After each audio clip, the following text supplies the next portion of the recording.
Vector Yagna Yid. What was that? Where's that voice?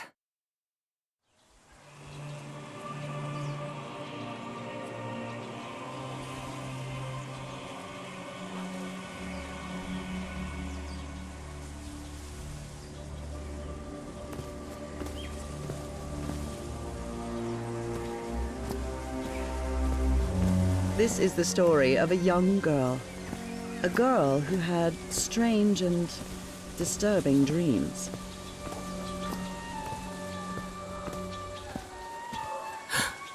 I know this place. I've been here before. This is the ancient stone city amidst the jungle.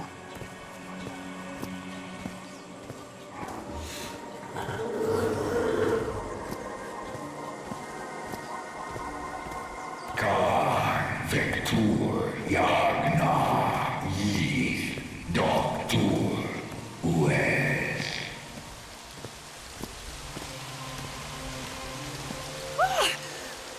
Oh, sweet Jesus. Okay, ignore him.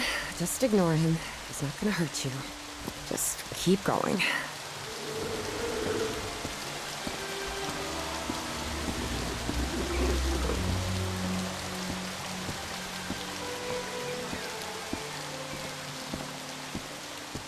This constellation.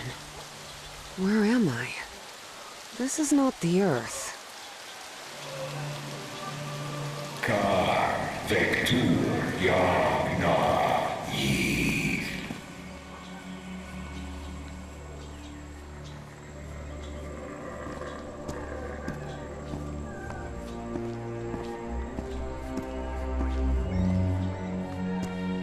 Khan Vector Yagna Yith.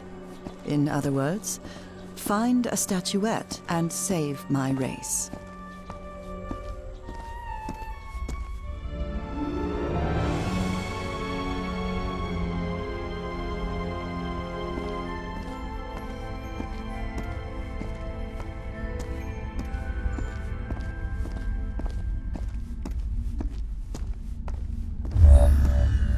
The statuette!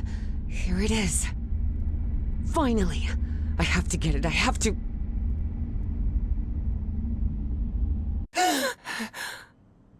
This is the story of Evie Drayton. Quick. Before I forget. Where did I put my notebook? I have to write everything down. Looking for answers was part of Evie's observant nature and analytical mind. Her recurrent dreams began shortly after a period in 1956, when she'd completely lost consciousness. Uncle Mo showed me a trick or two when I would help him in the motor shop. Tinkering with gadgets always puts me at ease. I was lucky to be accepted at Miskatonic. It was one of the first universities in Massachusetts to admit non-white students.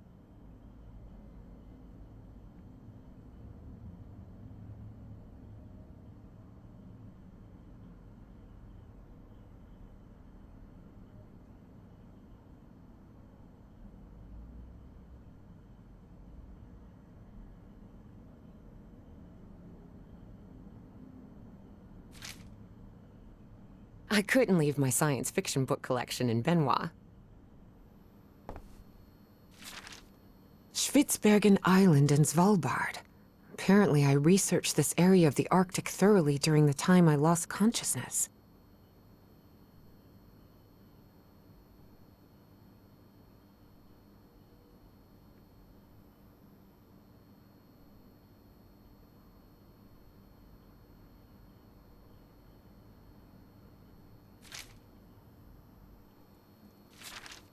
This photo was taken during my amnesia. I don't remember anything about it. When I saw this picture, I couldn't believe it. It's the same statuette I always see in my dreams.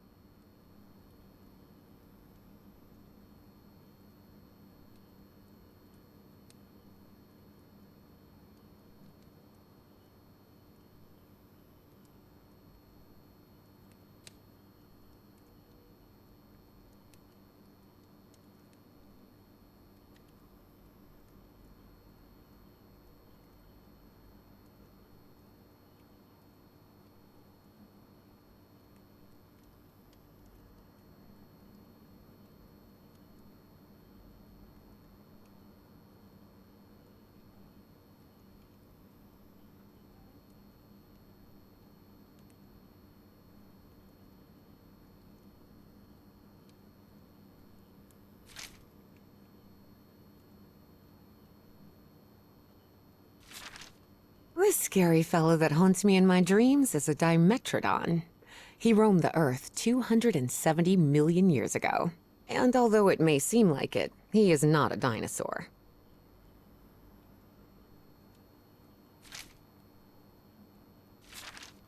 Julian, Beatrice, Herbie, and I, we're always together.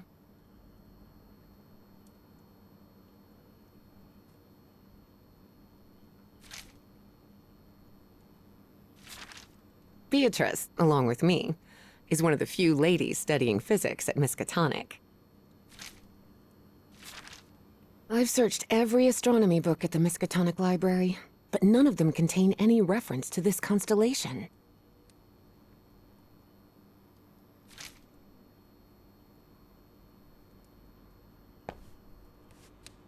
Oh, here it is. Evie's Nightmare Journal. Evie was worried that someone might read it. That's why she kept it locked away under that complicated padlock.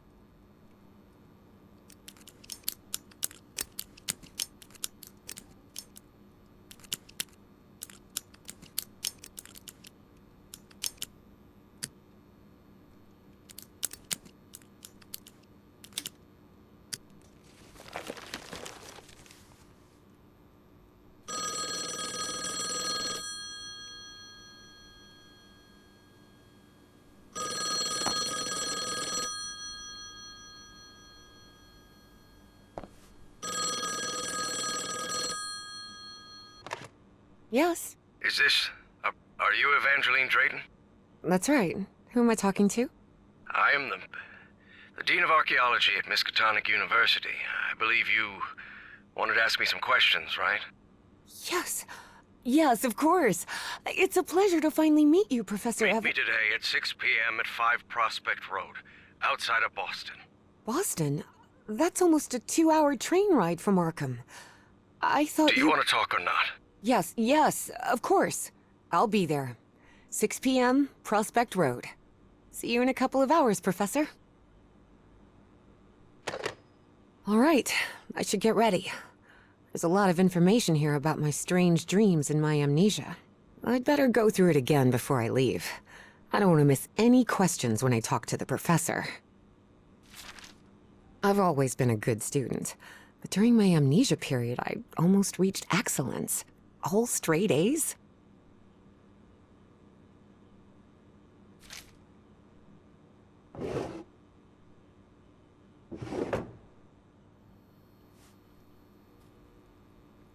I must have written about 1,000 letters to the archaeology dean in Miskatonic, and I've never received any answer. I wish Papa had never taken that job in San Francisco. He'd still be with us.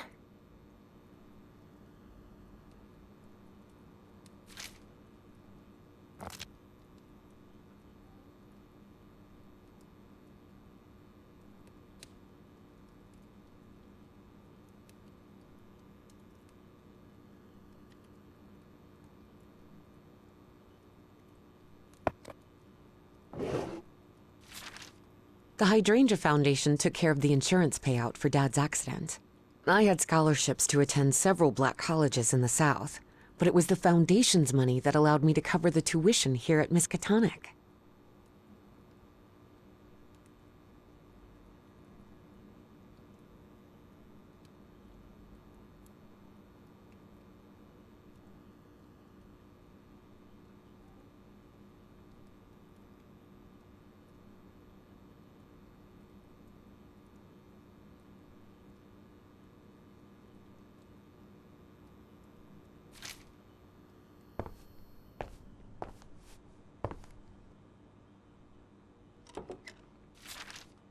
The medical report from my amnesia episode. According to this, I'm as fit as a fiddle.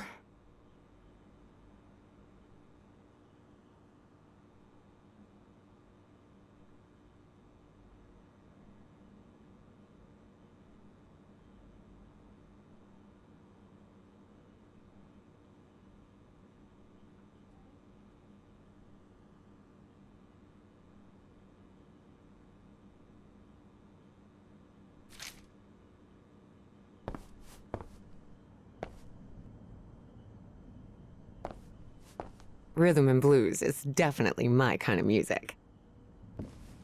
Reverend Charlton was adamant that I bring this cross to college. He must think Arkham is a den of iniquity and wickedness.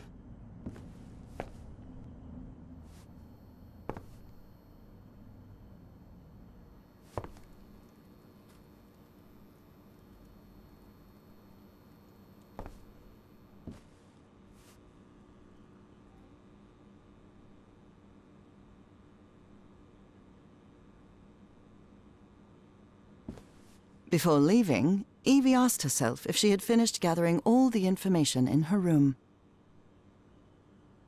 All right, I think I've gathered what I need. As odd as it seemed to Evie that the Dean didn't meet her at the university, her need to know was stronger than her doubts. She was determined to attend the meeting. There, she would come across another protagonist in this story.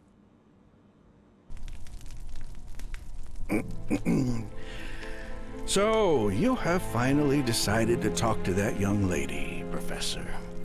Yes. Acknowledging responsibility for our previous mistakes is vital to moving forward. You've taken a crucial step in... Listen, there's no need for us to talk, Doctor. The only reason I let you into my house is because you insisted it was necessary to prescribe my medication. This is also the story of a sad, guilt-ridden, and lonely man. This is the story of my husband, Professor Harry Everhart. Yes, I know well enough that discussing the effectiveness of our therapy sessions with you is futile. But you need to understand that therapy is just a part of the whole treatment. Without it, I can't go and... Ask whatever you deem necessary, and let's get this over with as soon as possible. Fine. What about your position as dean at Miskatonic University? We talked some time ago about your relationship with work. Was somewhat obsessive. I didn't say that. You did. Well, you told me you practically lived secluded in this very home, and the only thing that drove you to leave it was your job obligations. So, how would you define that?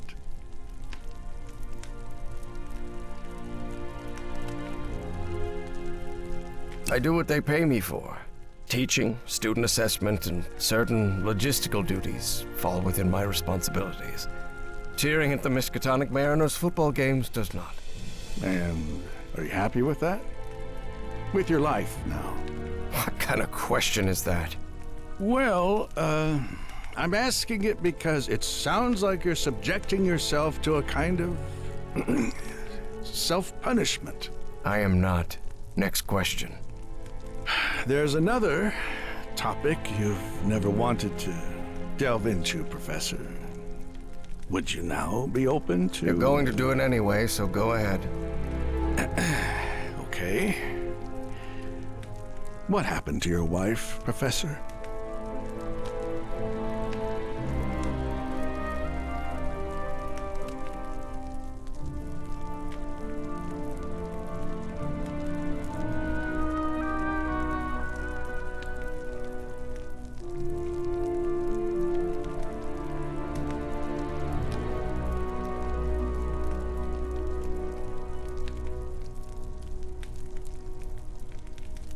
She left home and never returned.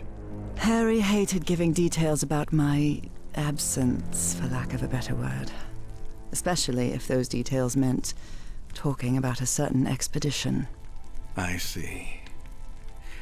And how do you feel about that? What's my wife got to do with all this? You see, the reason I'm asking, Professor, is because when we began therapy, you mentioned visions. Some sort of oily shadows casting themselves on the wall. You mentioned those visions began shortly after whatever happened to your wife.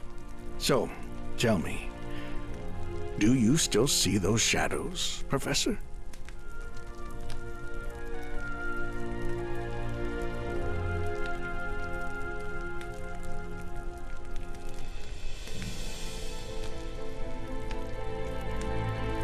No, not since I started taking the medication, at least. Harry had tried everything. and none of it worked. Not even the medication that helped him sleep could take away those oily shadows. But he kept it to himself. Listen, there is something different I want to try in today's session.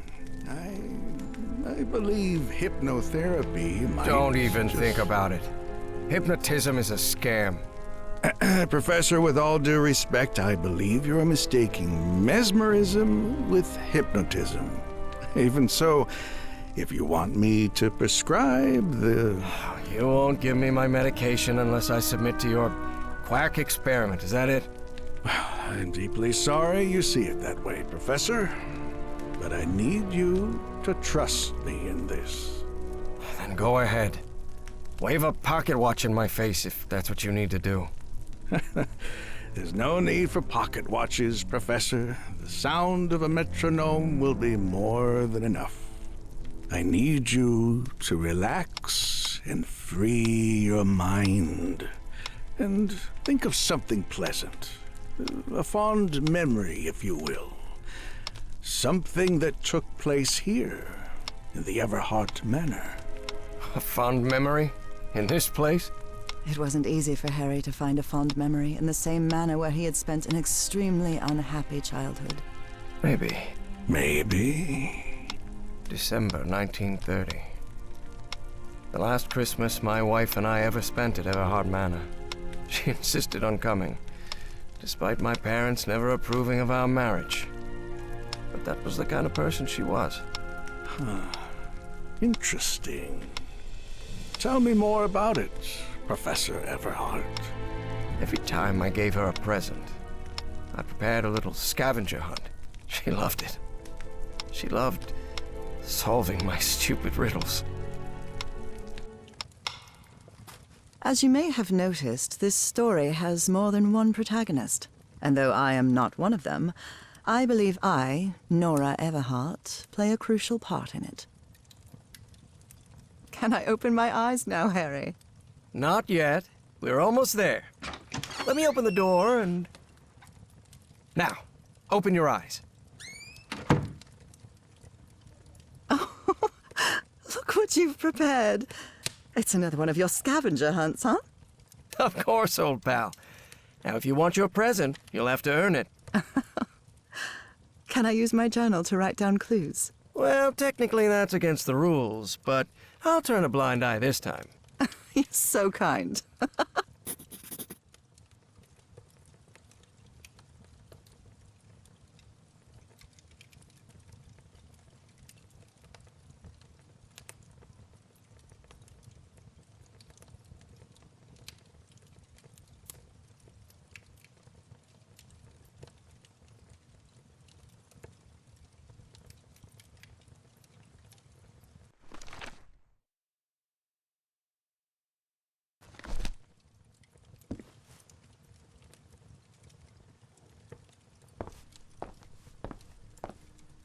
Do you remember when we slow danced to Dear Old Pal of Mine at Maddie's house? The end of the Great War Party and our first kiss. How could I forget?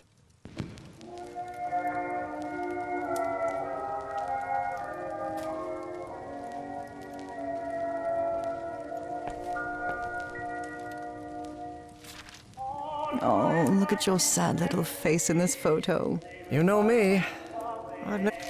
Wait. There's something wrong in this memory. This wasn't... Ignore it. Focus on that moment. Your wife. That happy memory. What are you up to now? Oh boy, what a drawing. Is this supposed to be a tree? Of course it is. I'm doing the best I can with my limited art skills. Well, at least you're good at playing the piano.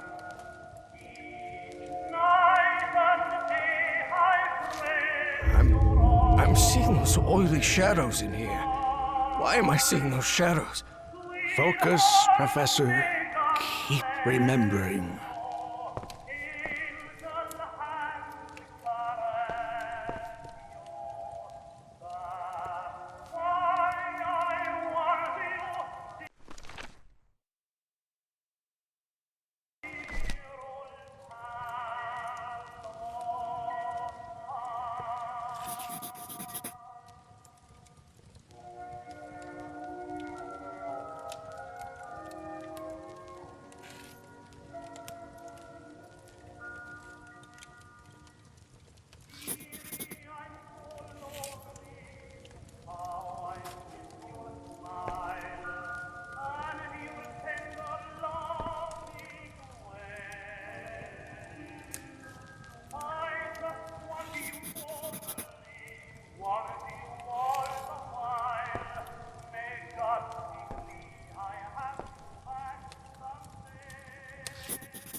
A new decade.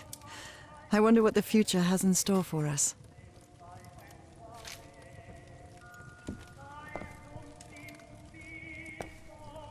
I swear, even in a painting, your father's stare sends shivers down my spine. You know you're looking more like him every year. Nora, for the love of God, don't even joke about that.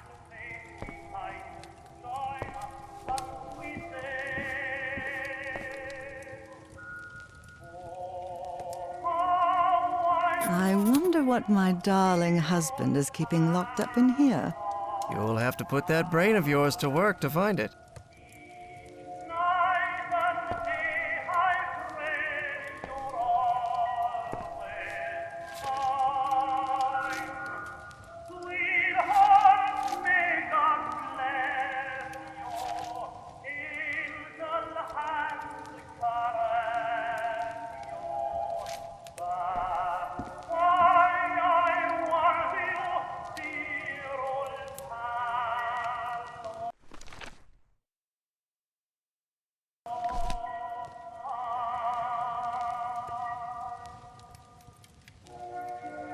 Tell me you didn't vandalize a piano just for a scavenger hunt, old pal.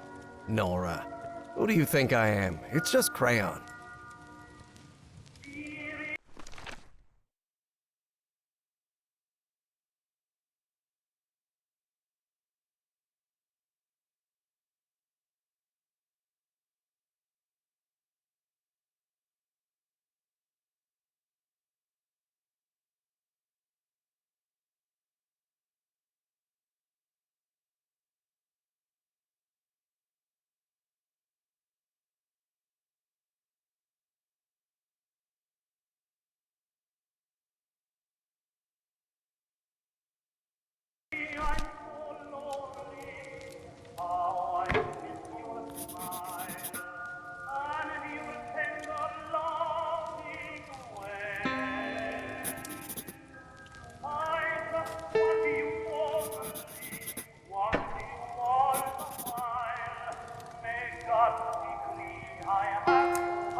This darkness, ever hot manna. But my house is not. Professor, don't drift off.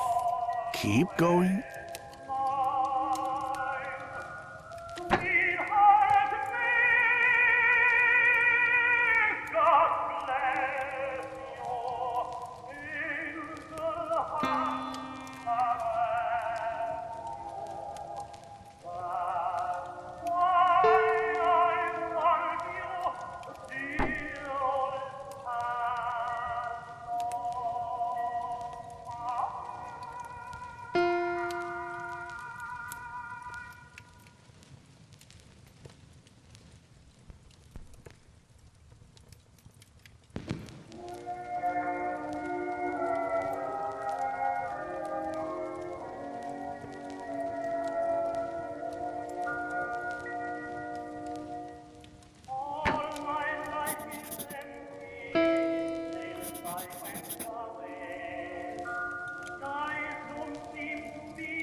have you back someday. Oh, how I want you, the old pal of mine. Night and day I pray you're always mine. Sweetheart, God bless you in the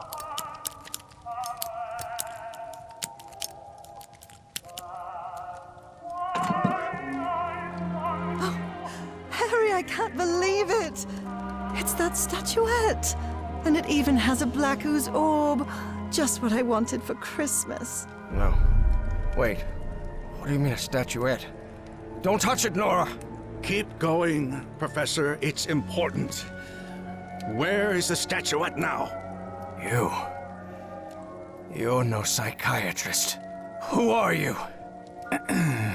I'm not going to ask you again, Professor Everhart.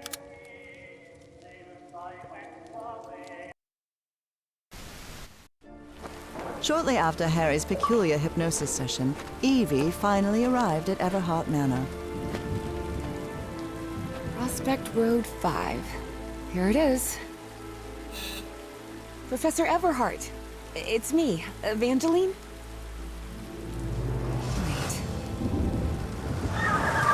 What is going on here? Professor, is everything all right? Most people would have turned away and left, but not Evangeline Drayton.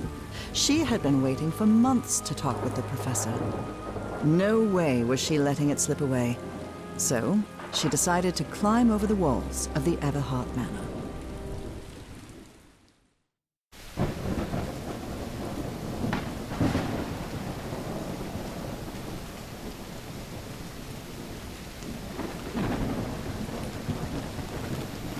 Ugh. This looks like something straight out of Tales from the Crypt.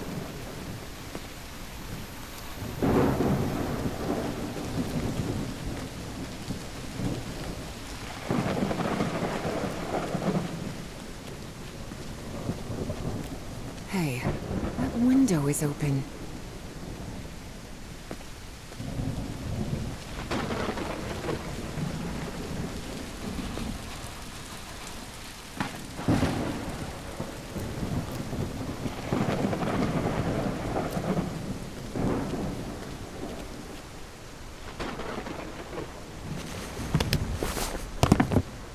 Professor Everhart. It's me, Evangeline. It appears the Everharts have been quite well off for generations. Or so they used to be. That must be Elizabeth Everhart. She looks sad. The Everhart children. Harrison, Madeline, Richard, and Donna. This fellow really looks like the professor, but it's not him.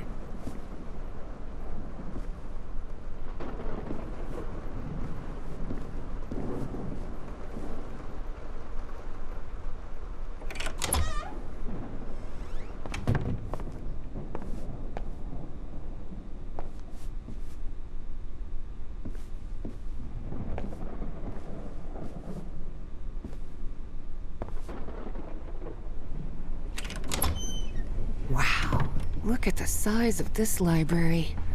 It's almost as big as Miskatonic's. Actually, it wasn't even a third the size of Miskatonic's library. But young people can be terribly impressionable at times.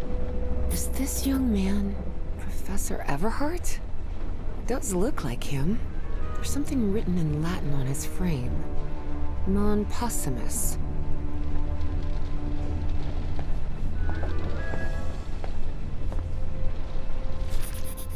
Rich people definitely had weird ways of entertaining themselves. But it wasn't mere entertainment. Harry's mother's life had long been shaped by tragedy, and she had become obsessed with the afterlife.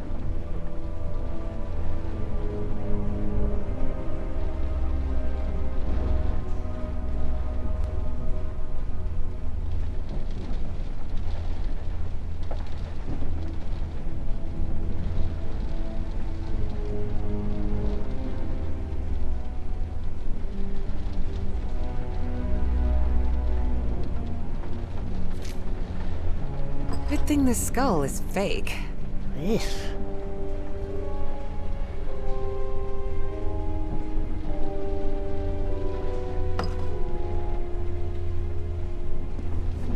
Goodness gracious. The professor's taste in literature is nothing if not peculiar.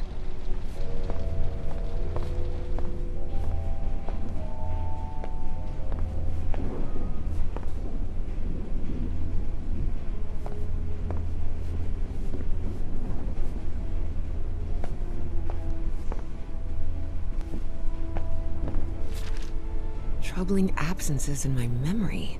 That's exactly how I felt during those 3 months of 1956.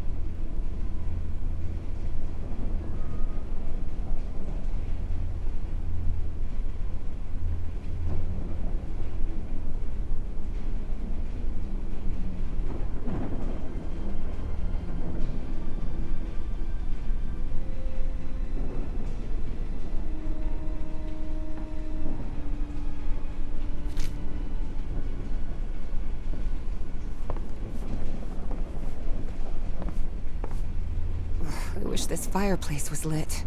It's bone-chilling cold in here.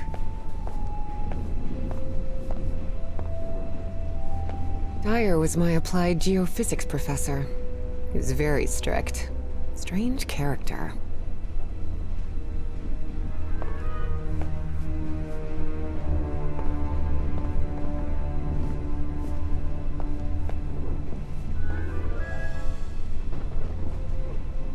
There's something oddly comforting about spinning these globes.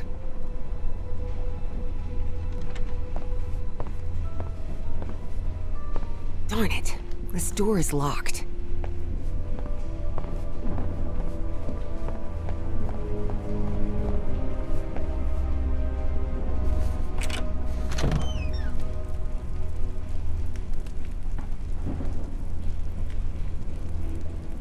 This must be the professor's office.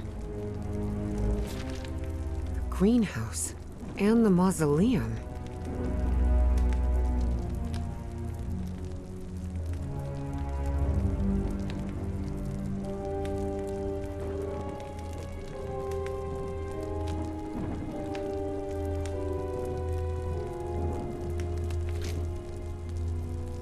Wow. The professor served in U.S. intelligence during the war.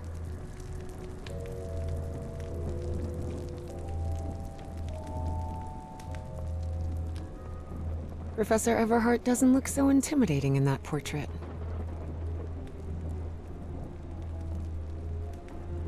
Professor had another appointment today, with a therapist.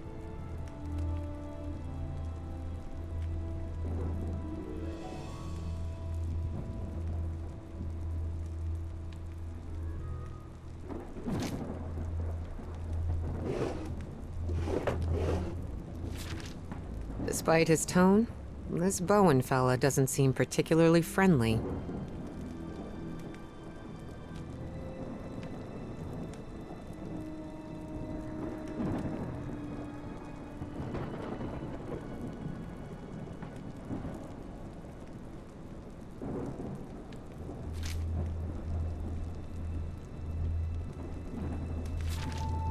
Nora and Harry? The professor was married.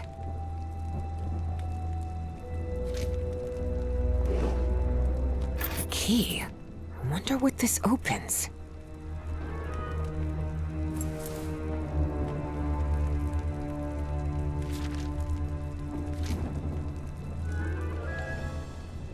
Books in different languages. Spanish, Italian, German, Latin. Looks like one is missing.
Astrology is the most utterly stupid thing I've ever come across.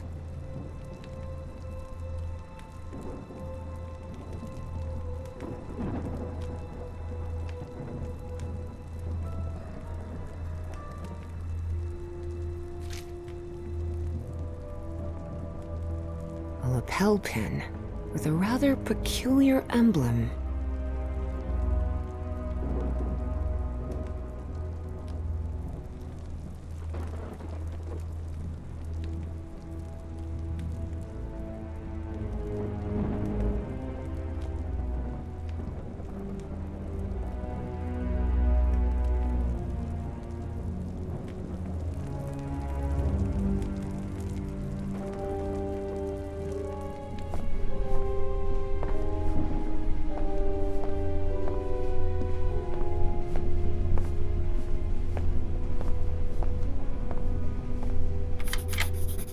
Now it's open.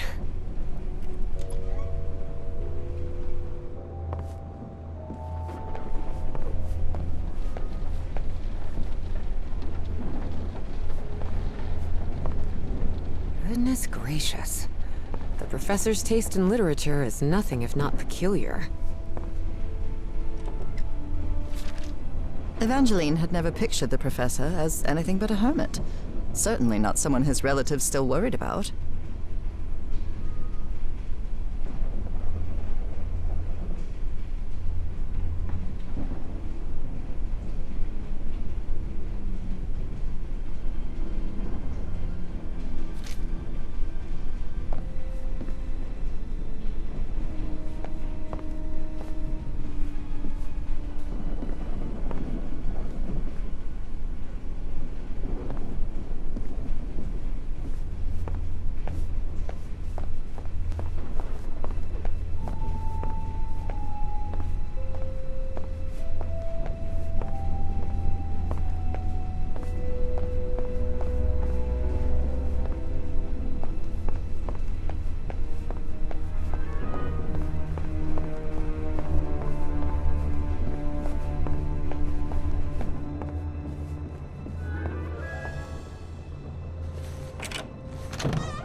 The man's definitely a dead ringer for the professor.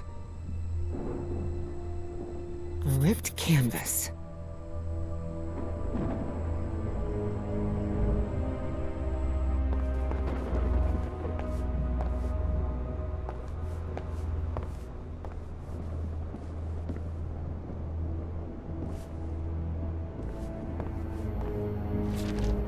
Looks like the professor's father was involved in politics.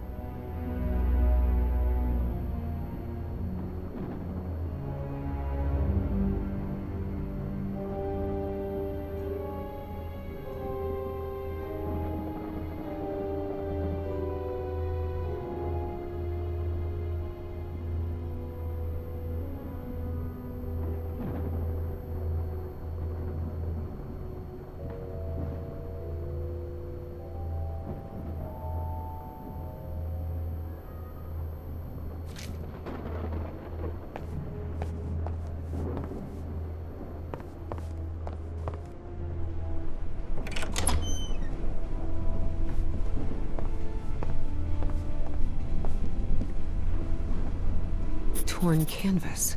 The frame reads, Sed Futura.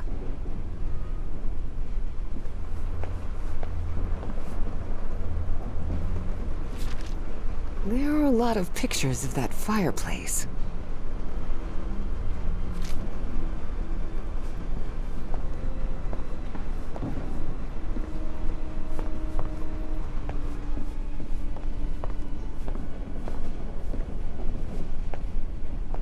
Such odd totems. Are these fishes? So Professor Everhart set on an expedition to the Pacific. I never pictured him as an adventurer.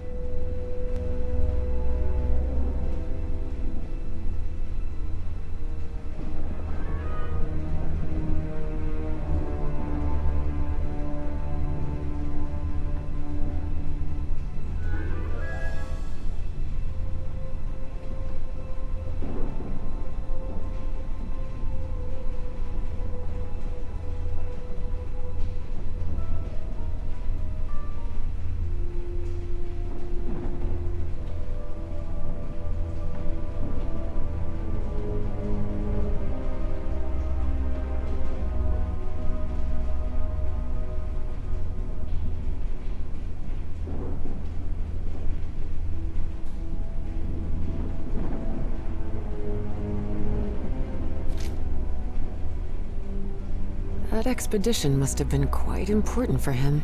Oh, it had certainly been important to him, and to the other expedition members.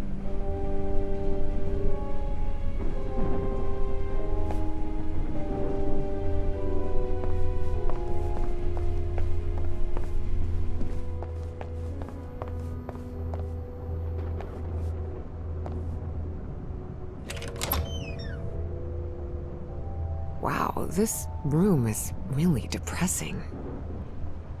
Can't see a thing in here. Better turn my flashlight on. Ah, much better. Looks like a shrine of some kind, dedicated to a woman.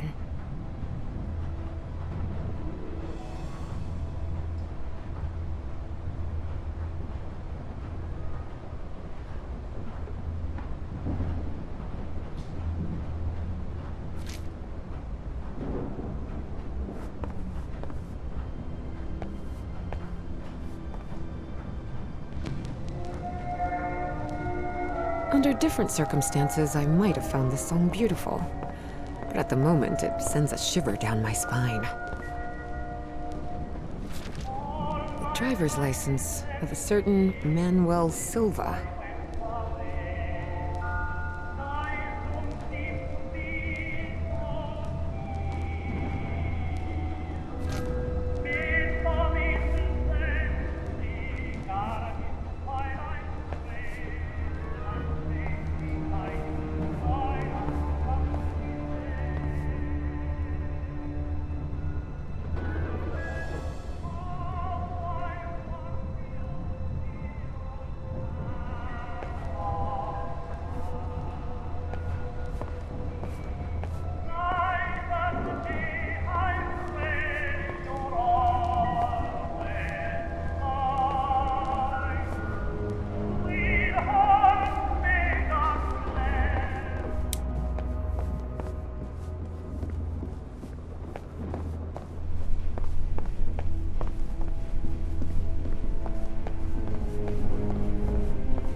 This fireplace was lit.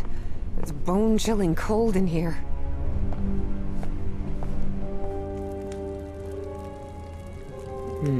Someone lit the fireplace, but this room is still cold.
Someone lit the fireplace, but this room is still cold.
All my life is empty since I went away.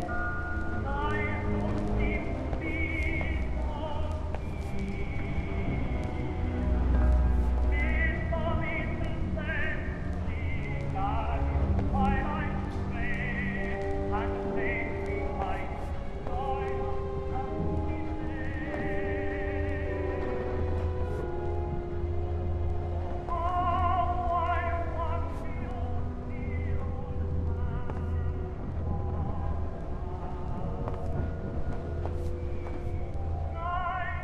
Someone has ripped the canvas. There's a Latin inscription in its frame. Providere debemus. Evie's last remarkable trait was her extraordinary memory, a gift I was never blessed with. So allow me, the narrator of this tale, to be the one taking notes. For the sake of clarity, of course.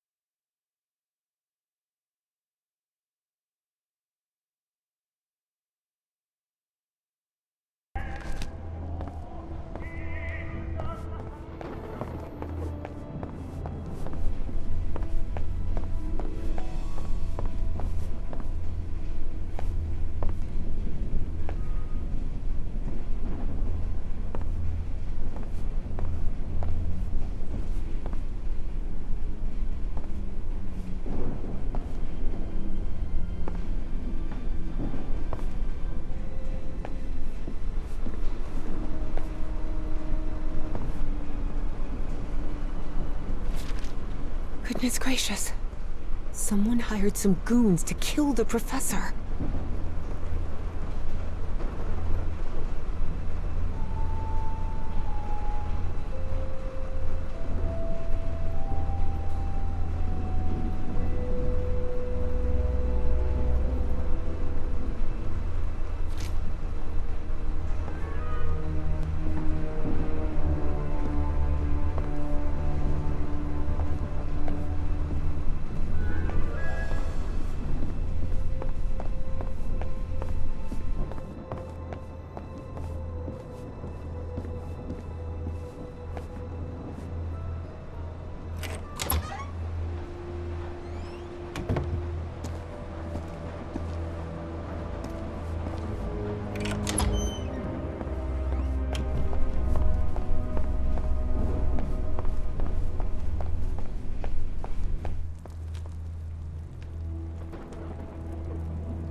These tools haven't been used in a long time.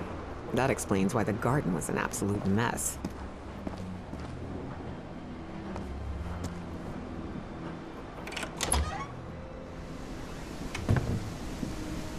Good heavens above, would you look at the size of this place?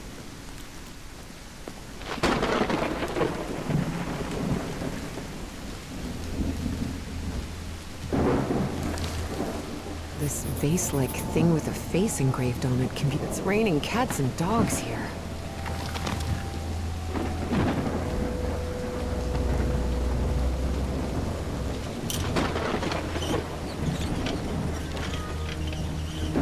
It looks like there's a symbol carved into that bucket.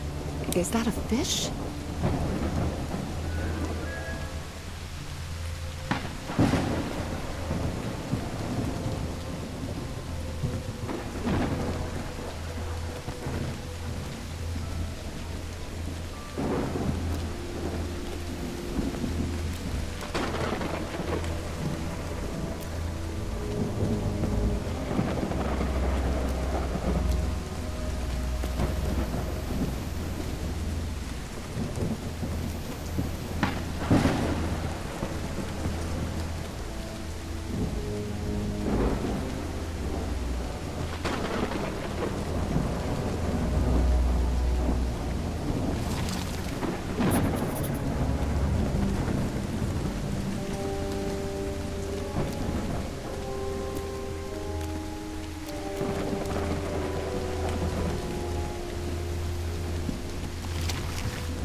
Careful. The stone staircase is slippery.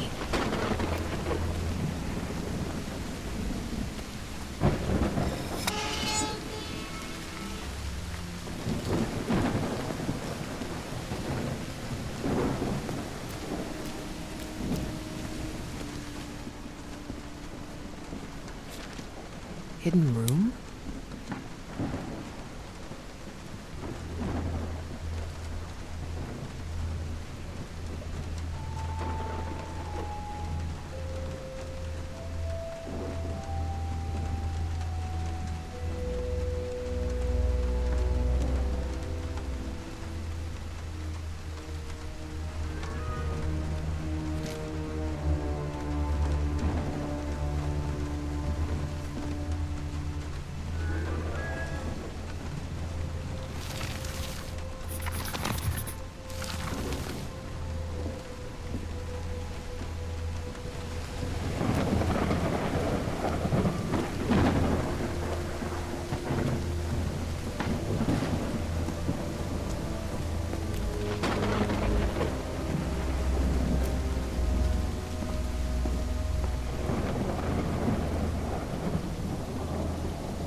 No use. It's locked.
beautiful.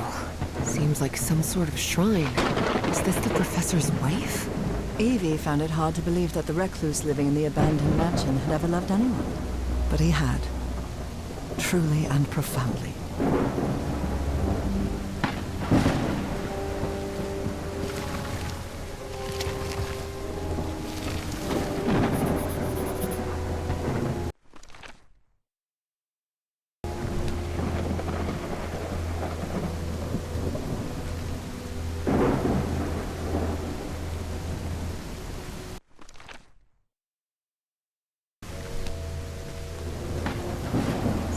Graceful and elegant woman.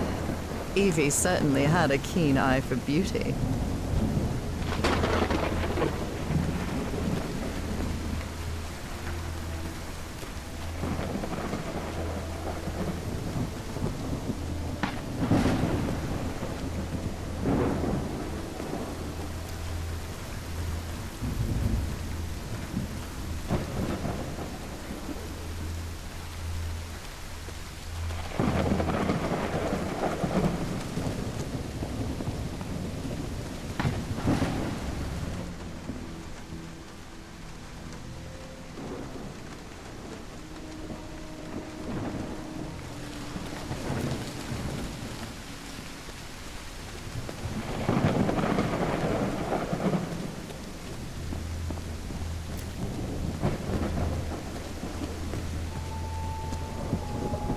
What kind of a door is this? Doesn't even have a lock. Just some symbols.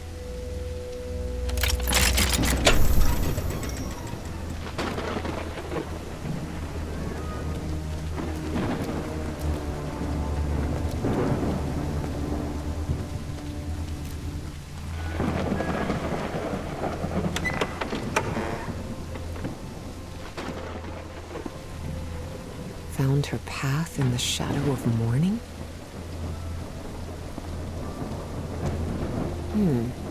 Maybe this guy was in the army? That's from the Bible. Psalm 1, verse 1. This person must have been quite devout. Father, husband, and servant of the people. This must have been the professor's father. This definitely looks like the greenhouse key.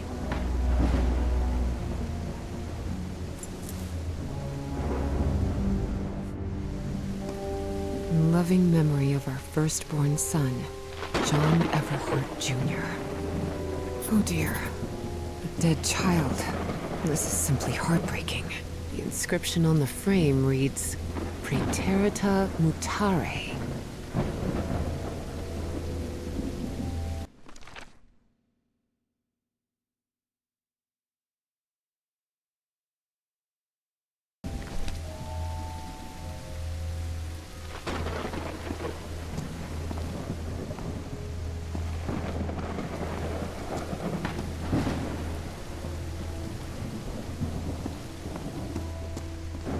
Harry rarely spoke of his brother John, mostly because he had never known him. The boy had died years before Harry was born. Still, he believed that tragic incident had played a critical part in his mother's obsession with the occult. Excellent.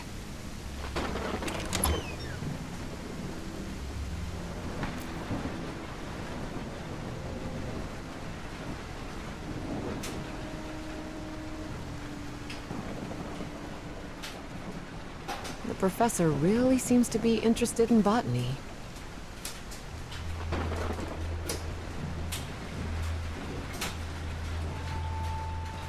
More gardening tools.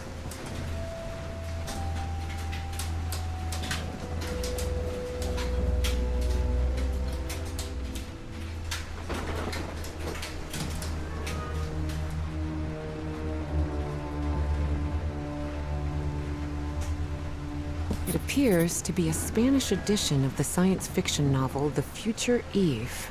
I'll keep it, just in case.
Secret compartment? Evie had never been good with languages, least of all a dead one like Latin. Even so, she managed to grasp the general meaning of the phrase. We can't change the past, but we must anticipate the future. Unbelievable. There's some kind of secret compartment in the fireplace. Feels like a mystery novel.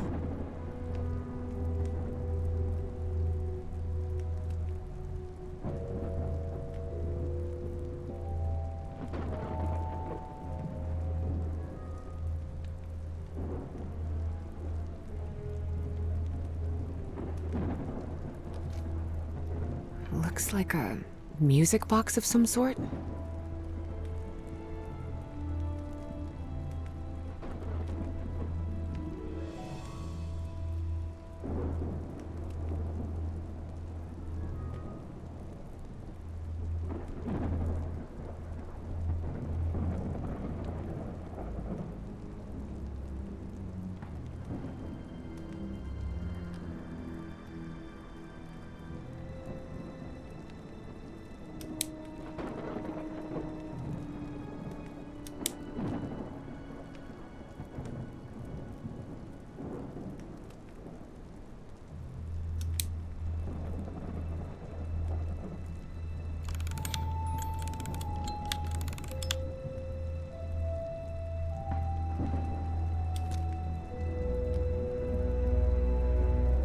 It doesn't make any sound. Maybe it's broken.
Definitely like a mystery novel.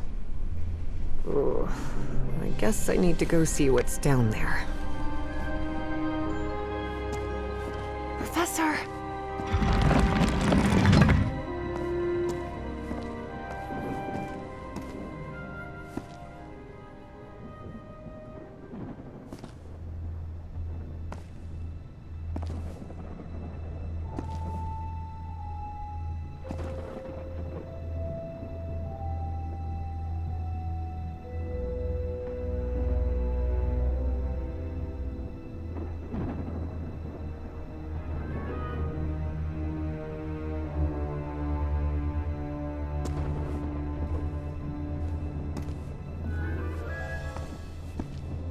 The statuette's broken. And the sphere. Shattered to pieces. I wonder if I... No! Don't touch it! Don't touch it.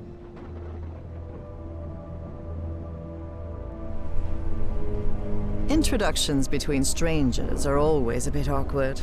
But in Evie and Harry's case, things were even more uncomfortable, due to the unusual circumstances under which they had met. How are you feeling, Professor? Considering I was assaulted, knocked unconscious, and someone tried to rob me in my own home, I suppose not all that well. Evie didn't know where to start. So, she took the most formal approach. We haven't been properly introduced. I know who you are, Miss Drayton. We had an appointment today. And I can also imagine what it is you want to talk to me about. Evie was taken aback. He knew? So Professor Everhart had read her letters after all. I suppose you have some questions for me, so go ahead.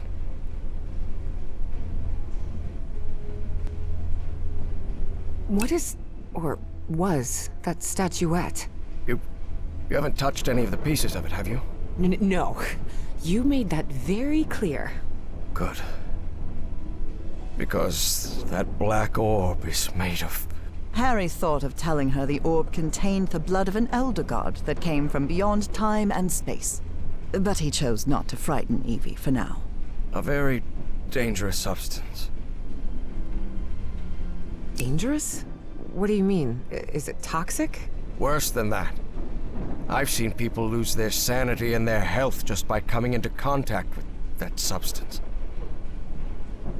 I read in a Herald article that the statuette was found in an excavation in Virginia. Is that correct? Yes. In the caves near the Rappahannock River.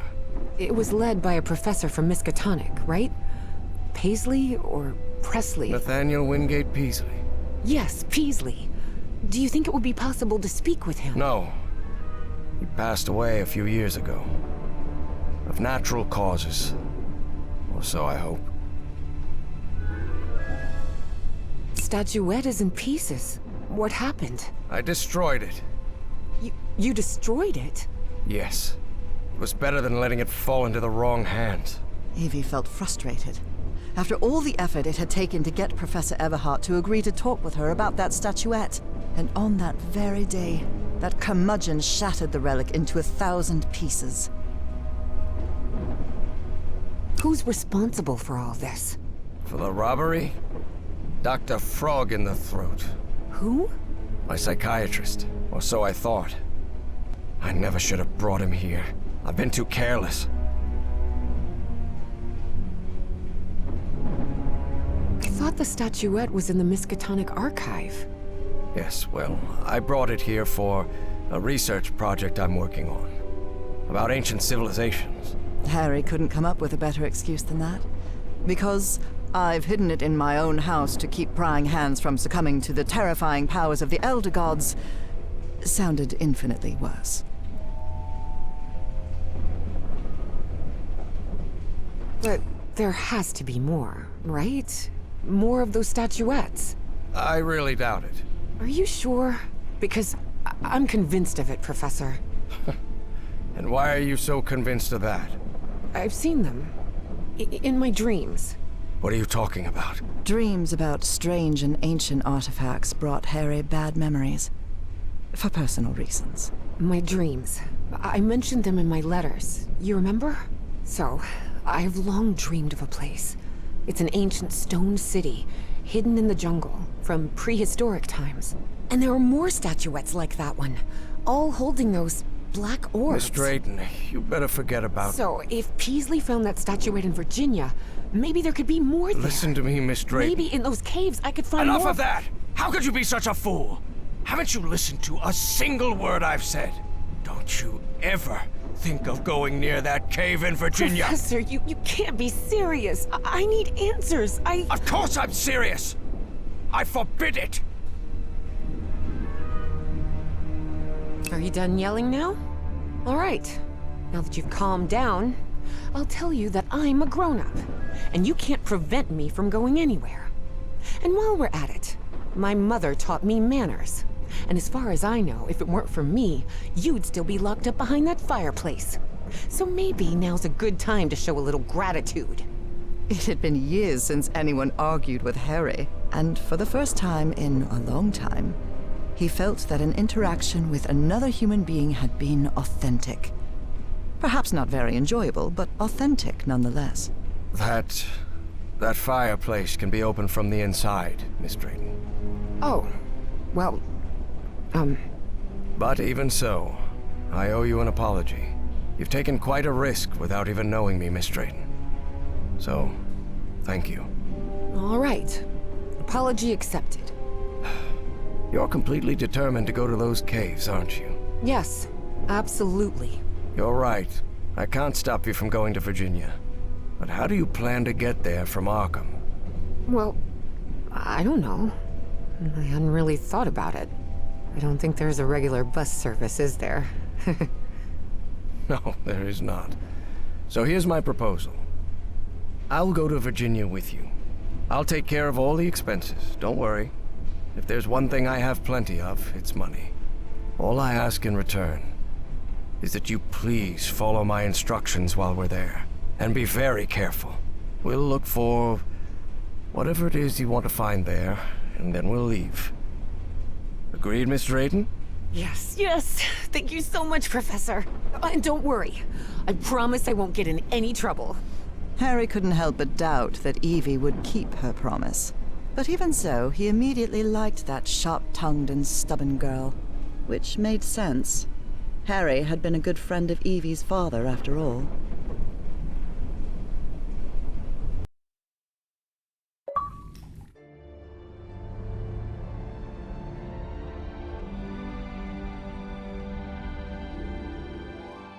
Here we are, the Rappahannock River Caves.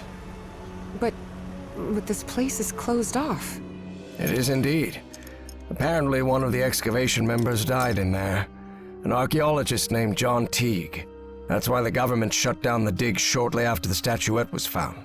Wait, so what we're doing here is illegal? If I told you that we were trespassing, would that stop you from going in, Miss Drayton? Nah, not really. Then go ahead, please. Here, take one. We'll use these to stay in touch. Apparently, the cave branches off into countless tunnels, forming a maze where it's easy to get lost. So watch your step, because the... Evangeline!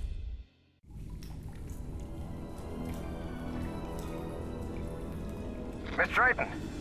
Miss Drayton, can you hear me? Are you all right?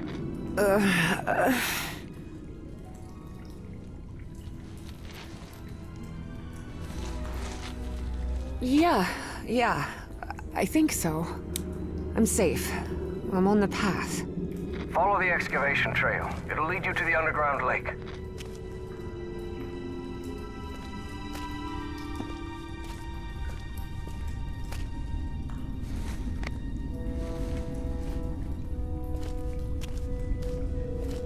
A lake? In here? Yes. The water from the Rappahannock seeps through limestone, so there's a complex hydrological system inside the cave. Beasley mentioned they had come across the statuette somewhere around that lake. It was one of the few things he still recalled from the dig. Wait, he didn't remember the dig? In his own words, he suffered a period of absence. Amnesia of some sort. He didn't even recall planning the excavation.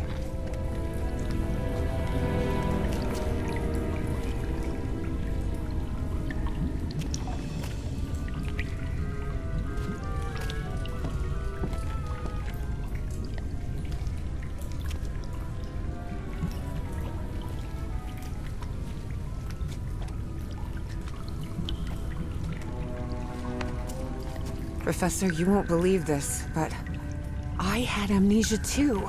I don't remember anything from September to November of last year.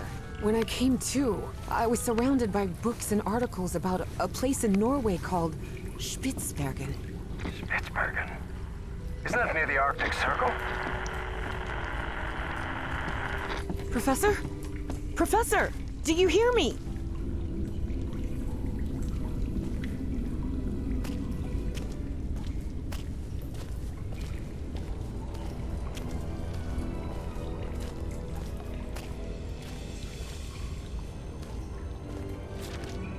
Well, everything was properly cleared for the excavation, no doubt about it.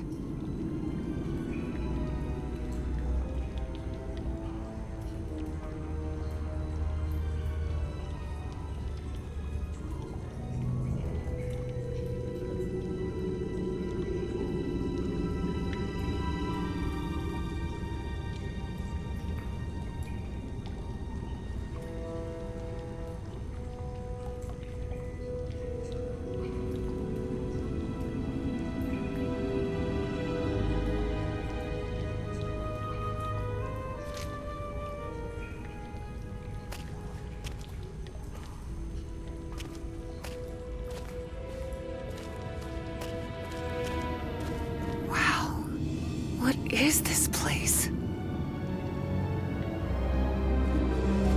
Miss Drayton, over here. I'm here. I'm glad to see you. I thought you'd gotten lost. Are you all right? Yes, thank you. You weren't lying about those tunnels. Have you found anything, Professor?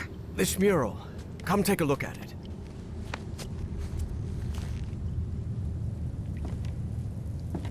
What do you think this means, Professor? Warnings? Directions? Timelines? For now, it's hard to tell.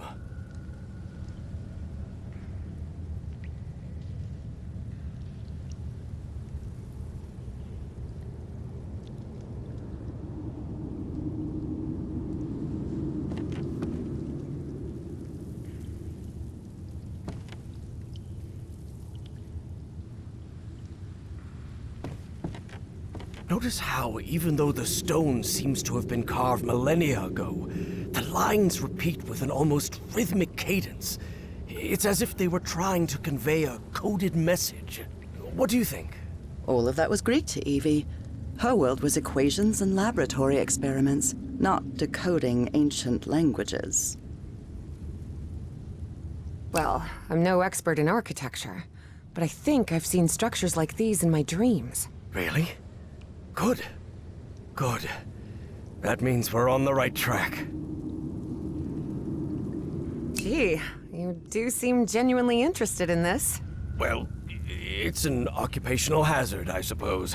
Despite his best efforts, Harry had failed to bury his excitement for archaeological fieldwork. But I'm mostly doing this to help you.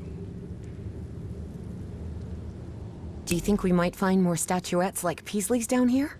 Miss Drayton, you were the one convinced you'd find more statuettes here, not me. Yes, you're right. Is there anything I can do to help? Take a look around the site. If you find anything worth noting, let me know. I will, Professor. I'll take a look around, see if I can find anything interesting. Fine. Just don't wander too far from the excavation site.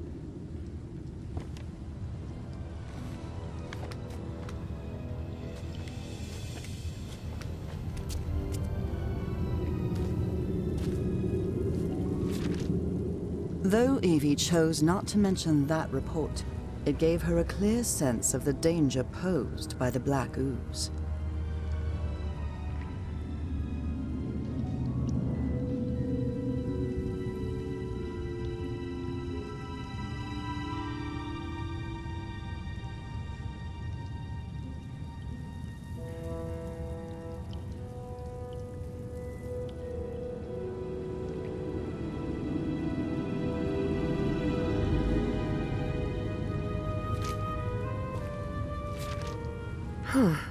The wording here is peculiar, to say the least.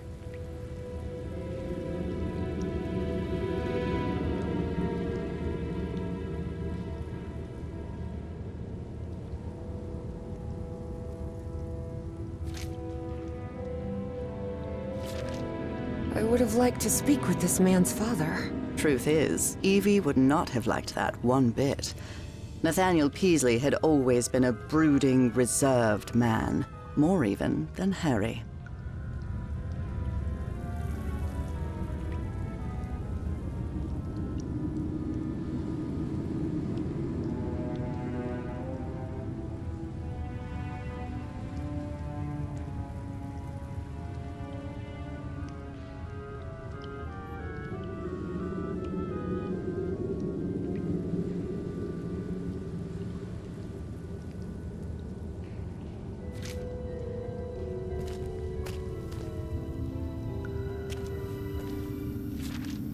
Such strange plants.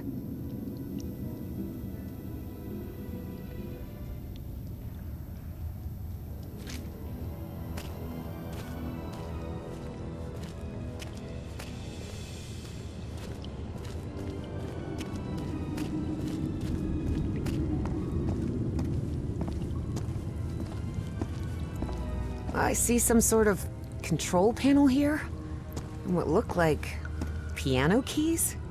Please refrain from touching anything, Miss Drayton.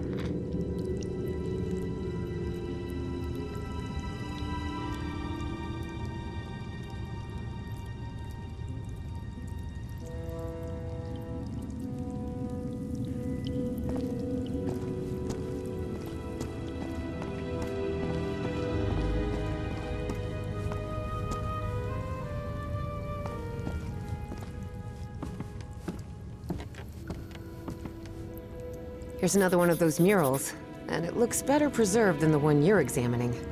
Excellent. When I'm finished with this one, I'll come take a look.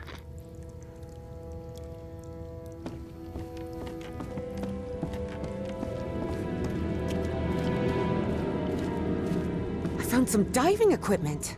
What if Peasley didn't find that statuette near the lake, but rather beneath the lake?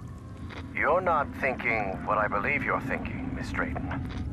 That depends. What do you believe I'm thinking? Getting into that diving suit and going down into the depths of the lake. No. I just want to take a look around. That's all.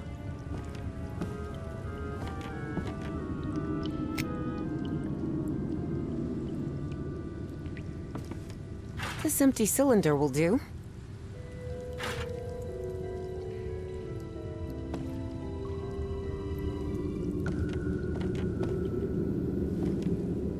This diving suit needs a full air cylinder.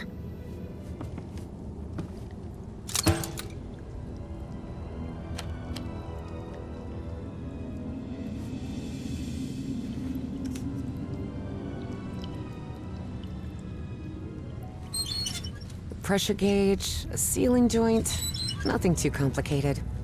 I think I can make it work again.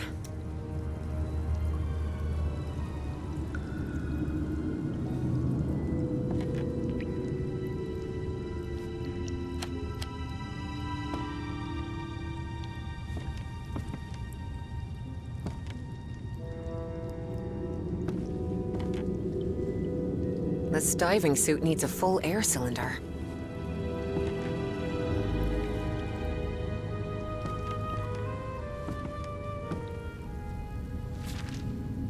Air compressor. It looks like it works in the same way as the one we had in the workshop, except for diving cylinders instead of car wheels.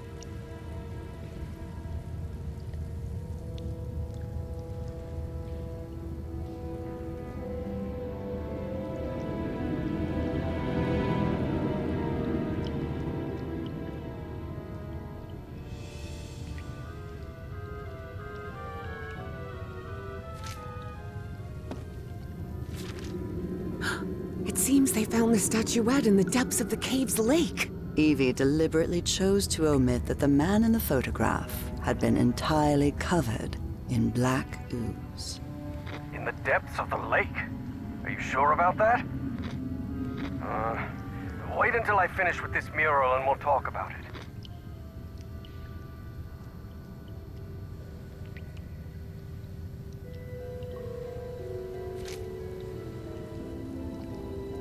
Seems like a telephone for communicating with the diver.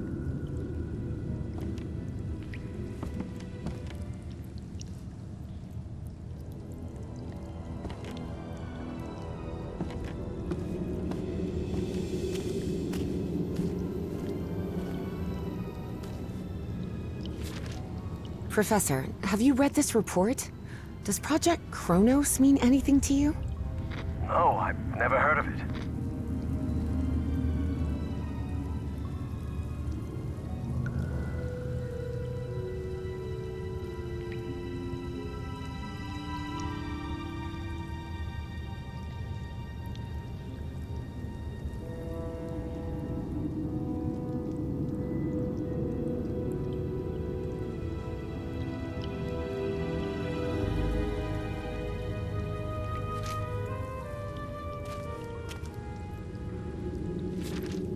I've found a report stating that the entire cave may function as an open-tube acoustic resonator, sustaining standing sound wave patterns. Yes, could be. Harry was a scholar rather than a scientist. Of course, he hadn't understood a word of Evie's scientific jargon.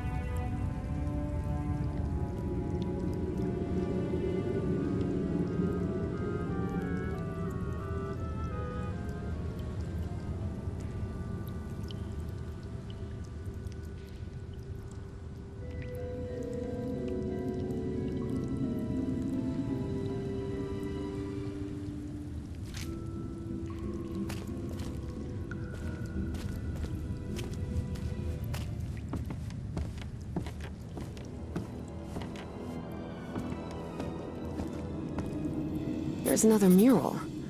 Looks like instructions of some kind. Just a series of steps to follow. Instructions, you say? Well, this is all quite fascinating.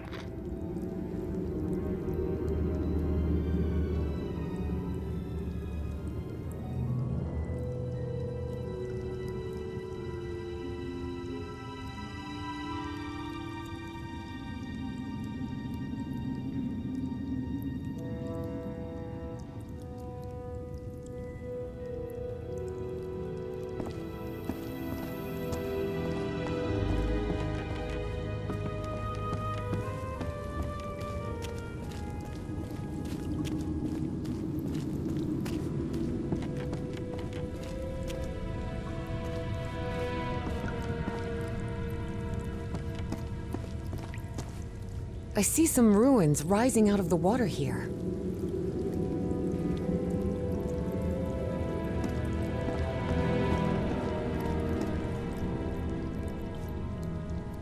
There's some kind of stone dumbwaiter here. What? A dumbwaiter?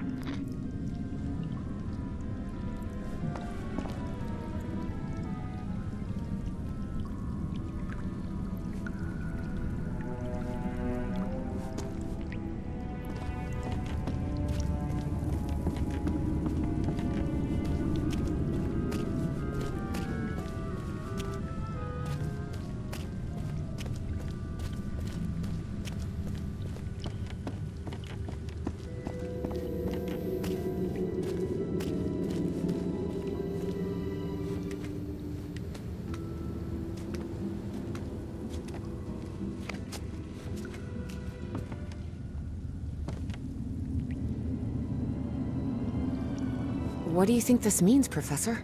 Warnings? Directions? Timelines? For now, it's hard to tell.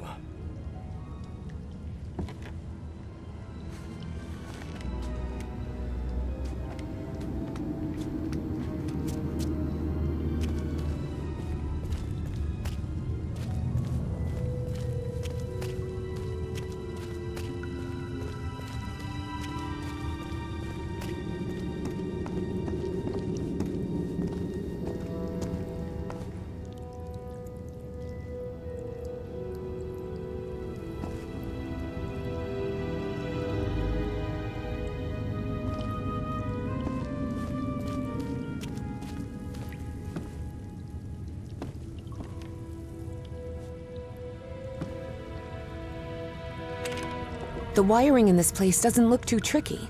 I think I could get it running again.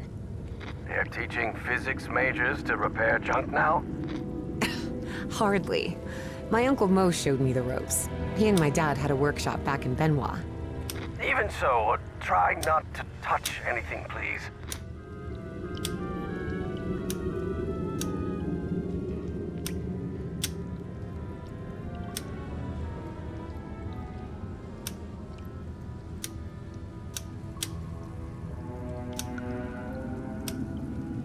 Now it's working.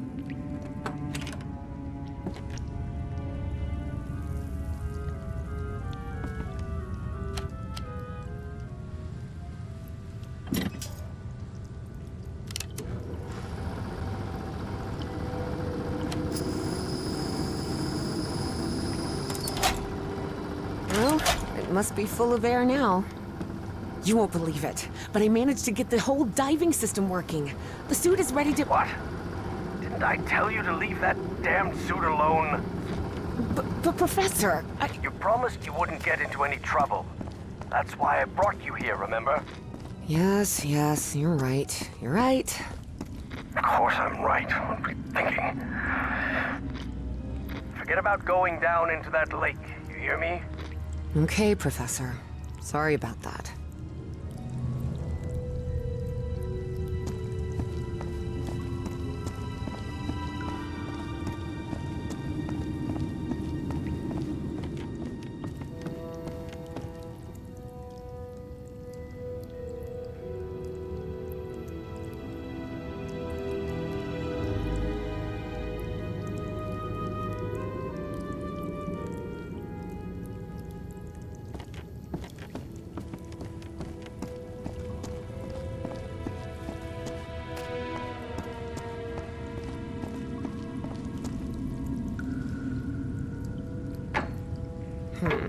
No, this isn't working.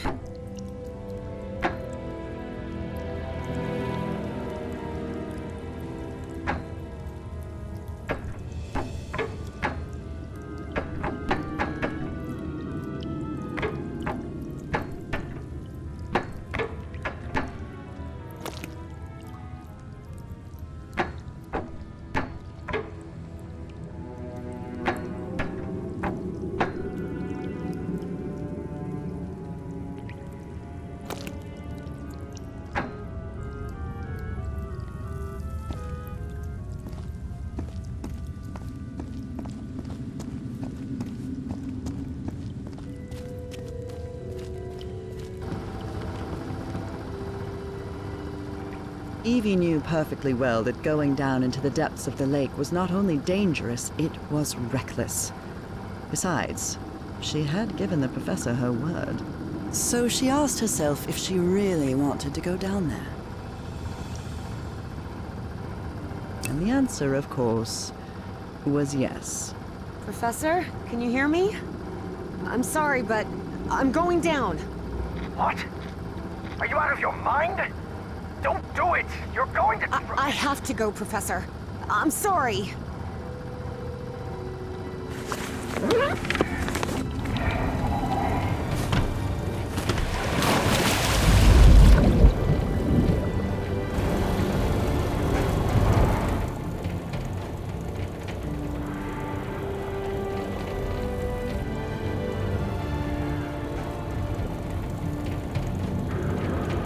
Wow.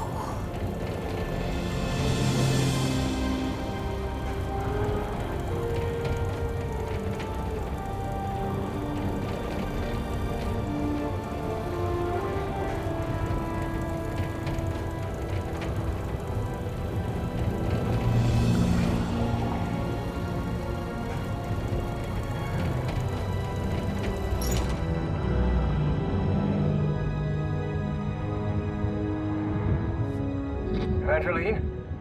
Evangeline! Can you hear me? Yep, I'm here, Professor. How could you go down there on your own? That was utterly reckless. Don't you realize the danger you're in? Come back up right now! Please calm down. It's all right. I just want to take a look down here. Evie felt she was so close to finding answers. And she was already down there. What harm could it do if she just took a look at that refinery? This is madness. I should have been the one to go down. Professor, how could you possibly go down here at your age? What do you mean at my age? I'm only 67. Oh, I'm sorry. I thought you were like 80? Harry found himself thinking he might have let himself go too much. 80 years old? Really? Oh, must be the beard. Tell me what you see, please. It's hard to put into words. I never imagined an underwater cave could hold so much beauty.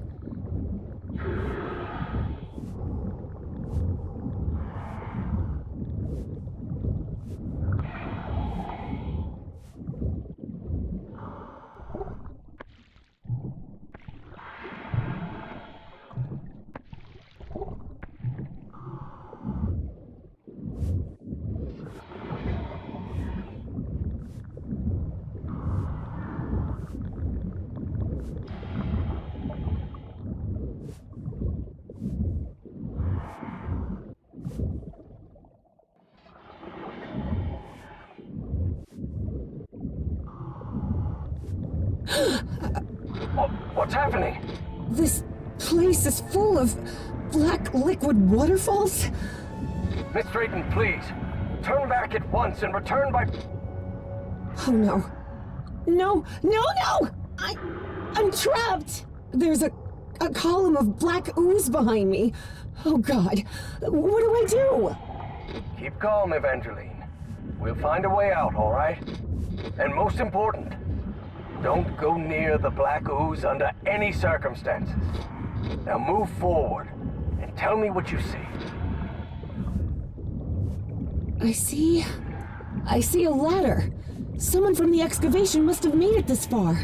Climb it. The farther you are from the black ooze, the better.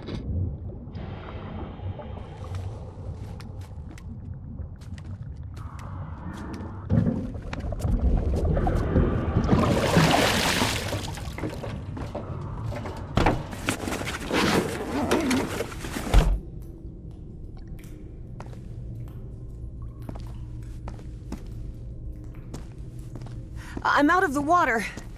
I think I'm in the refinery Peasley talked about. Professor, there's another mural here. Looks like a creature carrying the statuette and breaking the black ooze flow. So that statuette repels the ooze? It's odd, but it's our only choice.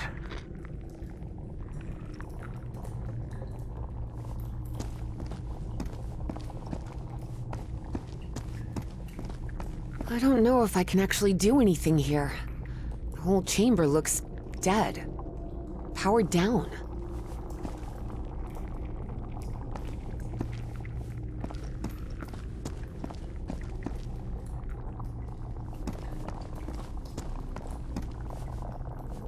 We were wrong about the statuettes, Professor. They're not ritual or ornamental objects. They're just energy containers, like a car battery.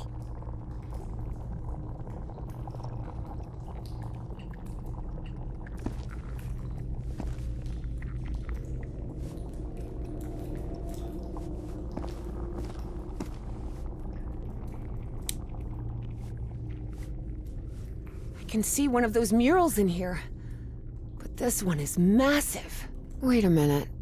I know this. I've seen this hundreds of times. In your dreams? No. At the university. This is a blueprint. A technical drawing. Thousands of years old, but that's what it is. And you won't believe this, but everything in here runs on... Black ooze. How could you possibly know that? I just know. Tell me what else is in the mural.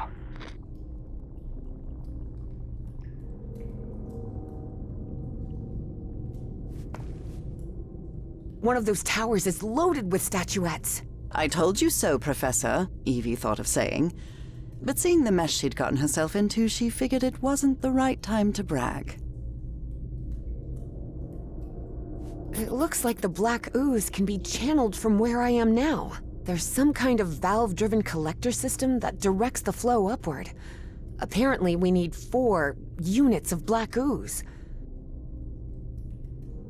Those piano keys I saw on the surface, it seems they're used to control the towers. Those ruins I saw rising out of the water, they're not ruins, Professor. They're 2 stone towers. And apparently, they're used to alter the state of that liquid. The black ooze.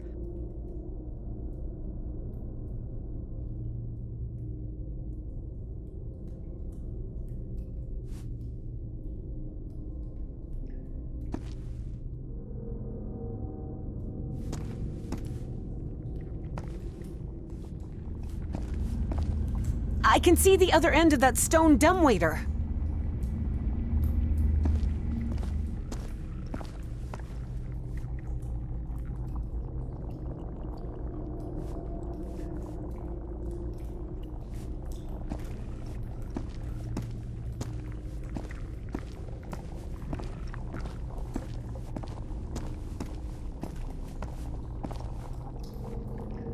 Professor, there's another mural here.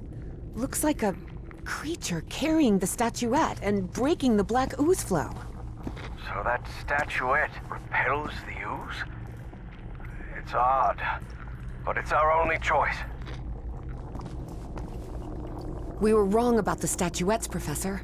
They're not ritual or ornamental objects. They're just energy containers, like a car battery.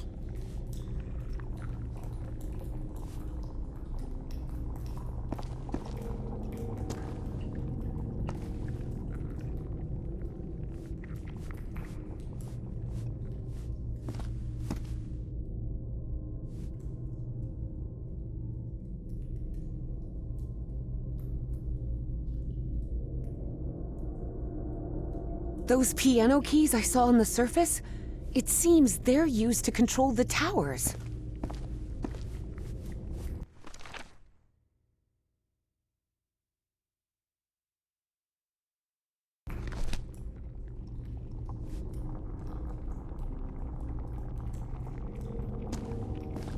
Wait, what?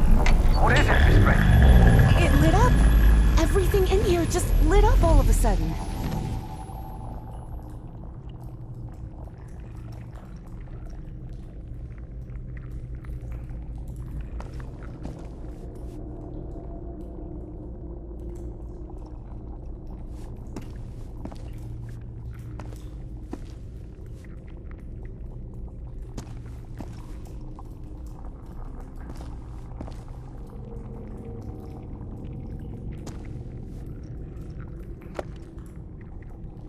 Looks like I can't pump this up until the big tank is completely full of black ooze.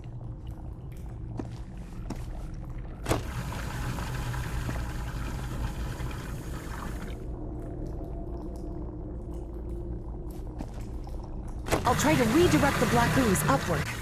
Fine, but please be careful. Don't worry. This isn't so different from the fluids lab back at Miskatonic.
think I've got it. I've redirected the black ooze upwards, so...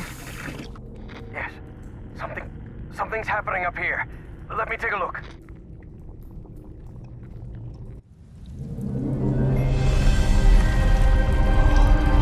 What is that? Harry's fascination was growing. Here he had living proof of an ancient civilization with technology beyond anything he had ever seen.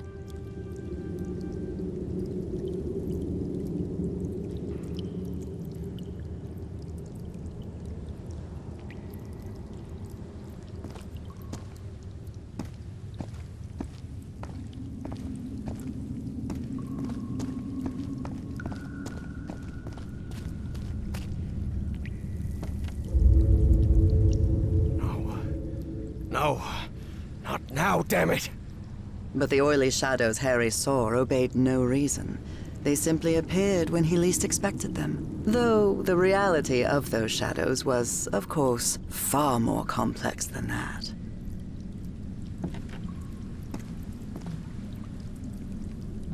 Evangeline, I think we can use this contraption to exchange items between us. The dumbwaiter, you mean? Yes, the dumbwaiter.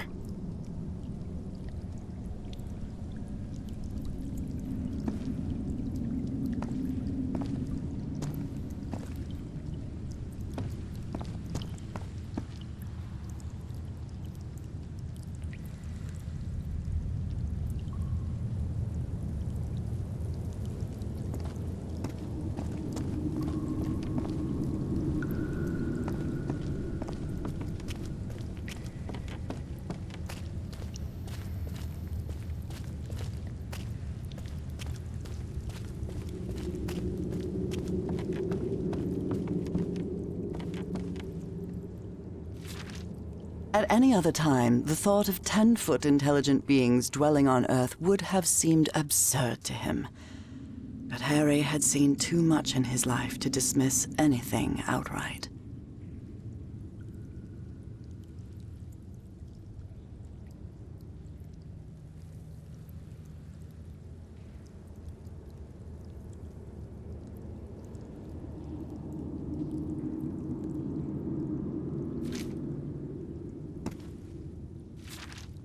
So Peasley came to his senses the moment he held the statuette in his hands.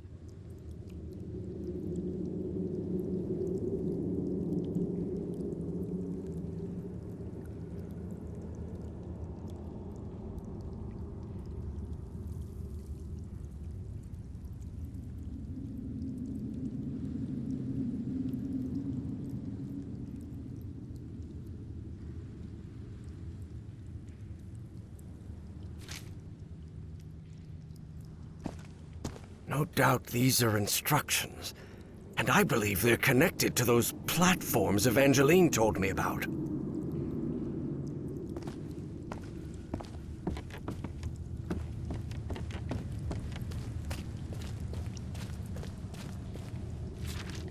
Black ooze again. Damn it!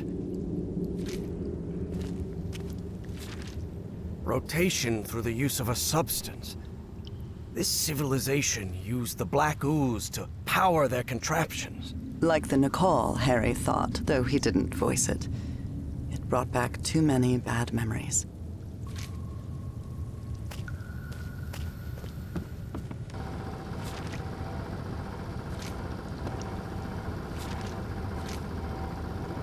I can use this to talk with Evangeline.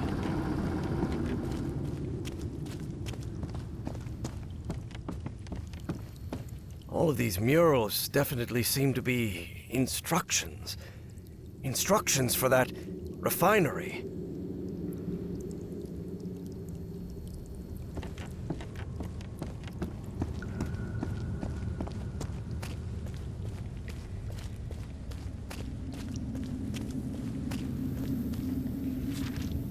Unknown species. Doesn't sound too good.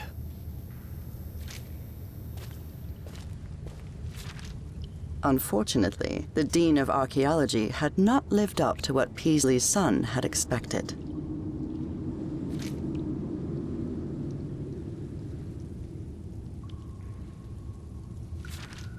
That's an odd way of expressing himself. But that's old Peasley's writing, no doubt about it. No doubt, these are the effects of the black ooze.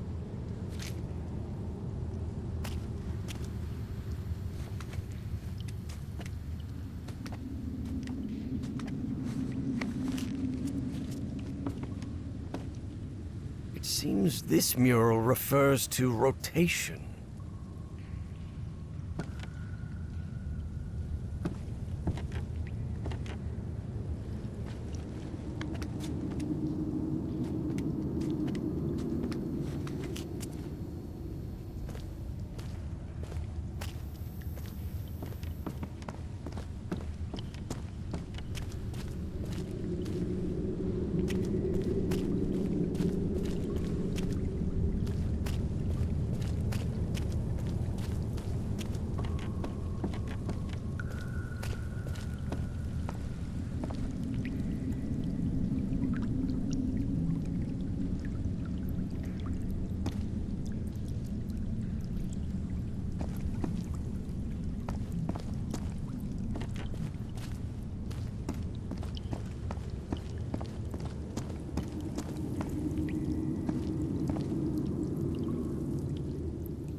Actually towers. Stone towers.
Evangeline, I think we can use this contraption to exchange items between us.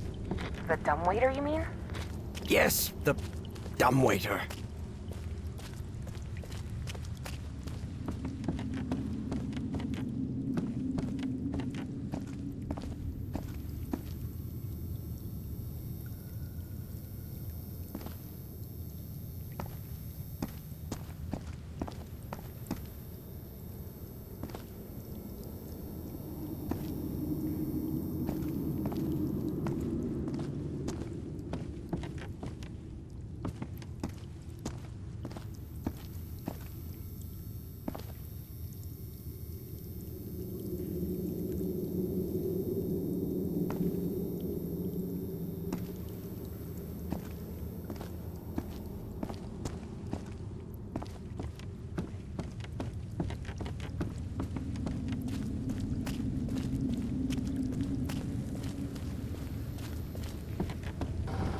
I can use this to talk with Evangeline.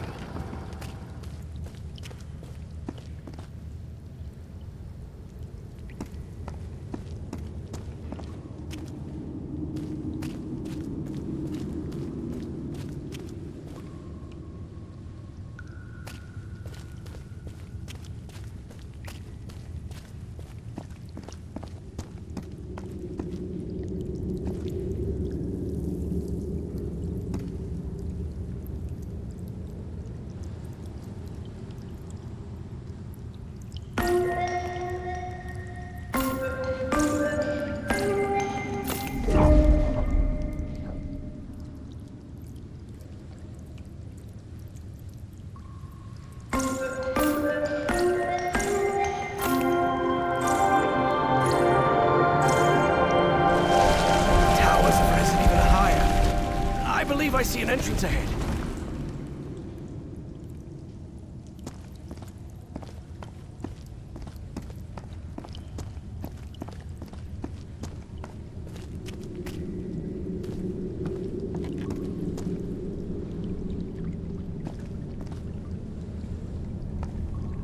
Oh my.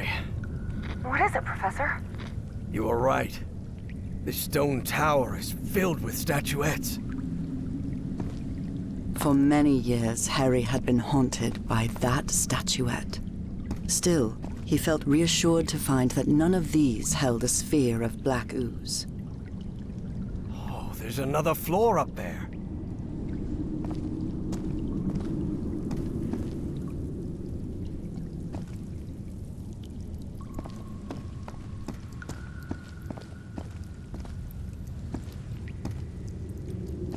What does this mean?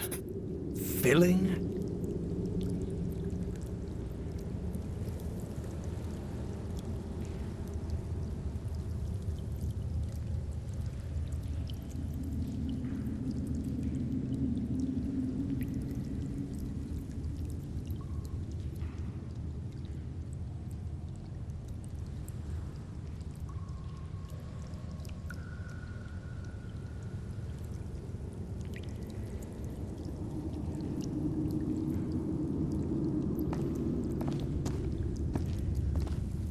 The statuette fits perfectly.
tower with black ooze.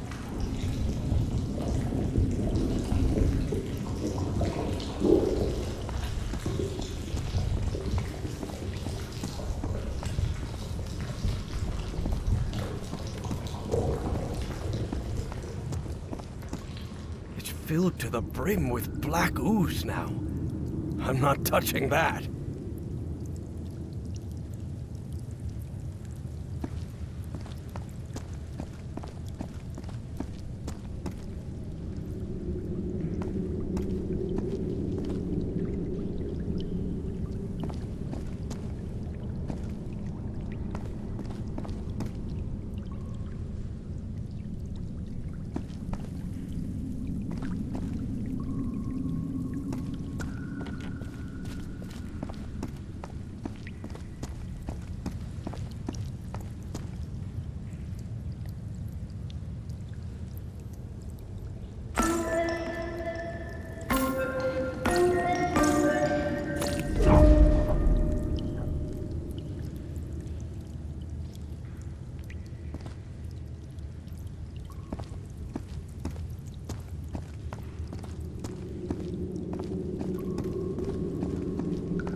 There's another floor up there.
That's as far as the towers can move in that direction.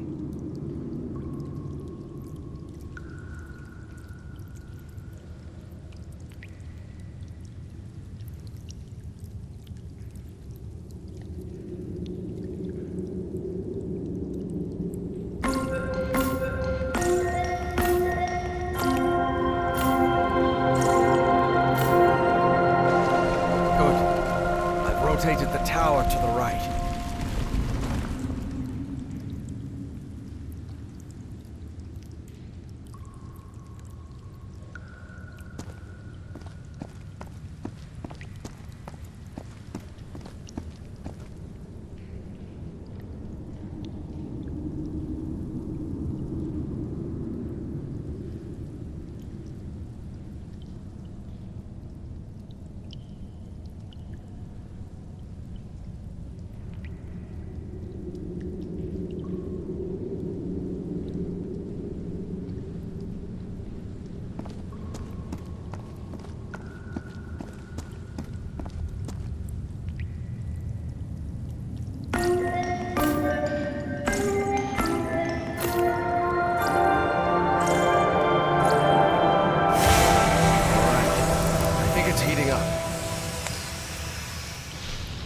Purple hue. Yes, it should be complete now.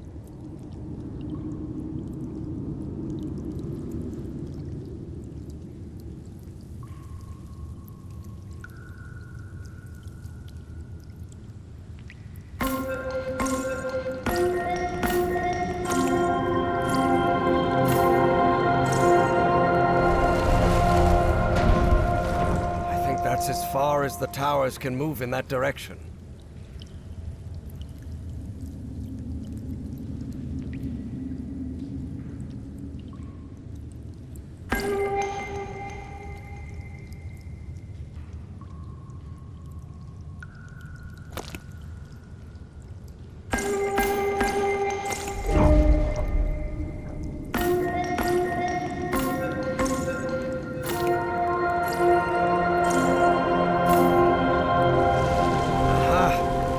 If I play the notes in reverse order, they trigger the opposite effect.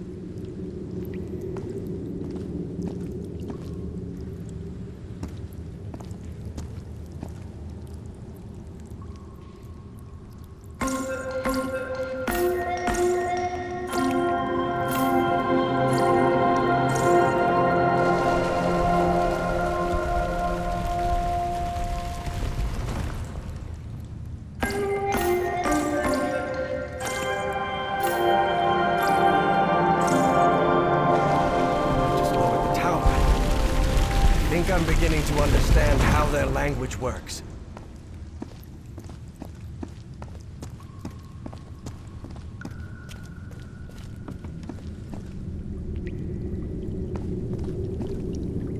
Evangeline, there's another mural in here. Do you think you can interpret it, Professor? What does it portray? Apparently they used fire to do something. That makes sense. This is some sort of refinery, after all.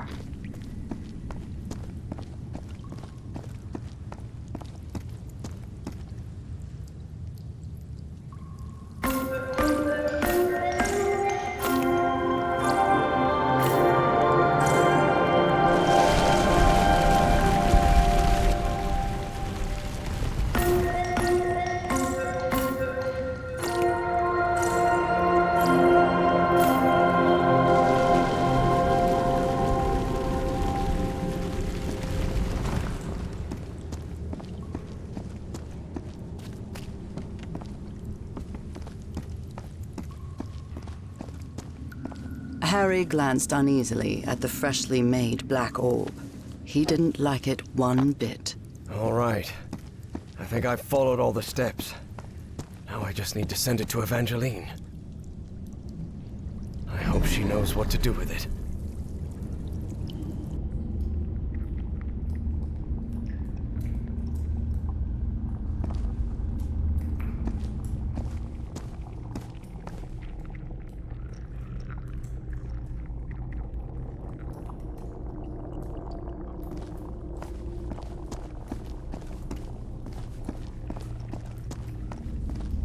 Evie finally held the statuette in her hands, and at once she felt disappointed. Yes, the statuettes were containers of energy, but did that explain her dreams? Her visions? She had to learn more about that lost civilization. I've got the statuette, Professor, but it looks incomplete. Different than in the murals. The black orb should be lower.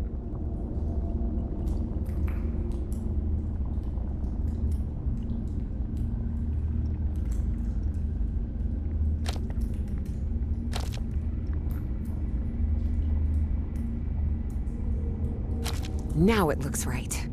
Excellent. Now you should be able to cross safely. Come on, get out of there, quickly!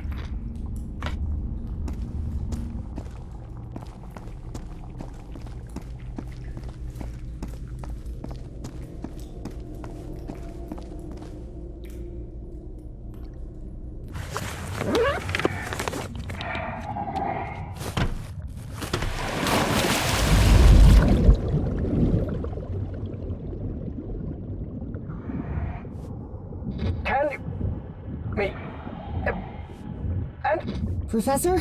I'm losing you. Delene! Professor! Professor! I can't hear you! Evie felt a chill sweep through her body. Don't worry, gentlemen. Everything's gonna be fine. Impossible though it was, she had just heard her dead father's voice, unmistakably. It works! It works! The path is open! Evangeline, I can hear you now. Oh, good. Glad you're back, Professor. I'll be waiting for you here. Once you're out, we'll return to... What the... Professor?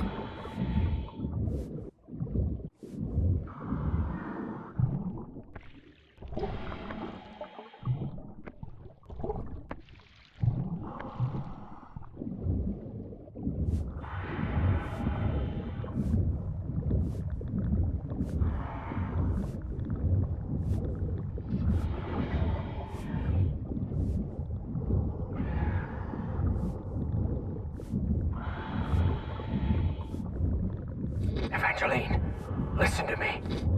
There's someone else here. What do you mean, someone else? Stay down there until I tell you to... Professor? Professor! Evie lingered in the dark waters of the cave, waiting for the professor's signal. A signal that never came. Even so, prudent as she was in waiting, her air supply wouldn't last forever. So when all the noise above finally ceased, she decided to come up. Professor! Professor, I finally have it! I have the statue. Well, this is interesting. You're going to have to come with us, Miss Drayton.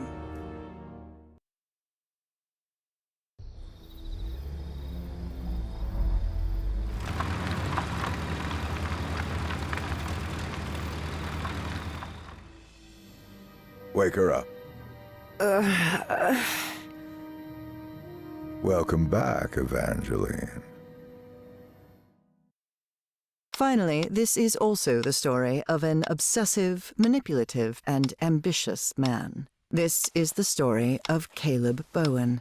Wait, where am I? I'll be the one asking the questions here, girl. My name is Caleb Bowen. I work for the United States government. Bowen often made that claim, though it was at best a half-truth. Sure, he'd worked for the government once, but that was a long time ago, and he'd been running solo for years. Do you realize that you trespassed on a site closed off by the United States government? And more importantly, that you were seen in the company of Professor Harrison Everhart. You may not know this, but Everhart is a subversive individual. We suspect he may be working for the communists. Bowen kept lying. He knew Harry could be many things, but a communist was definitely not one of them. You better have proof for what you're saying. You are in no position to demand anything, girl. But even so, I'll show you who Professor Everhart really is. Your father's name was Franklin Drayton. He and his brother Moses ran a workshop in Benoit, Mississippi called Drayton Motors. He died in a work accident in San Francisco in 1934. Is that correct? You've been investigating me? What kind of... Shut up and listen to what I have to say. Do you recognize anyone besides your father in this photograph? Wait, is that Professor Everhart? Oh, correct. Everhart led an expedition to the Pacific in 1934. Your father was part of that expedition. That was the only truth Bowen told during his conversation with Evangeline. Your father didn't die in San Francisco, Miss Drayton. He died in excruciating agony, alone and abandoned, on an island in the Pacific, and all because of Professor Everhart. I bet he never told you that, did he? In fact, every member of the Everhart expedition died or disappeared under mysterious circumstances. Even the professor's wife, whose strange illness was the impetus for the expedition, vanished under equally mysterious circumstances. I didn't vanish. I simply fulfilled my destiny, accepting the painful sacrifice my husband planned.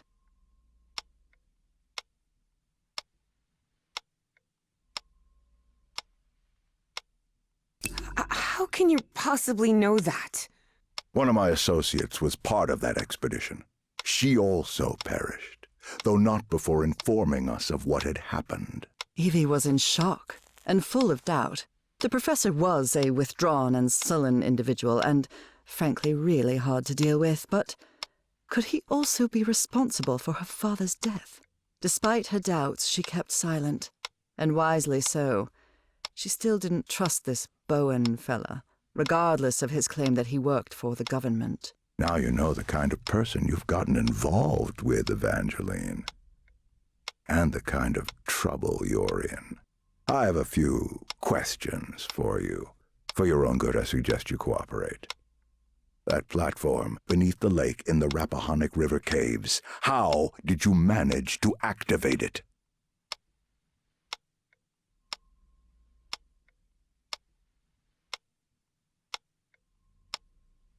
You want me to explain how to activate that platform? It's easy. Go on. You just have to stop being a dim-witted weasel. Don't test my patience, little girl. You don't know what I'm capable of. Don't listen to her, Pharaoh. You must have recognized the girl's cognitive pattern, I'm sure of it. She even mentioned a period of amnesia, just like Peasley. I hope you're right. Evangeline had not the slightest idea what those two men were talking about. Next question. You said a word while you were asleep. Nakotis. Do you know what that means?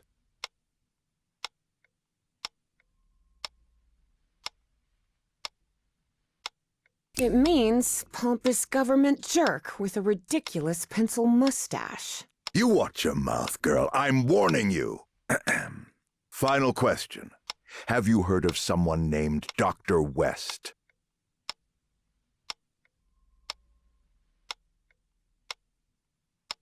Yes, he's a famous proctologist. Maybe he could help with your hemorrhoids. You think you're funny, you damn brat? Want me to teach you some manners, huh? Besides being obsessive, manipulative, and ambitious, Caleb Bowen was also racist. And Evie mocking him didn't sit well with him at all. I'll teach you some manners, you damn brat! This is a waste of time, Pharaoh. It's obvious the girl is hiding something, but there are more effective and less traumatic ways of getting that information. You're right. Proceed.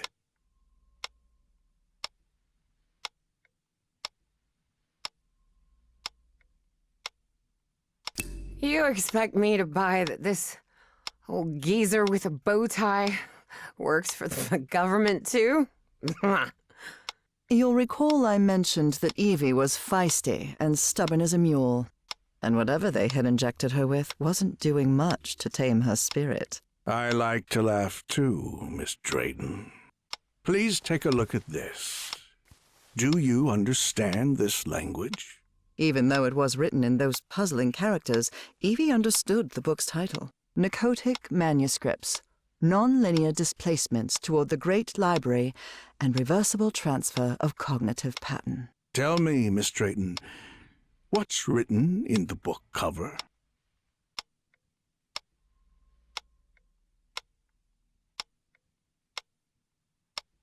Narcotic Manuscripts.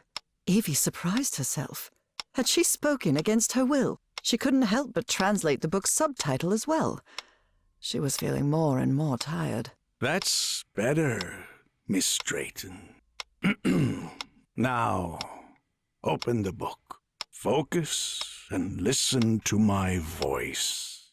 Listen to my voice while you read the book to us. Read the book to us.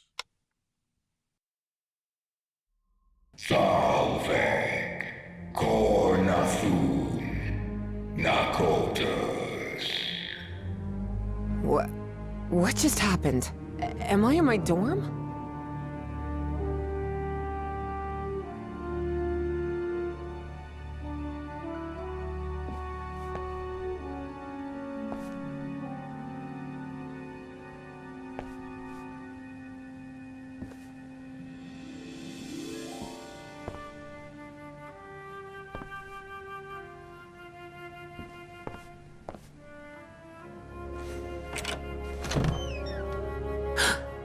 Oh no, Evie was not in her dorm room. Not at all.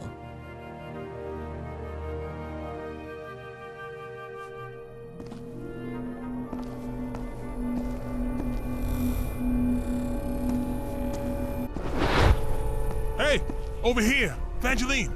Hey, how are things, kid? Papa! Papa! But it can't be! You're alive? Oh, of course I am, darling.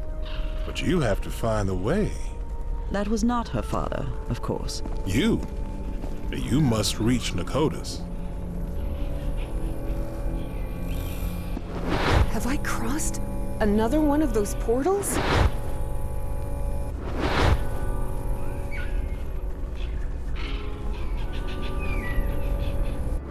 Good Lord. None of this makes any sense.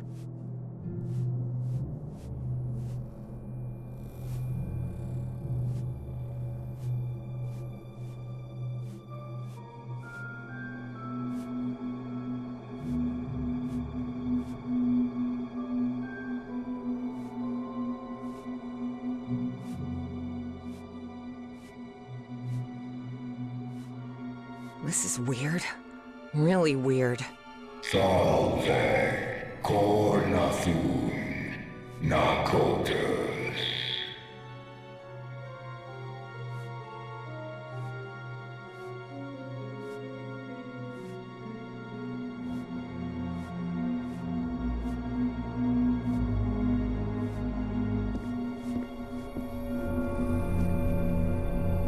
Drunken Motors? Dad and Uncle Mo's motor shop in Benoit?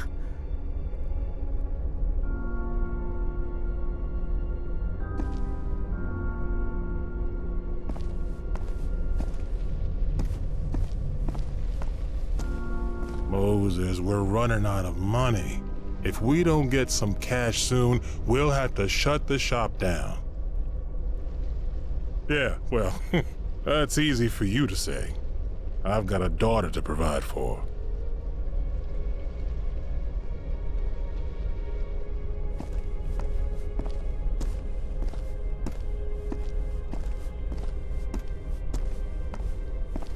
You're a whiz, mister. Would you be interested by any chance in an exciting job opportunity in the Pacific?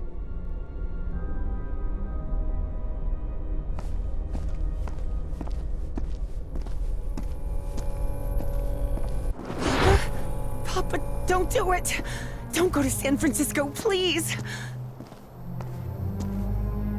Hey, what just happened? It'll only be a few days, Jitterbug. I'll be back before you can say Jack Robinson.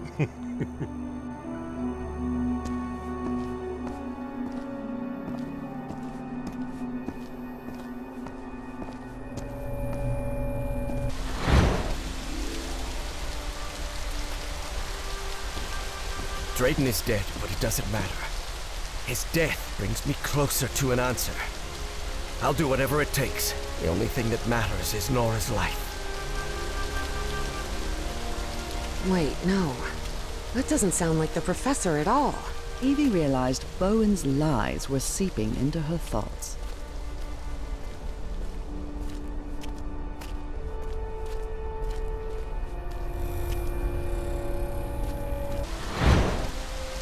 Frank, how do you feel? Not good. But that doesn't matter anymore, Mr. Harry. Just listen to me. Get off this cursed island. You'll find nothing here but death. Go back home. Spend what time you've got left with your wife. And there's another thing I want to ask of you.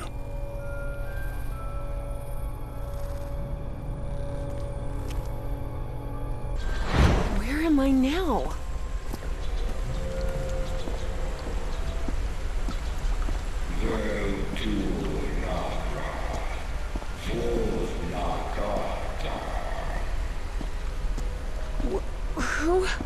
Who are you? Salve Cornafun Nakotas. The great engineer?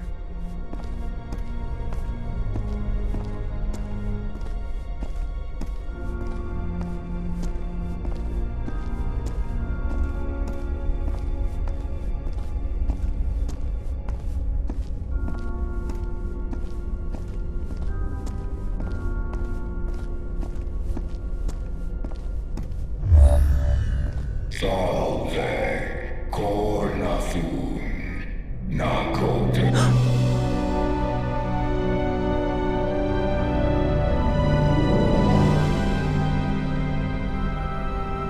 Incredible. Did you hear that? We were right. We finally found the coordinates. At last we know where Nakotas lies.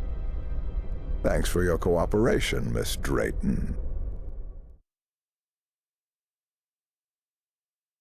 About an hour after Evangeline had her otherworldly vision, Finally, I'm inside. Harry snuck into the same building where she was being kept captive. He had been there many years ago, when he was seeking funding for the Everhart expedition.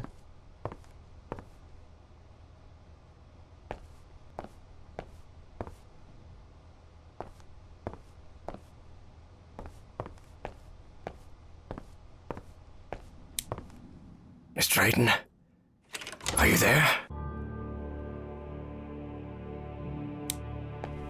What on earth? Harry had always suspected that the Starry Wisdom was something far more sinister than a simple astronomical society.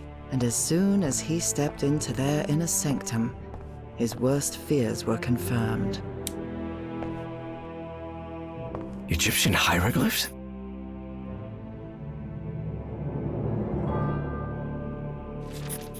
Apparently, the only way to get into the Pharaoh's office is by getting the right combination on the statues downstairs. And I bet my life that Pharaoh is Caleb Bowen.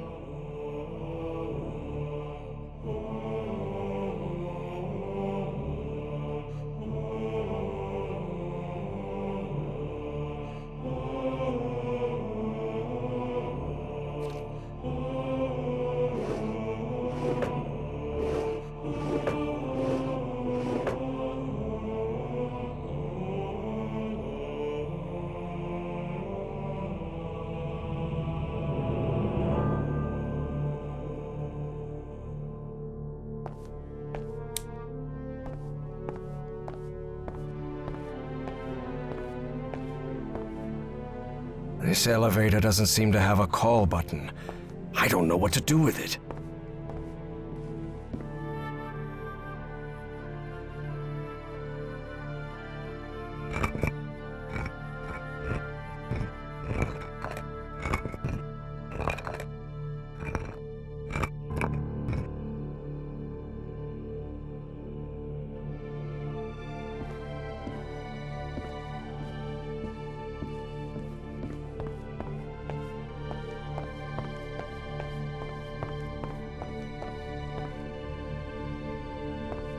These people are out of their minds, no doubt about it. And they clearly have a pathological obsession with Egypt.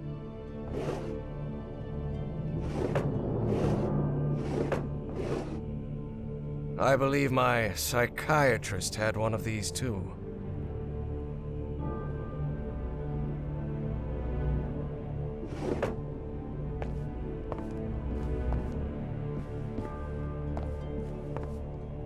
Only those who have been enlightened know the divine geometry of the tetrahedron, which grants access to the gates of knowledge. What's this load of baloney?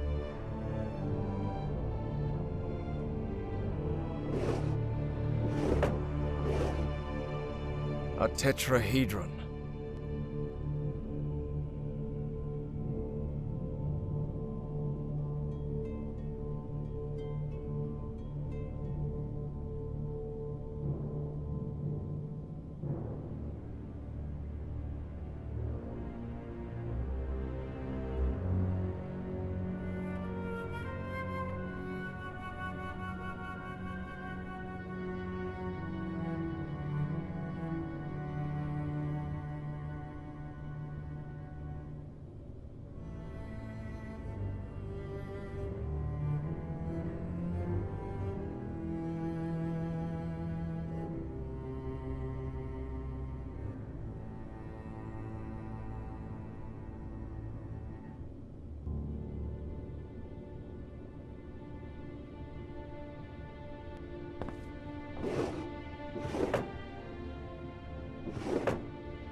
There's a pyramid in the center of this chamber.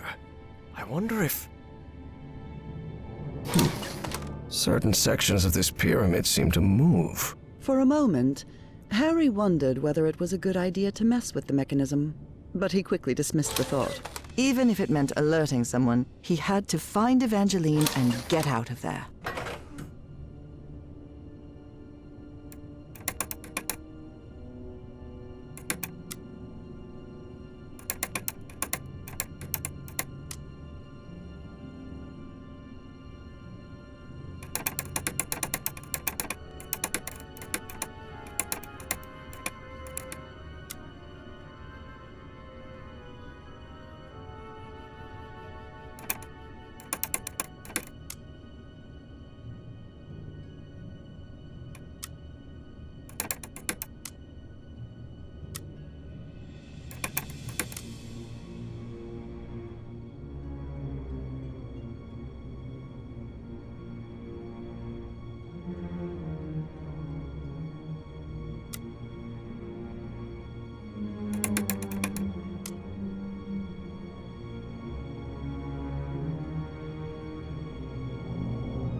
Yes, the doors to the upper rooms are open.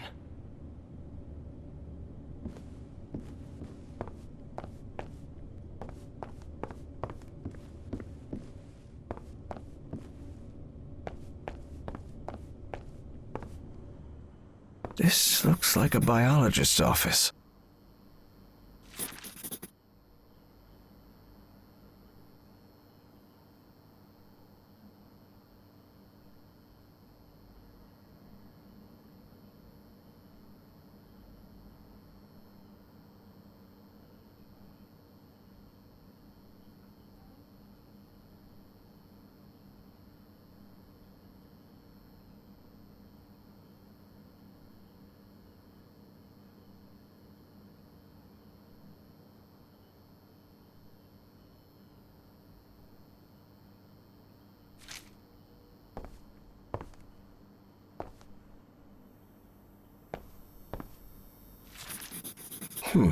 They rotated the positions.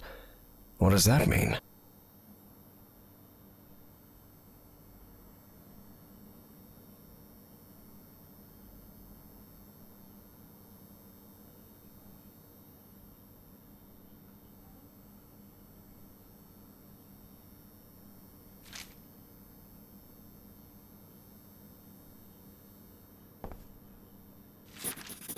Looks like even kooky cultists have a love life. Who would have thought?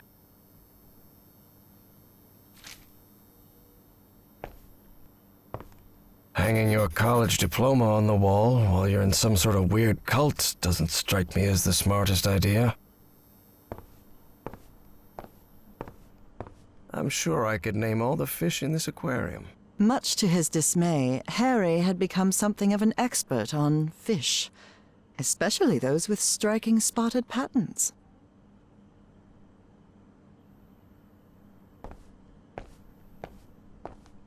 The shelf is packed with every kind of specimen. Looks like it came straight out of Dr. Frankenstein's lab.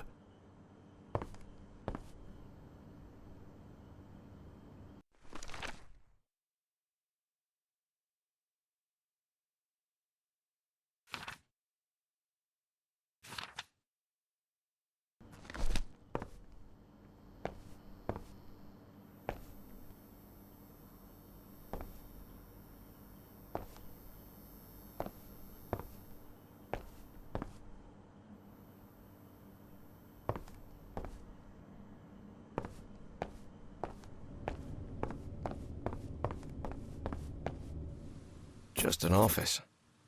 But this couch, maybe from a psychiatrist's office? This metronome still makes my skin crawl. He sounds glad to be rid of him.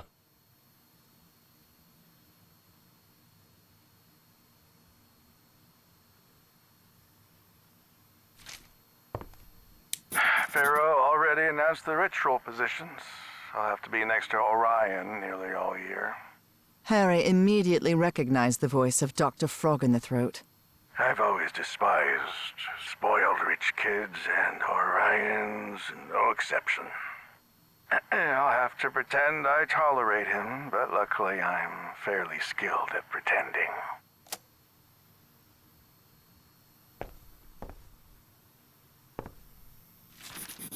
Drat.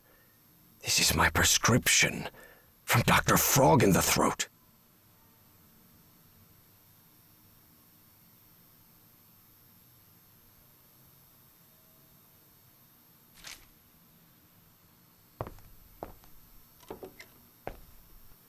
A roll of film. I wonder what's on it.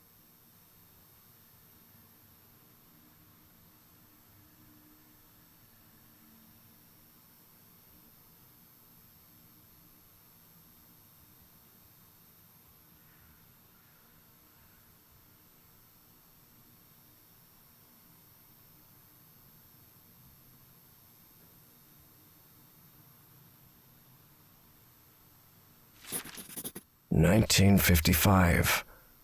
So they've been doing this for a while now.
This office looks expensive.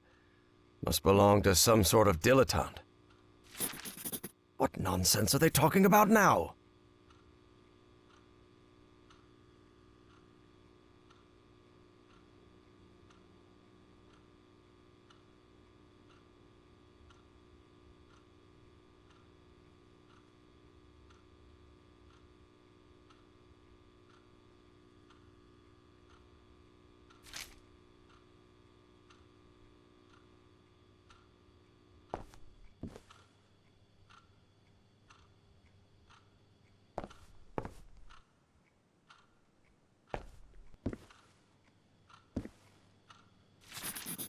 The robbery at my house could have gone way worse, all things considered.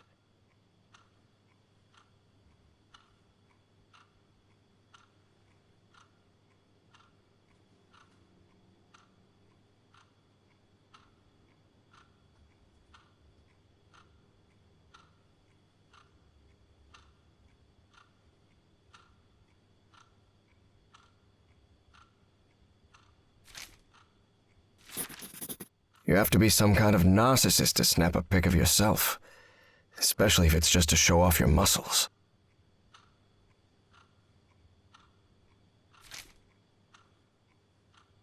October 29th.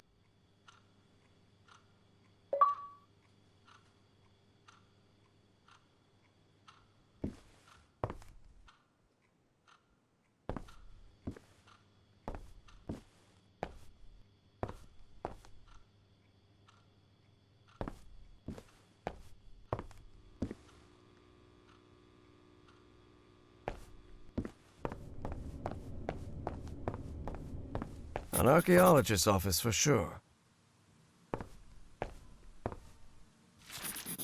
There's something written in German in these pages. Although Harry's German was a bit rusty, he understood what it meant.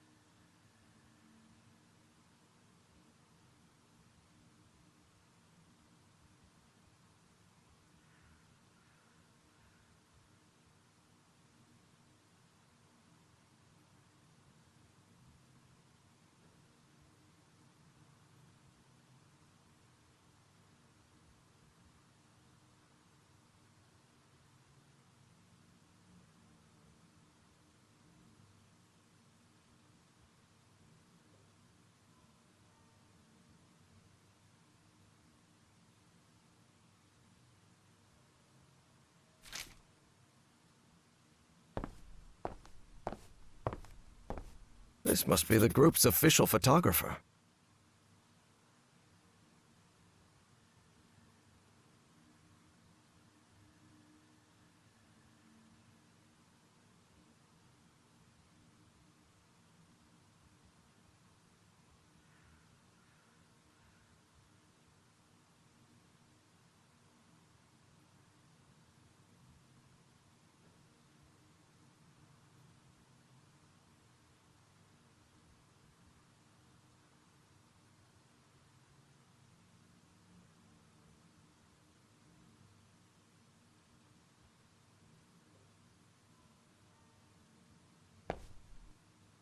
This guy has been all over the world.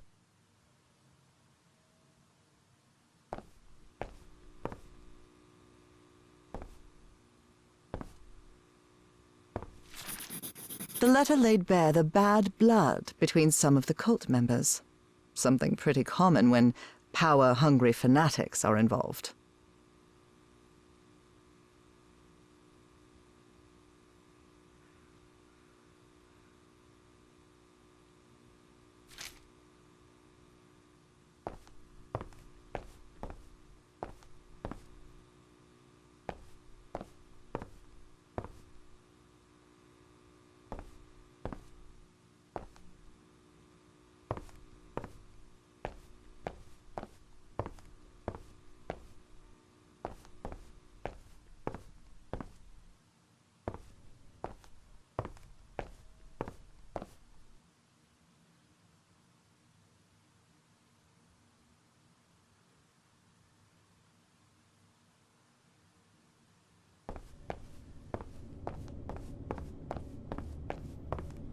This looks like an astronomer's office.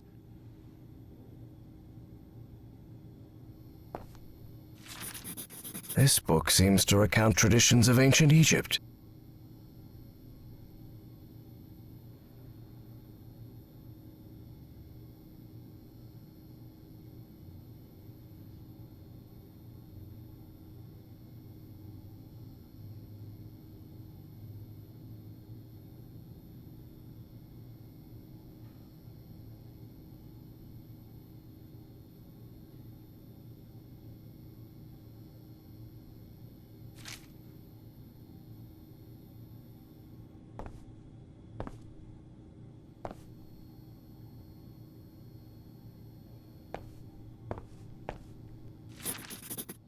heaven's sake. These kooks really are obsessed with ancient Egypt.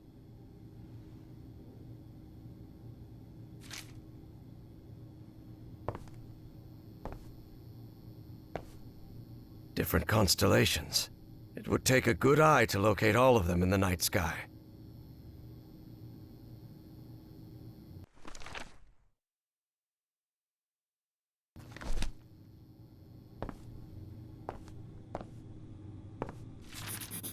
So these freaks have masks, code names, and hieroglyphs assigned to each of them.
Egyptian hieroglyphs?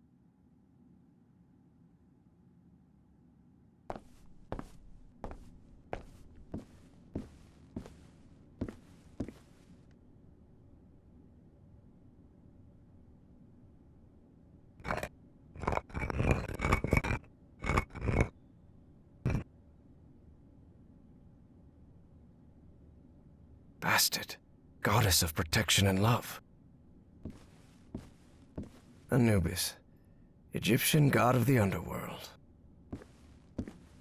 That is Sobek, god of fertility and life and lord of the Nile. Thoth, god of intelligence and magic.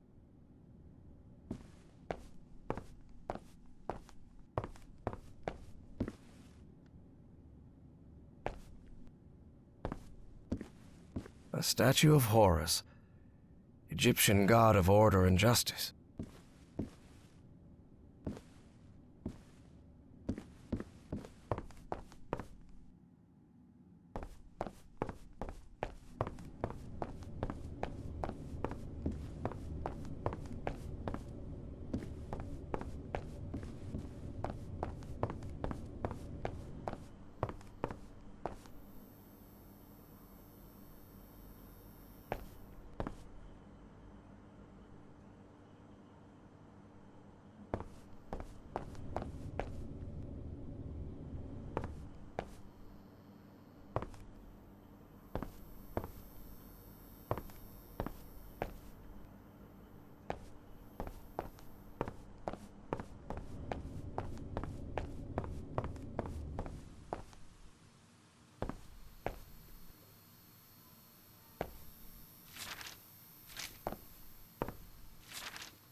This fella clearly has expensive tastes. I'm impressed.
This guy has been all over the world.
Different constellations.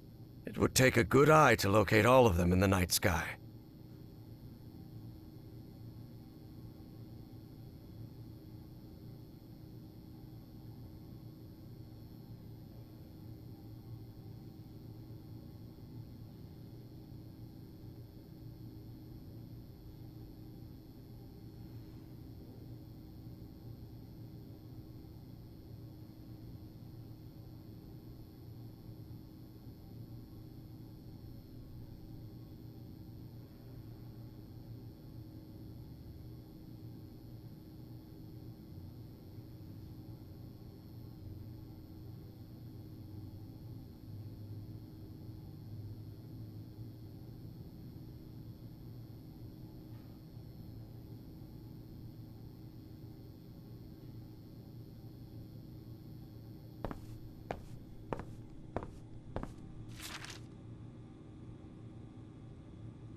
A black statue of a pharaoh.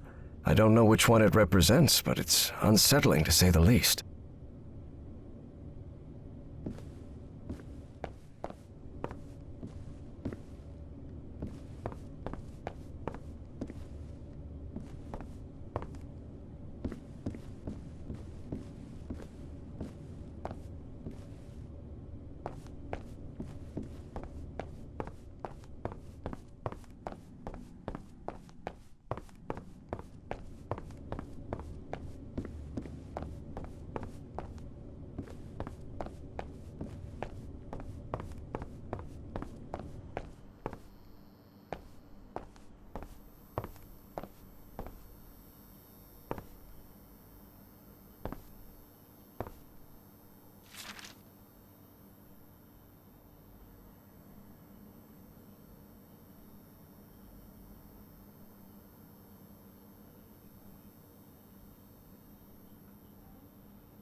A statue of Horus, Egyptian god of order and justice.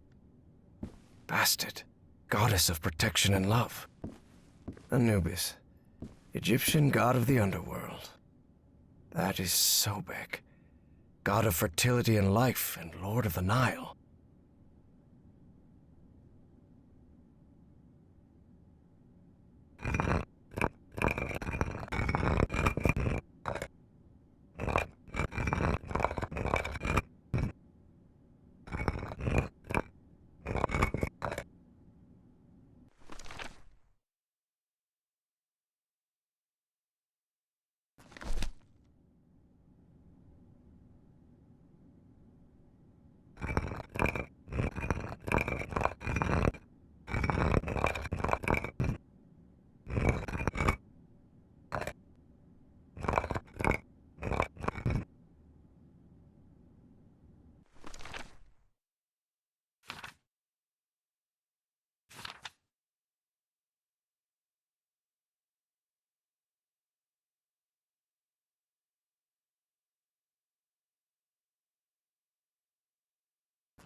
Thoth, god of intelligence and magic.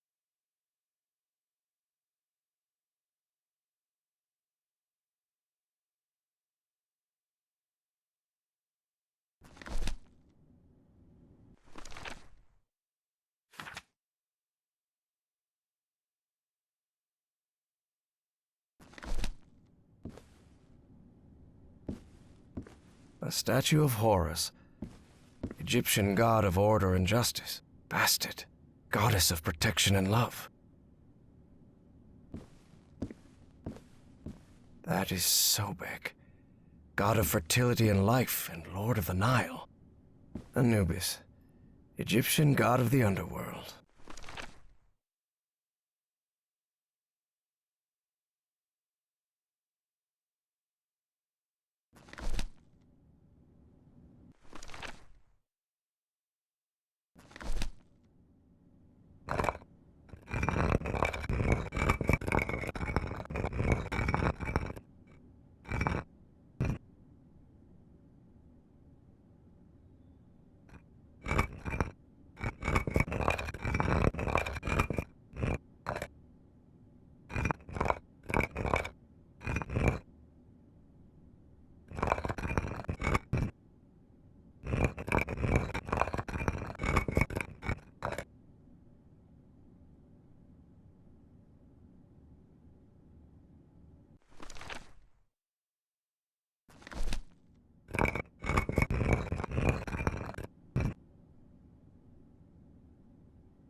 Thoth, god of intelligence and magic.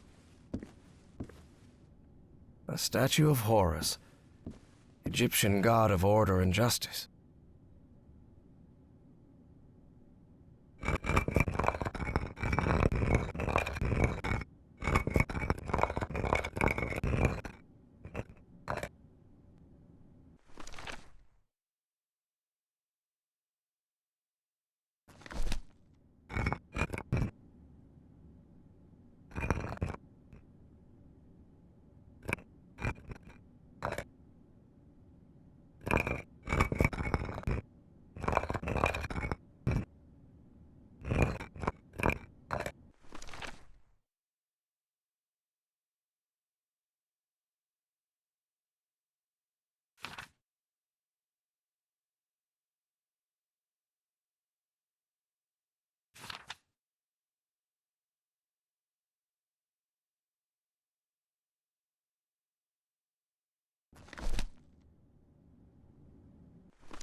Trays with various chemical substances. They even have the molecular structures written on the bottles.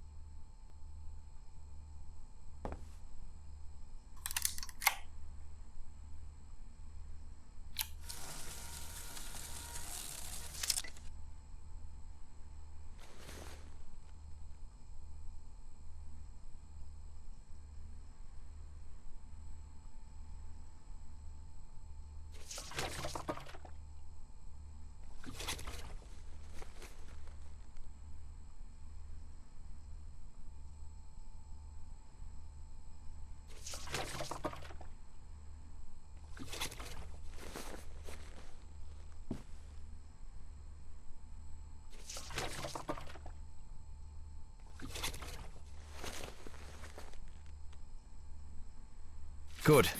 I've developed the photo.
Good. I've developed the photo.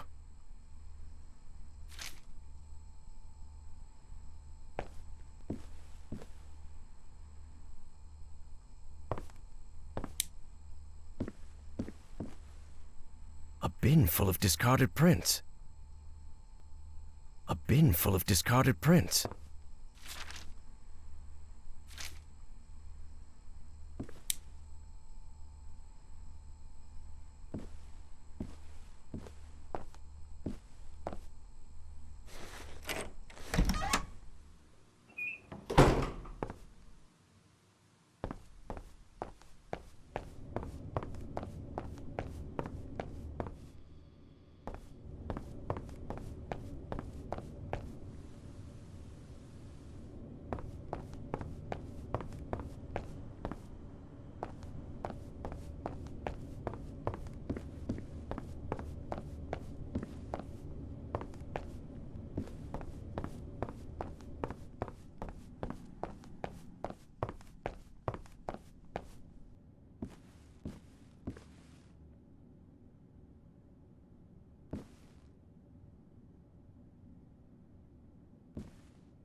Bastet, goddess of protection and love.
Anubis, Egyptian god of the underworld.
Nope, I'm getting something wrong.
A statue of Horus, Egyptian god of order and justice.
elevator. It must be the access to Bowen's office. Evangeline has to be there. I'm sure of it.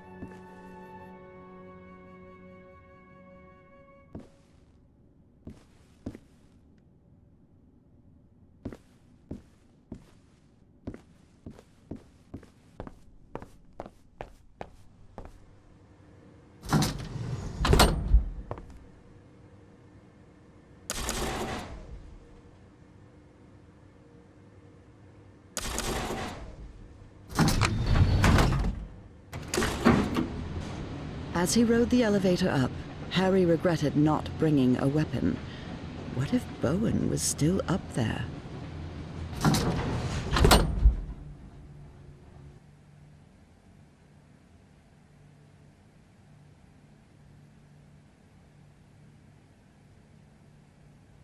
All right. Let's see what you're hiding here, you scoundrel. Well, looks like they give this medal to just about anyone.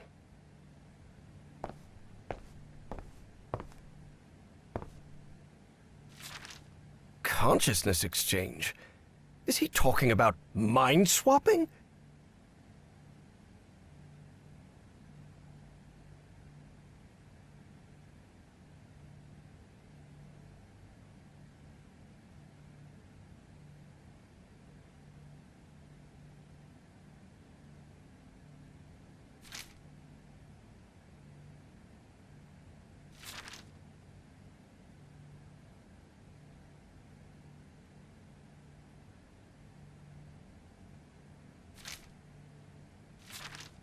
Apparently, that John Teague was Fornax, another cult member.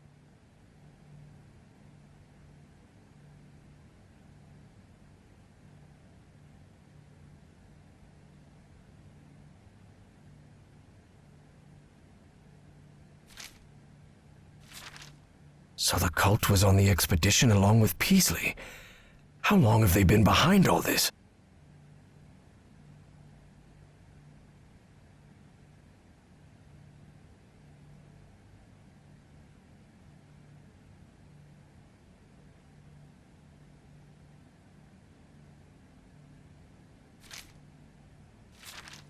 Spitsbergen. That's the place in Norway Evangeline mentioned.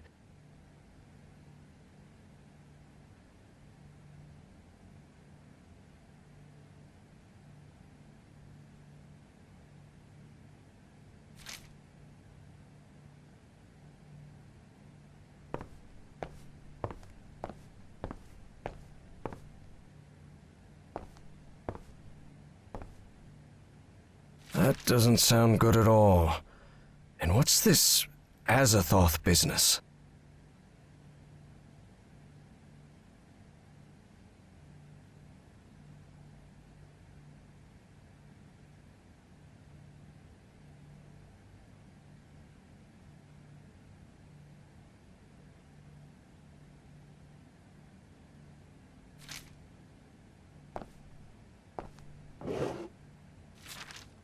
I knew Bowen would never abandon his Nazi pals.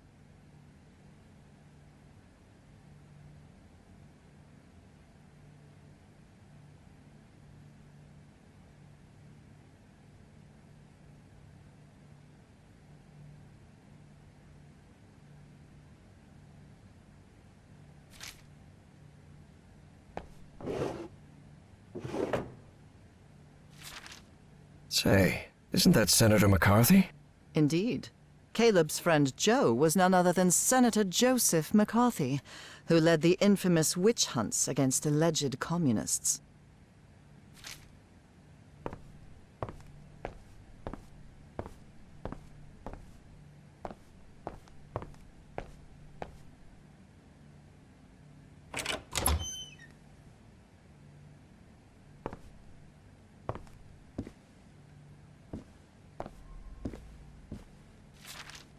Dr. West?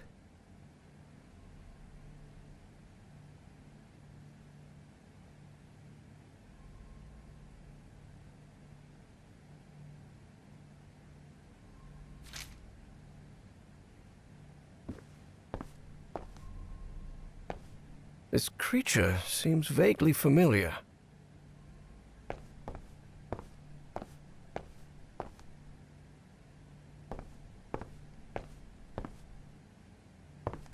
Evangeline had to be on the other side of that door, no doubt about it. But Harry stopped before entering. Was there anything left for him to find in Caleb Bowen's office? Please be all right, Evangeline. Let's go, Miss Drayton. We have to get out of here.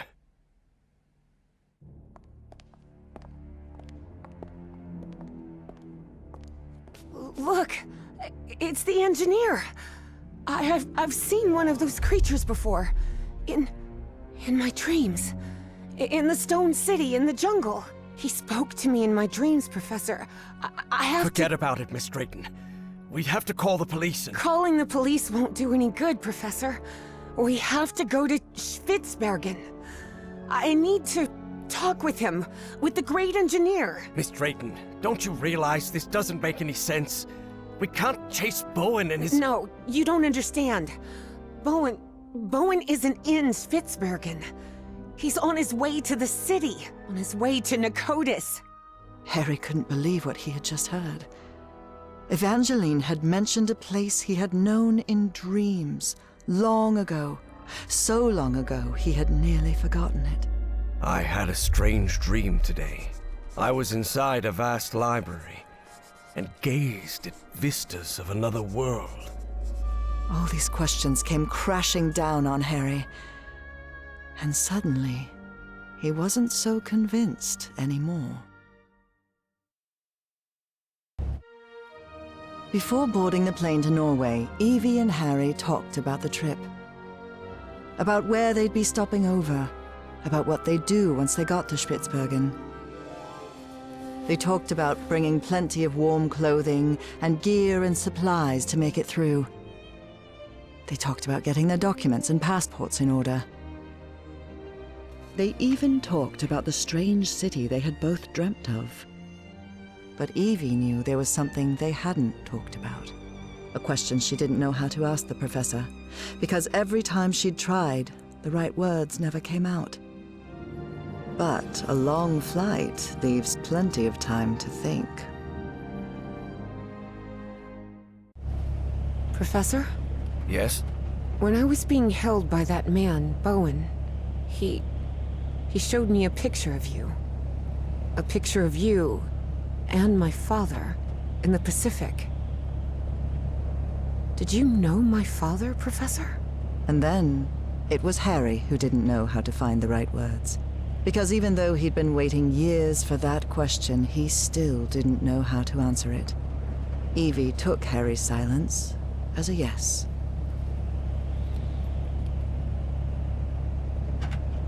How come you never told me you knew my father? You never asked. What do you mean, I never asked? What kind of an answer is that? Evie was furious. That petty, childish excuse didn't suit the professor at all. Look, I wanted to. You wanted what? Just talk, for God's sake. All right. I'll explain everything. Good. We've got plenty of time to spare before we land. My wife, Nora, was diagnosed with an incurable disease. The same hereditary illness of unknown origin that had struck her mother before her. The doctors had no answer. So I decided to find it myself. I never imagined the answer would take me so far away. To a remote island in the Pacific. Back then, I didn't have the financial independence I have now. So I had to raise money and put a team together. Do you remember the night before your father left for work in San Francisco? You were probably 5 or 6 years old. Oh, God. Yes, I remember. I remember a beautiful, dark-haired woman, a nervous, scrawny guy, and a man who seemed really happy about something. I'll never forget those words. You're a whiz, mister. Would you be interested, by any chance, in an exciting job opportunity in the Pacific? That's right. Frank agreed to come with us to the island. It pained him to leave you and your mother back in Mississippi, but he needed the money and I was paying very well. But that island wasn't what we expected. There was something there that... Let's just say there are forces in this world that mankind ought not to meddle with, Miss Drayton. Things like the Black Ooze, and on that island, it was everywhere. I told you, it's the most dangerous substance I've ever come across. We found that out when one of the expedition members came into contact with it. It was him, driven mad, who attacked your father. Just a shallow cut with an ancient dagger, but enough to infect him with that black liquid. That is what took Frank's life. I did what I could to look after him, but that infection, it was beyond anything I could handle. His final words still haunt me. Harry, please look after my wife and my little girl. And that's what I've been trying to do all these years, though evidently not as well as I might have done. Evie was speechless. She could not believe it. Take care of me? What are you talking about? I just met you a week ago. I've never had anyone except my mother. And the only help we ever got was from the insurance checks. What kind of help are you— There was no insurance, Evangeline. What? Harry decided that since he'd started telling the truth, he wouldn't stop halfway. I am the Hydrangea Foundation. Hydrangeas were just Nora's favorite flowers, that's all. And then Evie understood. She understood the strange and painful sacrifice that man had made. I wasn't the one who drove that dagger into your father, but I dragged him to that island and didn't listen when he told me we had to leave. Harry had spent a long time avoiding the truth of what had happened nearly 30 years before, on that island in the Pacific. But for the first time in ages, he was forced to face it. So yes, your father died because of me. I can't tell you how sorry I am. I won't be so foolish as to ask for your forgiveness. I know I have no right to it. I understand how you must feel now. I understand that you hate me.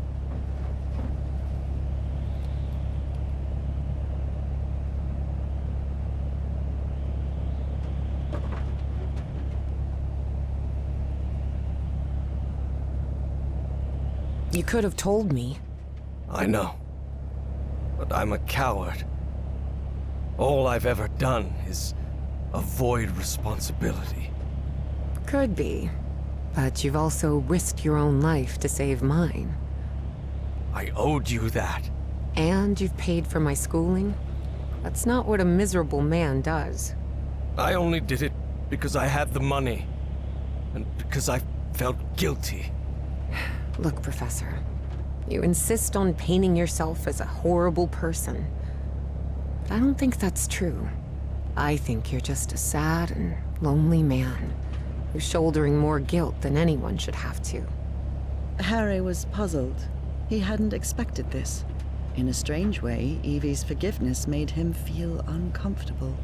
Didn't he deserve punishment for what he'd done? Evie's decision had made him doubt. Perhaps it was time to move on. I don't know. Maybe you're right. I'm sure I am. Believe me. And after that, Evie and Harry remained silent for the rest of the flight.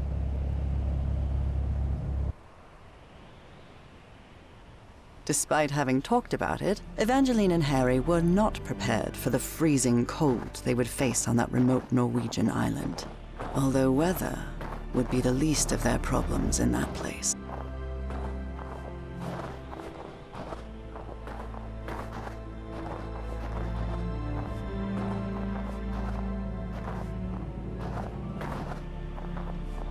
God, this is unbearable. Professor, are you sure you're all right? You should have brought a couple more layers. Don't worry, Miss Drayton. I'll be fine. Harry hadn't always been like that. He used to like heat. But 3 months stranded on a Pacific island had changed his preferences. What we saw in Bowen's office? The Black Pharaoh, Azathoth, and all that? What do you think it means? Just the ramblings of a madman, I'm sure of it.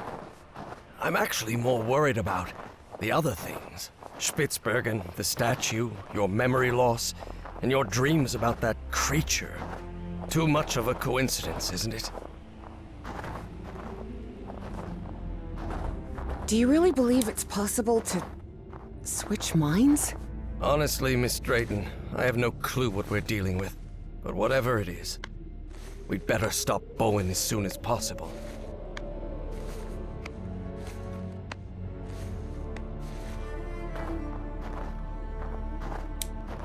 Here it is, the radio station.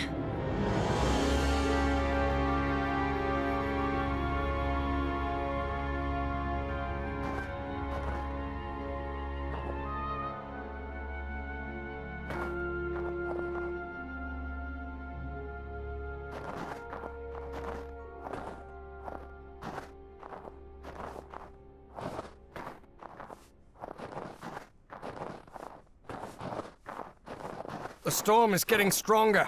We'd better stay close to each other, Professor.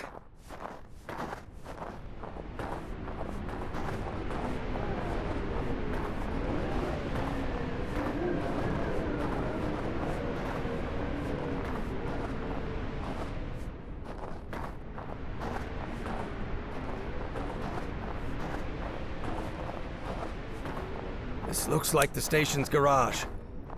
I wonder why they left vehicles in here. It's not working.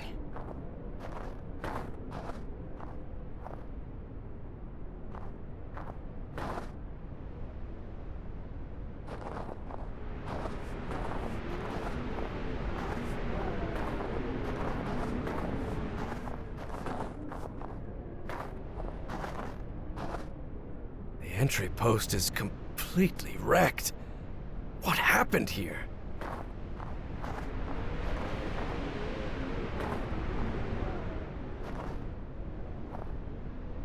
A book titled The Unspeakable Cult doesn't sound like a very pleasant read.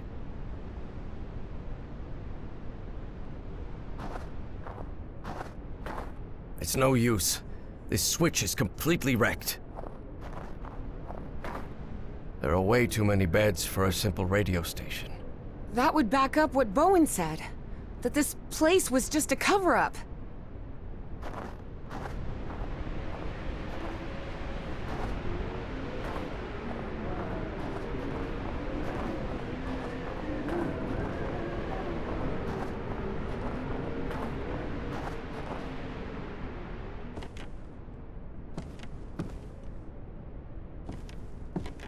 The mess hall.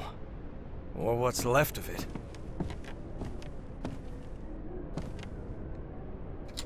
It's not working.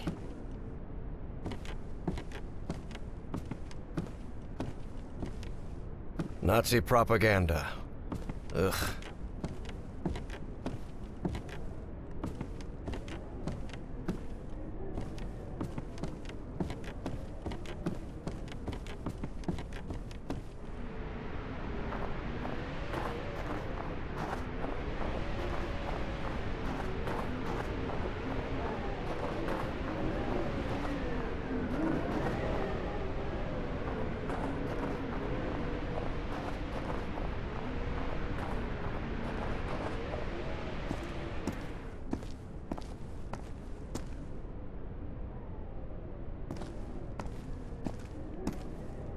This storage room's a complete mess. Like everything else in the station, it seems. It's not working.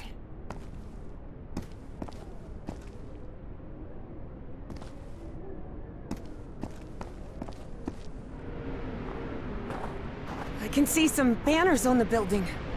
They look like... Oh. Nazis. I hate these guys.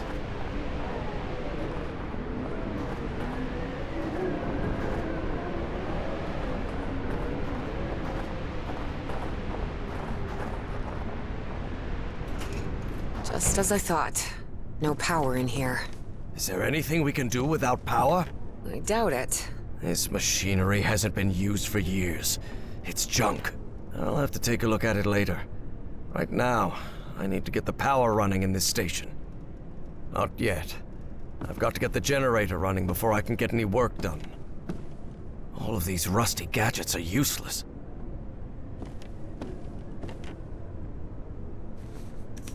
No, the door won't budge.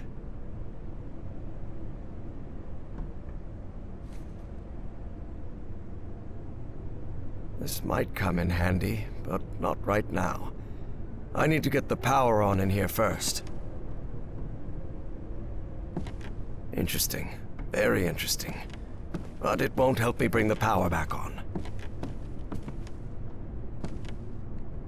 I'll have to take a look at it later. Right now, I need to get the power running in this station.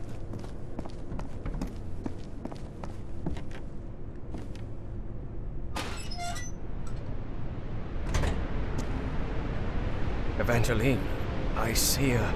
Harry hesitated to say the words because of how absurd they might sound. space ship of some sort? A spaceship? You mean like a flying saucer? Not yet. I've got to get the generator running before I can get any work done. This might come in handy, but not right now. I need to get the power on in here first.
This must be the generator room, but it's locked.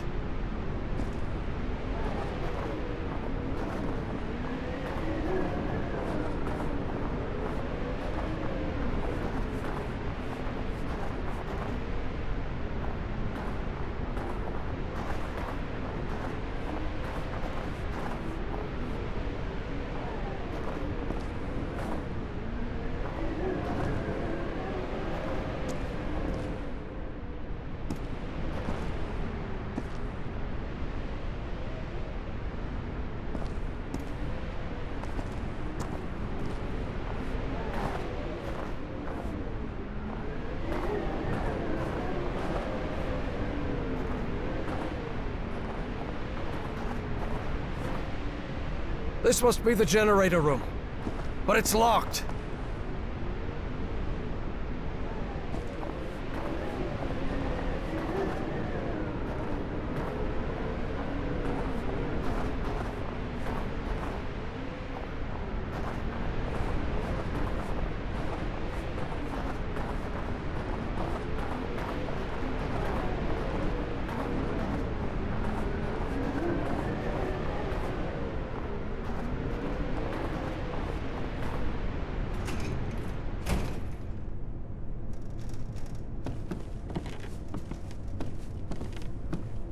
Interesting.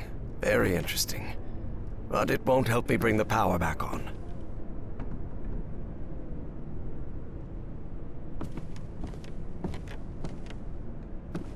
Not yet. I've got to get the generator running before I can get any work done.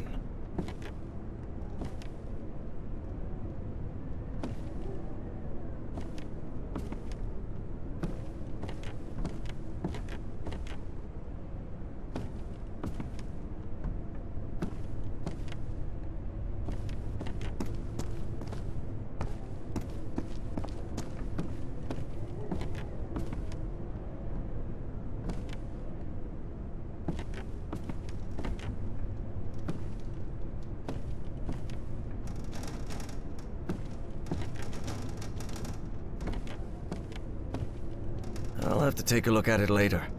Right now, I need to get the power running in this station.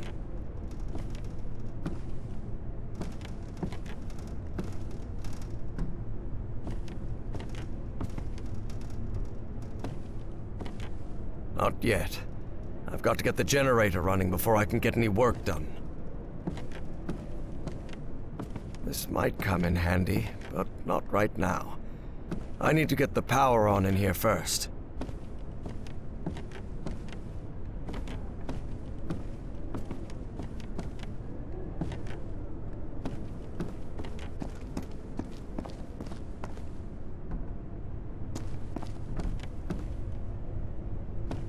This must be the key to the generator room.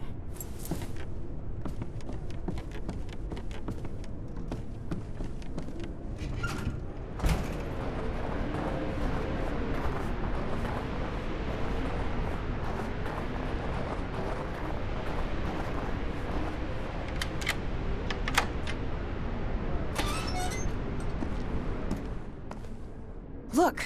Seems this generator was meant to power the whole facility. Try turning it on, Professor. Hey, what the... The current must have caused a power surge in that distribution panel up there. Let me take a look. Maybe I can fix it. Okay.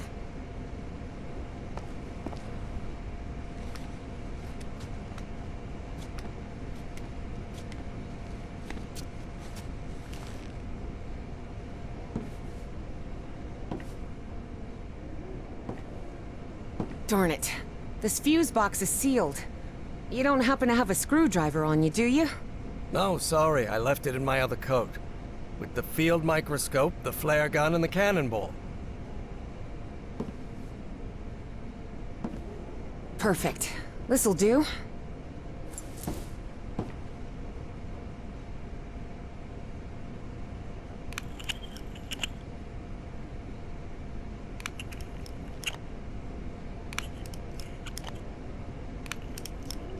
An old fuse box.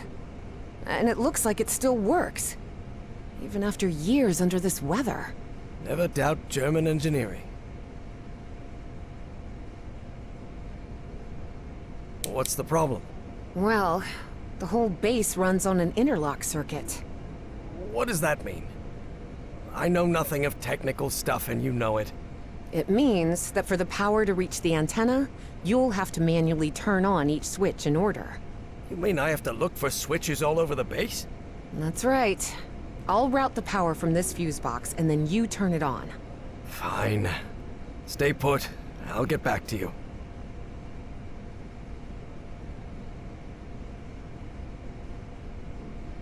Up to you now, Professor.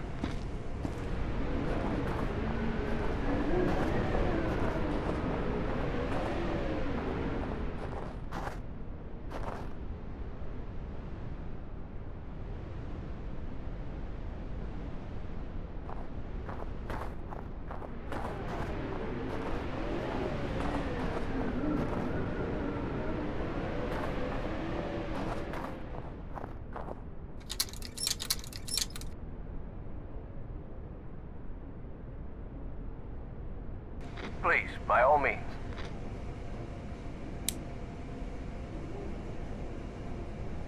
You're in charge now. Good. I managed to turn this thing on. Evangeline, try another switch. Okay.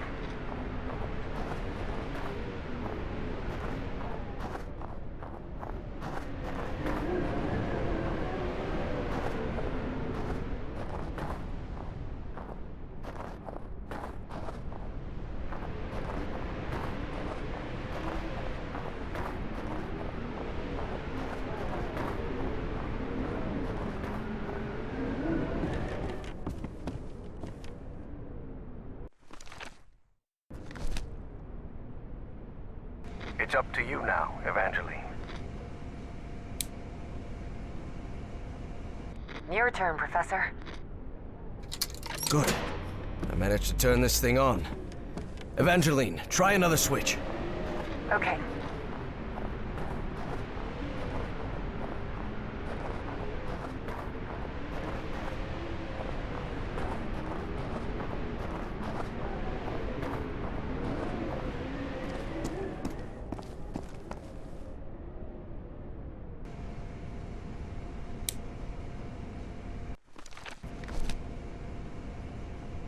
Up to you now, Professor. Good. I managed to turn this thing on. Evangeline, try another switch. Okay.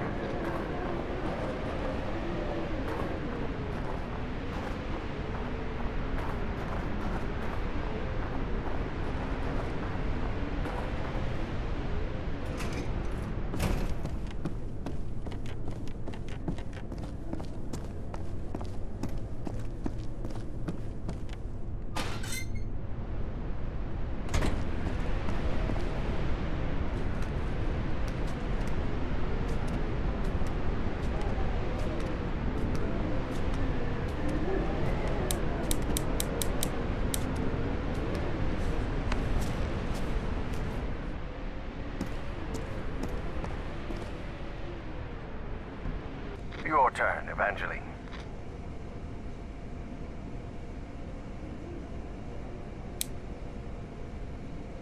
You're in charge now. Yes, we did it. We're good. Power's on. I'm heading back to the antenna, Professor. Okay, Evangeline.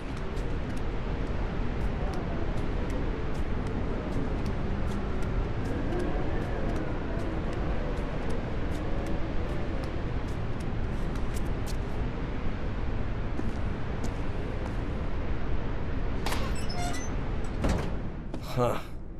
Wasn't expecting to see one of these here. What are you talking about? It's an Enigma machine. A message encryption device the Nazis used to encode top-secret messages. But how could you possibly know that? I worked in intelligence during World War II. Obviously, I was too old to be sent to the front lines. And I can't see a thing without my glasses. But the OSS thought someone like me could be useful cracking codes. So they sent me to Fort Meade, Maryland, to the Signal Security Agency building. The SSA, Signal Security Agency. I hate working with this schmuck. Caleb Bowen had the right connections, which is how he landed a job at the SSA. For Harry, this meant torture, plain and simple. Hendricks requested a transfer to Europe last week. He's a man of action, no doubt about it.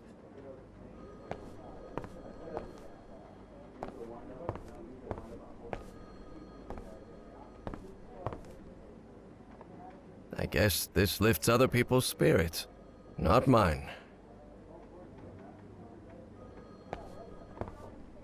Russell's desk is always a mess. He's probably on a cigarette break.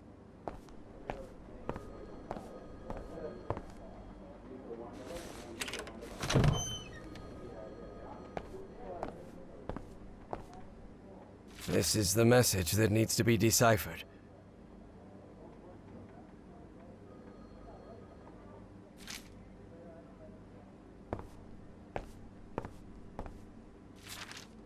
I don't rightly know what we'd have done without Turing and his people over at Bletchley Park.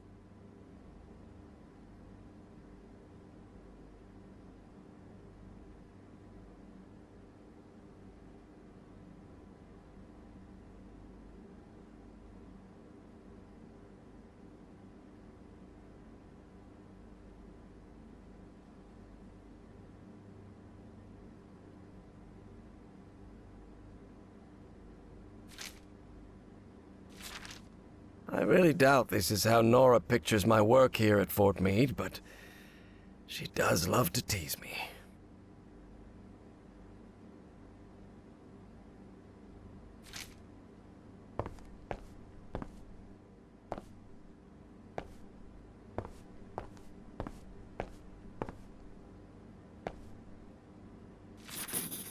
Enigma decoding instructions.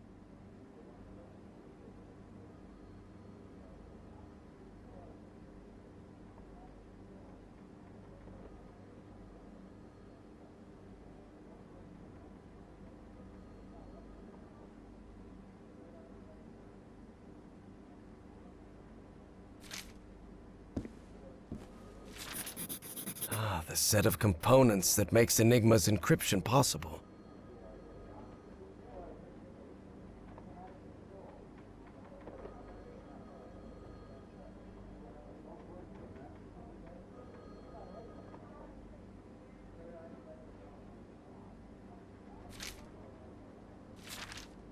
Ah, I always keep this photograph close.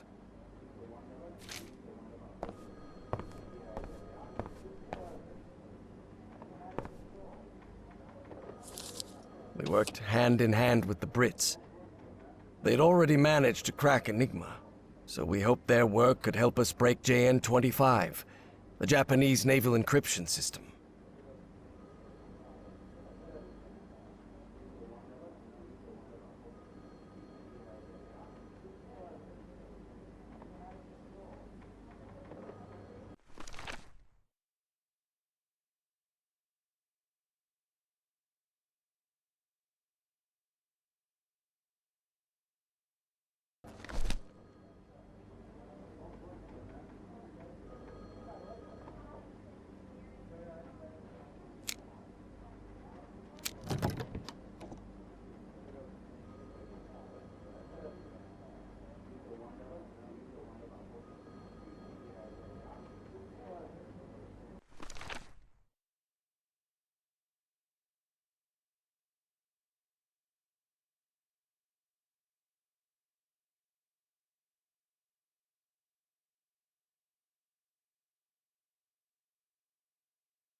Excellent.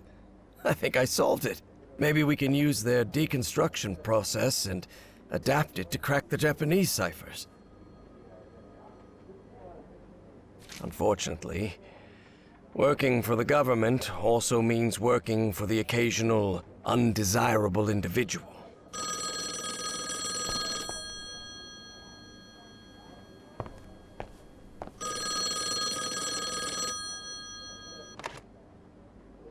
Yes? Professor, this is Caleb Bowen speaking. Bowen? It's been weeks since the British handed over everything they had on Enigma. Do you know yet if that encryption model will help us decode JN-25? You have to understand, Professor. Washington is starting to get uneasy. I'll try to buy you some time, but I can't assure you anything.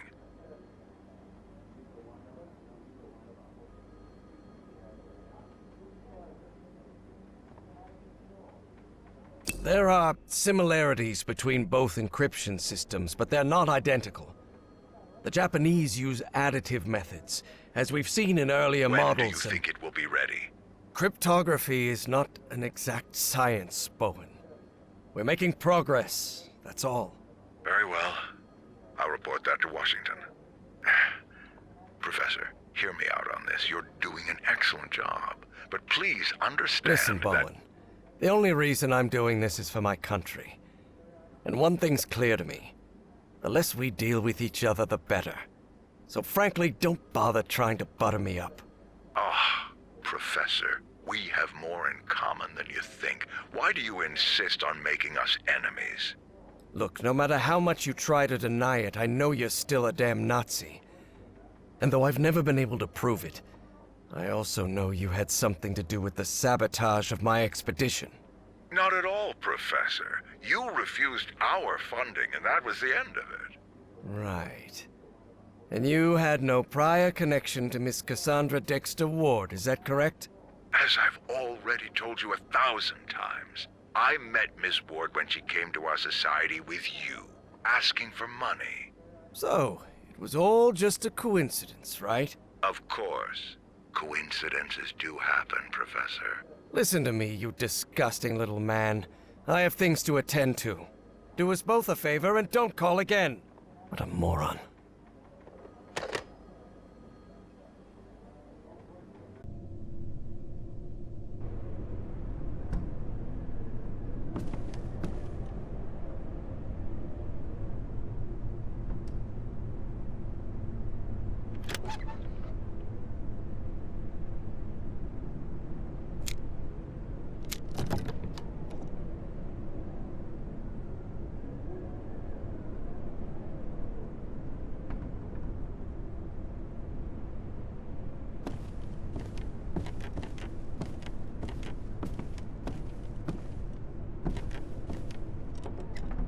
There's some sort of cable here.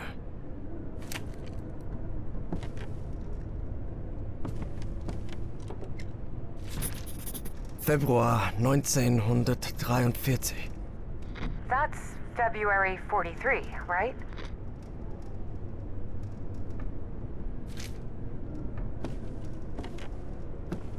An encrypted message.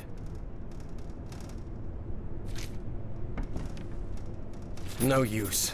It's encrypted.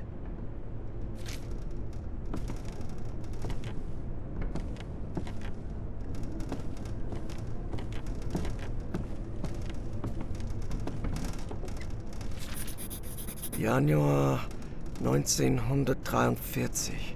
That means January 1943. Well, yeah. That one's not too hard to guess.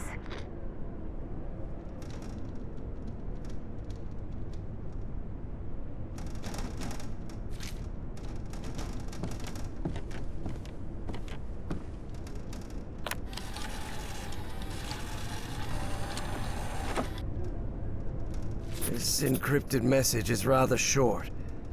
I wonder what it contains.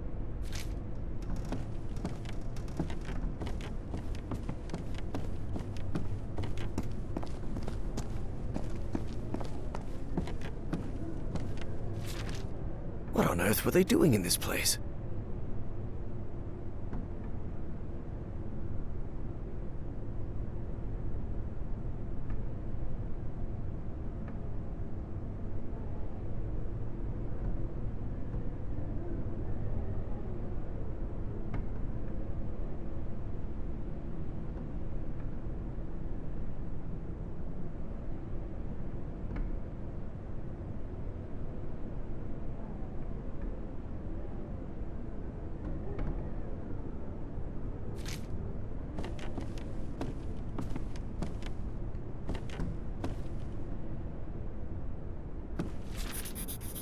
the Dienstausweis of an SS Oberstgruppenführer. Some Otto Adler. English, please? Oh, sorry, it's the ID of a Nazi general.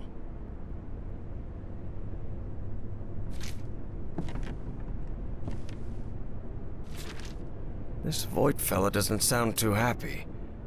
Someone must have gotten some dates wrong.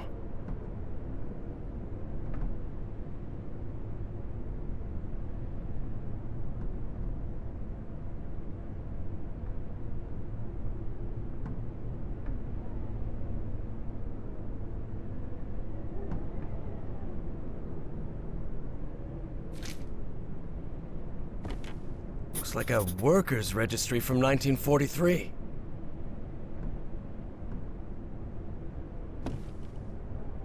That guy with the white hair must be the senior one. What a creepy-looking face he has. A monocle. He must be upper class. This guy looks like a bureaucrat.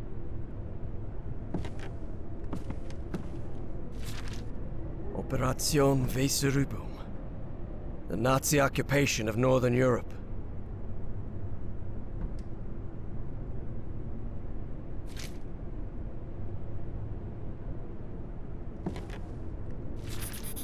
Boy, this radio station gets creepier every minute. Yes, I can feel a shiver down my spine, and it's not the cold.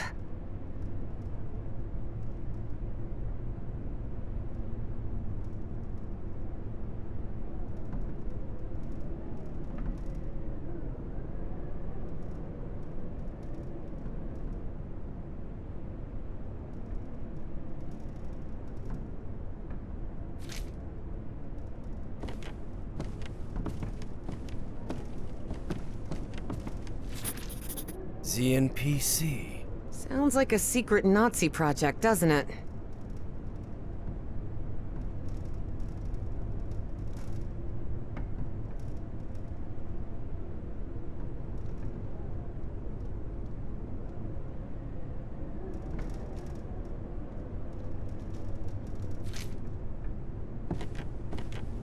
All of these rusty gadgets are useless.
code. I wonder. Could that be the code to access the reinforced door, Professor?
The Nazis probably abandoned the base. That's why this message was never received.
German names with numbers assigned.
A reinforced door.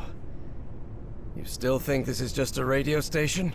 Alright, I've got to admit, this is weird as hell.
No, the door won't budge.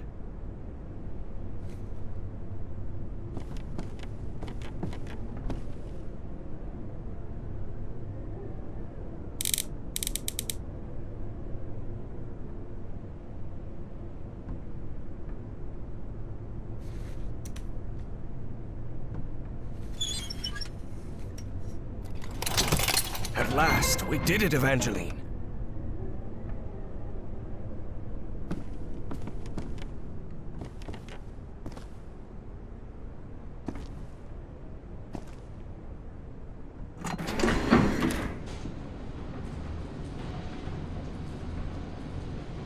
So the station was just a cover-up. But I wonder what for. Whatever it is, we're going to find out.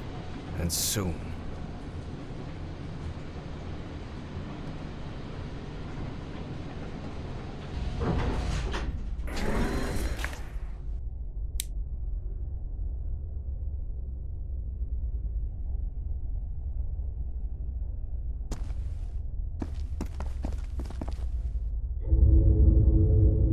Harry tried to keep his composure when he saw the oily shadow. He didn't want to alarm Evie.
Think we'll find that great engineer of yours down here?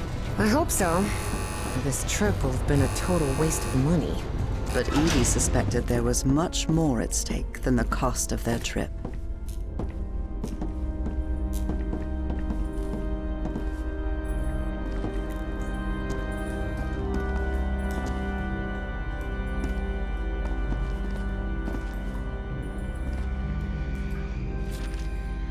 References a creature. You think that might be your great engineer? Yes, sounds like it.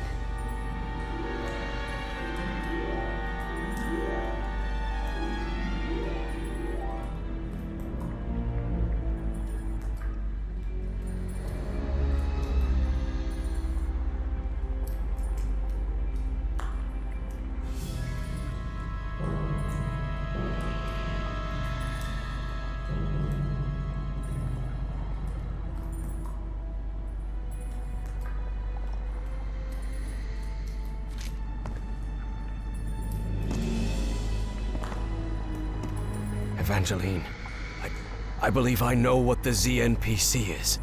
Zeit means time, and... It wasn't hard for Evie to figure out the rest of that German phrase. Is this a project for time navigation? Harry and Evie were speechless. The Nazis had been working on something that allowed them to travel through time. And it wasn't just that Caleb Bowen was after it. He was already plenty of steps ahead. A liquid that reacts to sound, like in the Rappahannock River caves.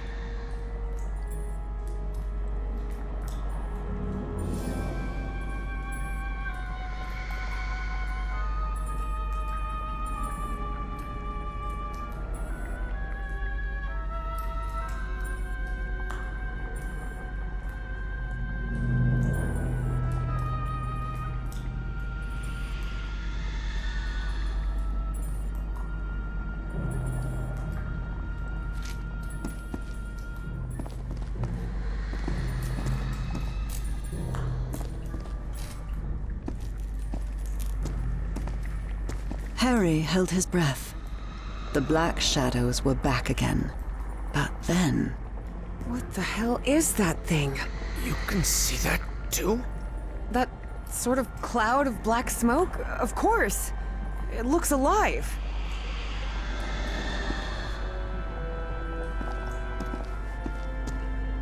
Offices, control room, Kronos lab. That must be it. We have to go through to the other side. But how will we open these doors? You said control room, right? I bet we can operate the doors from there. That makes sense. Okay. To get there, we'll need to go downstairs and through the offices. But Professor, the way downstairs is flooded.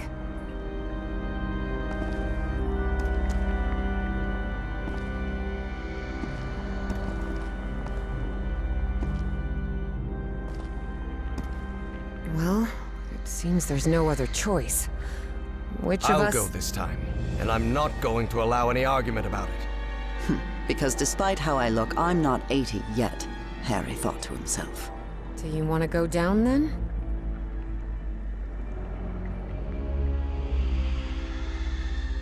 Go ahead. Lower me down. All right. Be very careful down there, Professor.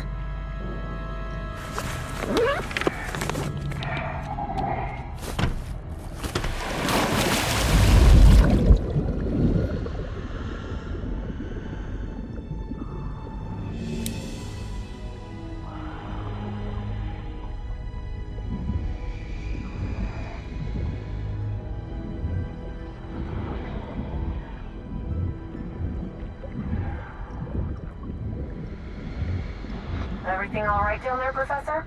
So far, so good. Though it's very dark in here. And I think I know why this place is flooded.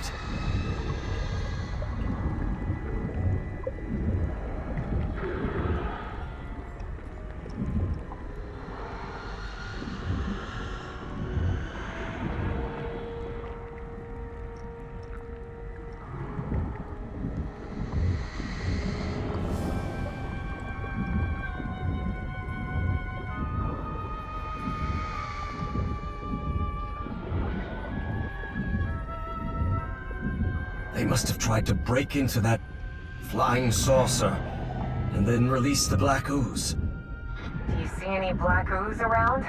All around, yes. I'm pretty sure it was the ship's fuel.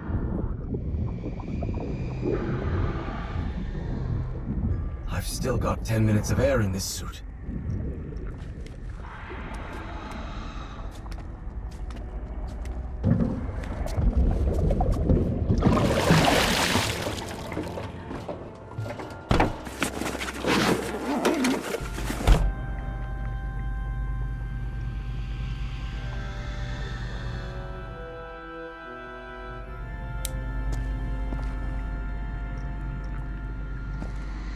Evangeline, do you hear me?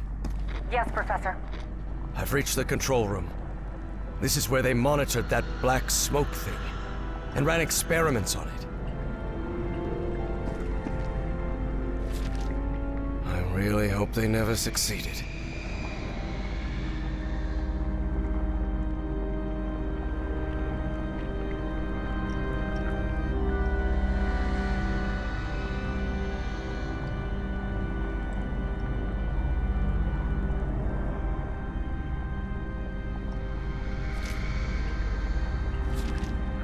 He must be talking about that flying saucer we saw out there.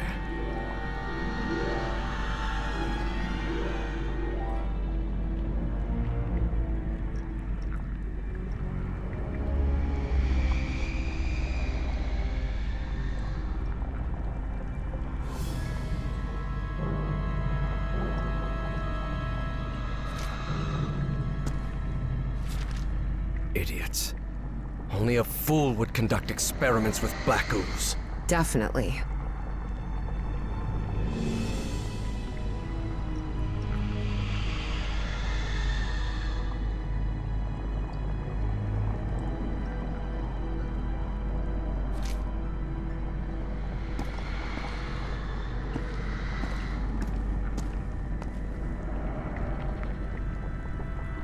Evangeline, there's a panel here.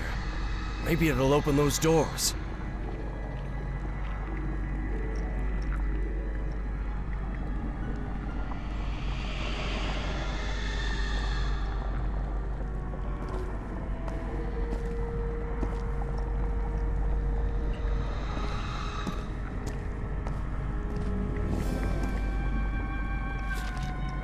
So that thing is not only alive, but it's also aggressive.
Please, by all means.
I don't understand German.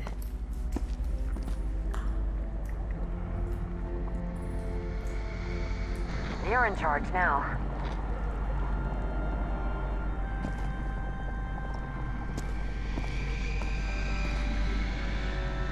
Looks like the organizational chart for Project Kronos. And that's Felix Stahl. That guy's a member of the Starry Wisdom Society. So that was the reason Bowen had pulled every string to get that man to America.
It's up to you now, Evangeline.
like that's on.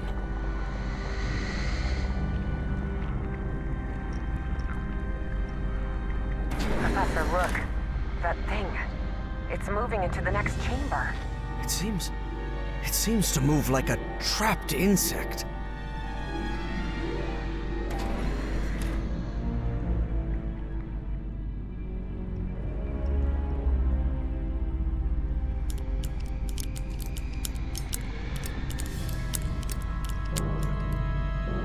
A light just came on.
Up to you now, Professor.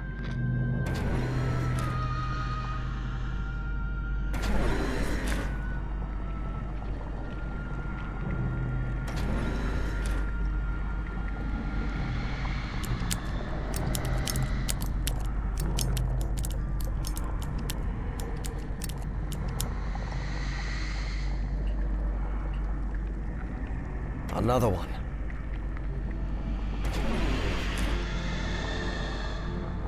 Your turn, Evangeline.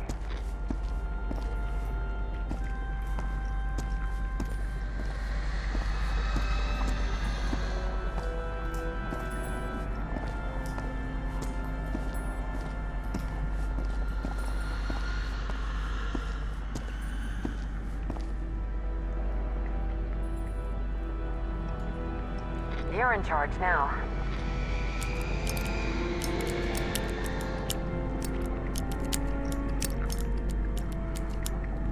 Good.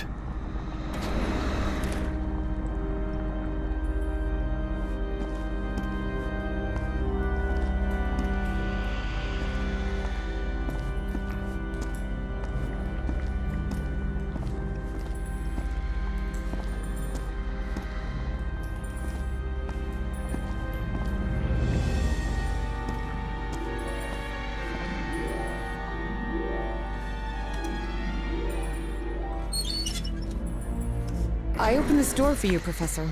You can leave the control panel. I think we're safe.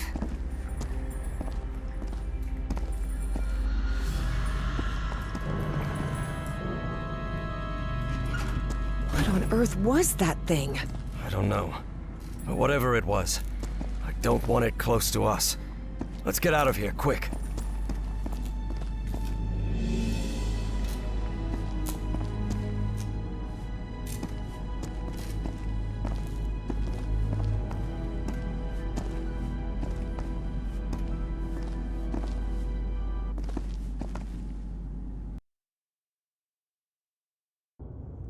What is this place?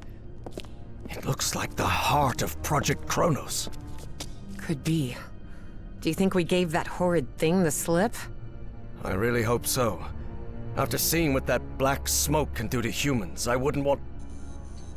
What the hell? How did that thing get out? No time for questions now! Run, Professor! Run! Quick, the bunker door! Help me close it, Evangeline!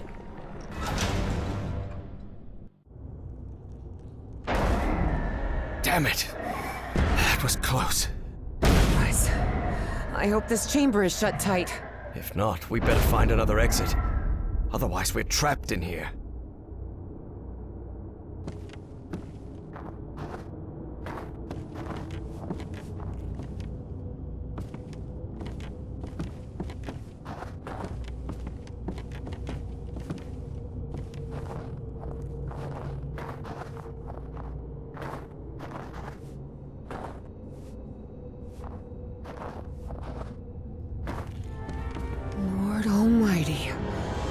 Evie recognized the gigantic creature at once.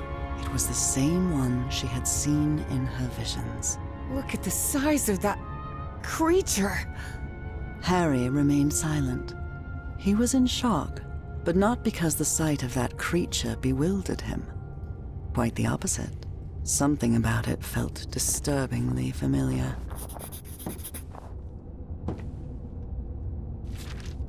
So the Nazis called the black smoke things polyps.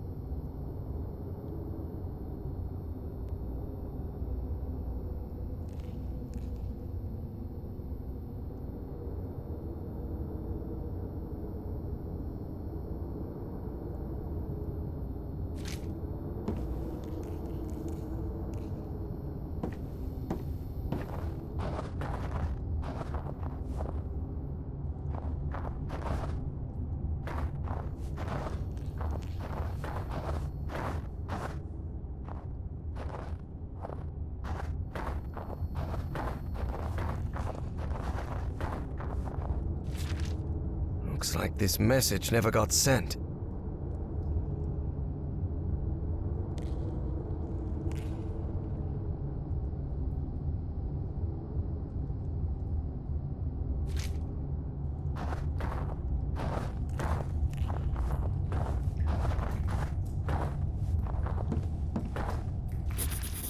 Apparently, the Nazis tried to communicate with that creature.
This seat is what the Nazis used to try to communicate with the creature. All right, there's no time to waste. Try connecting me to that machine, Professor. Evie knew perfectly well that the professor was about to rattle off a whole list of reasons why they shouldn't go through with it, but she had neither the time nor the patience to listen to them. And before you say anything, yes, Professor, we have to do it. Because we're trapped in here. And yes, Professor, it does have to be me. Because I'm the one who has dreamed of that creature. And the one who understands its language. I know you're trying to protect me, but I need you to trust me. Just this once? Before the argument had even started, Harry had to concede defeat. You're impossible, do you know that?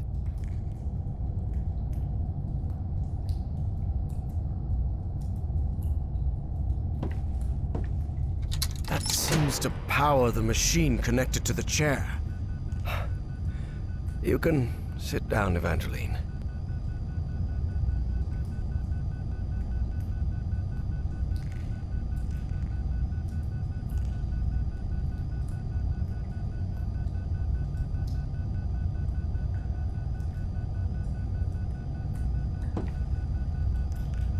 This apparatus identifies matching brainwave patterns between Evangeline and that creature.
Another brainwave match. Good.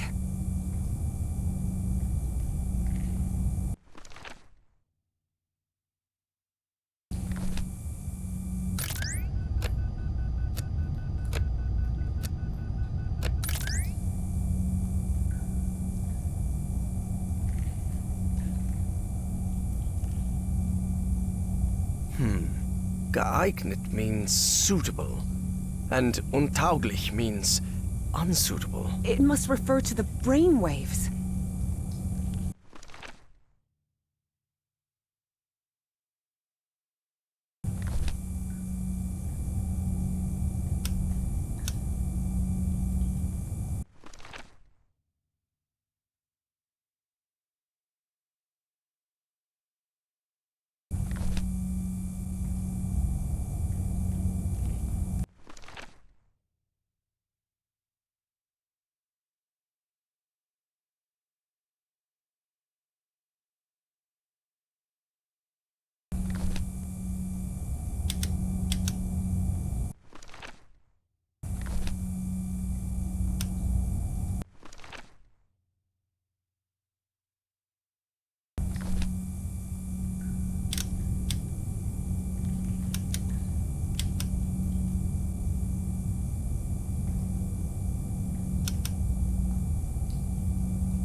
Looks like everything is set. So, whenever you're ready. Go ahead.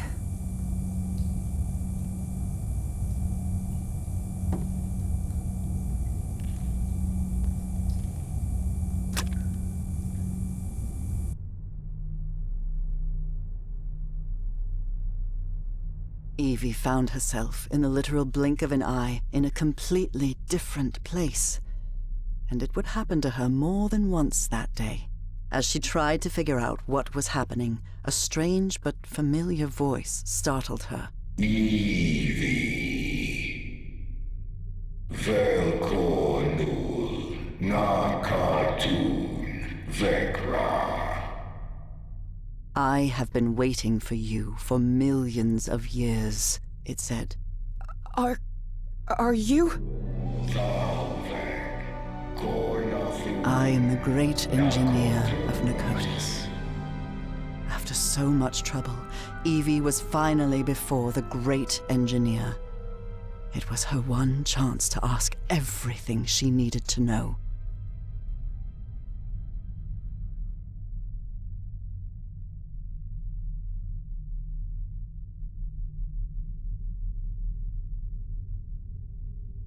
I need answers. What do you want from me? What do you want me to do? Everything is set. You must close the loop. Close the loop? What are you talking about? Take my ship. Travel to Nakotis, the Nakotis of your time.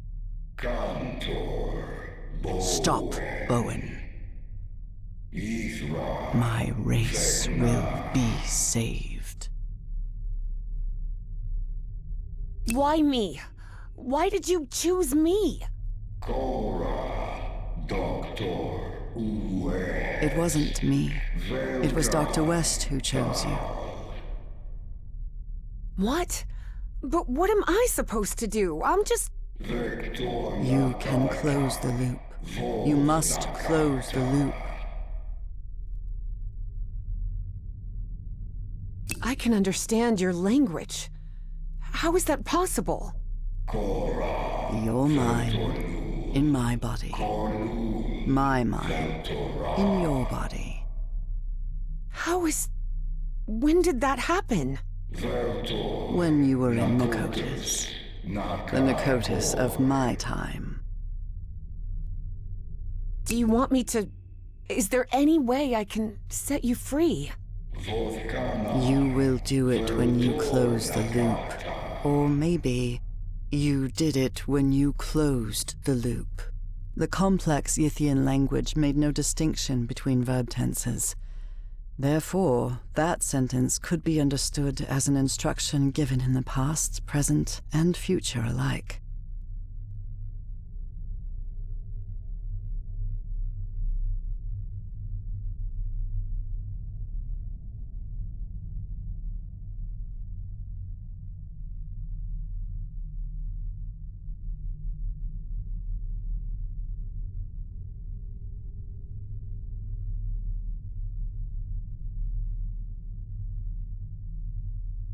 But how am I going to do that? Where is the Nakotis of my time? You need to remember its location. Remember. Remember it? How?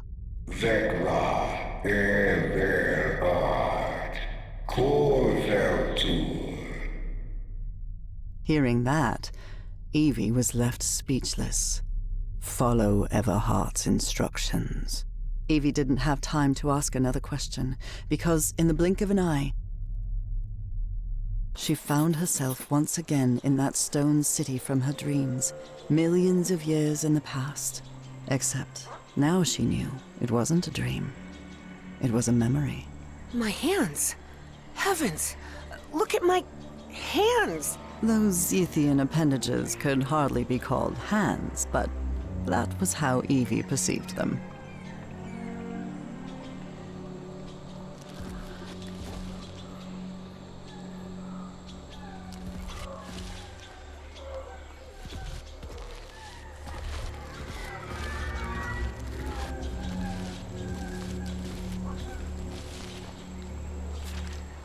This was part of my information exchange with the Yithians. I believed I had to tell the Yithians everything about my time in exchange for my freedom, but I was wrong. Indeed, Yithians merely use the knowledge of others to plan their own decisions, in the future and in the past.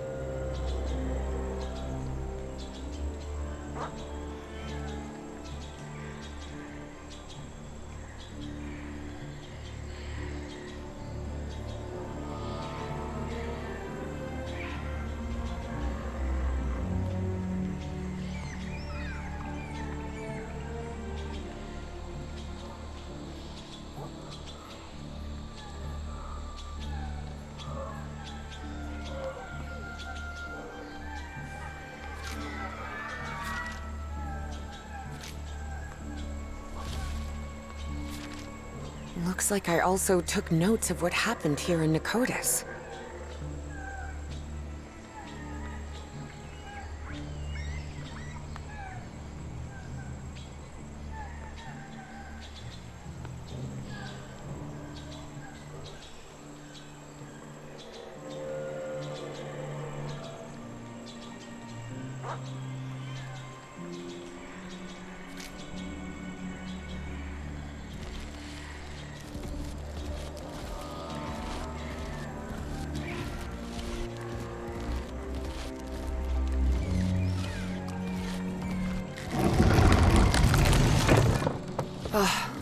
I can't believe I couldn't remember this amazing view of the towers of Nicotis.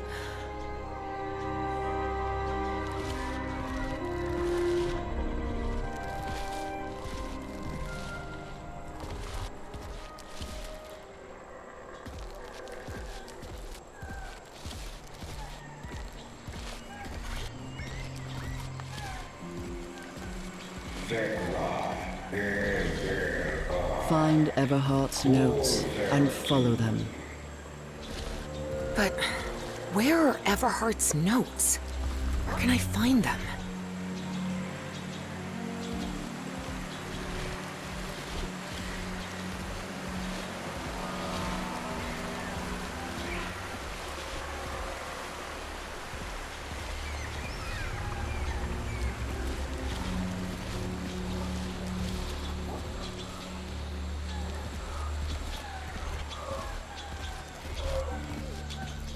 I always thought my dreams didn't take place here on Earth, but now I understand that this is how Earth used to be, millions of years ago. Specifically, when the Earth's landmass was fused into one continent, Pangaea.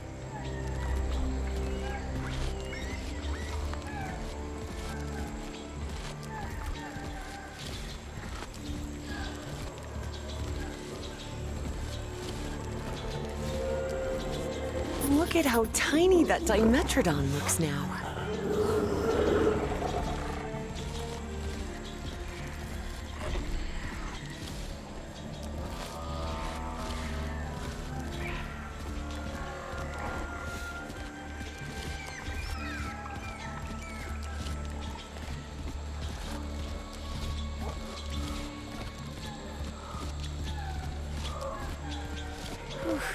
These ceilings sure are high. Evie suddenly remembered the colossal corridors and massive stone slabs of the great library of Nicotis.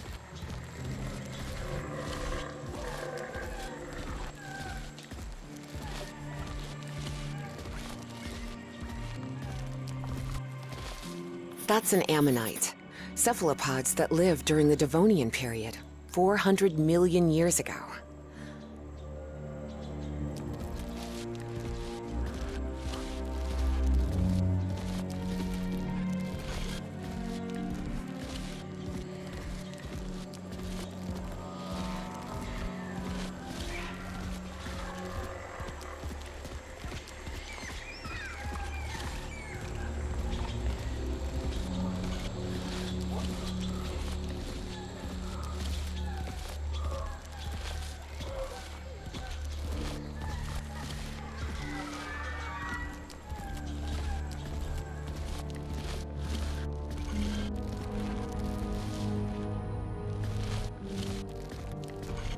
I remember this.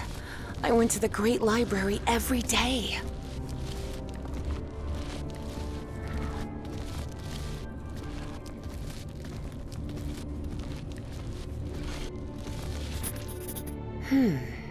This observatory must be used to find the constellations associated with a specific time and location.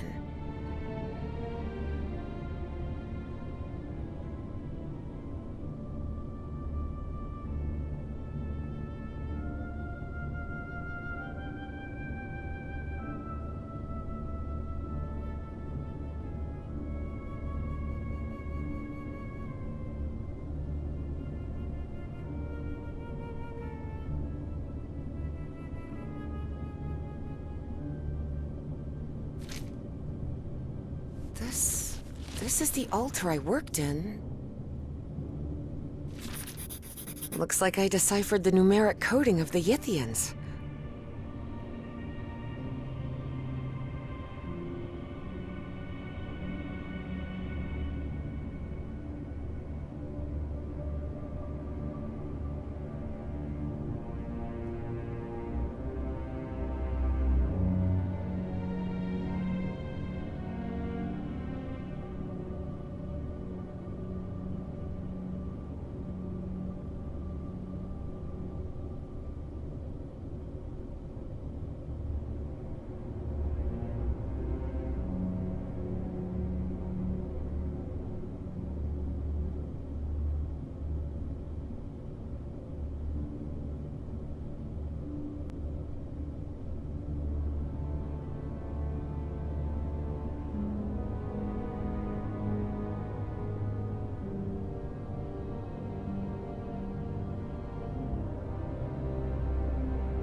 This is the ink I used to write with.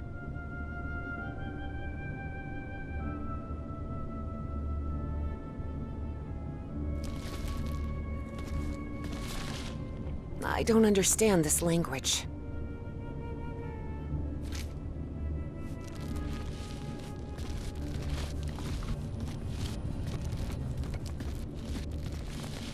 This is the professor's handwriting. He really was in Nakotas.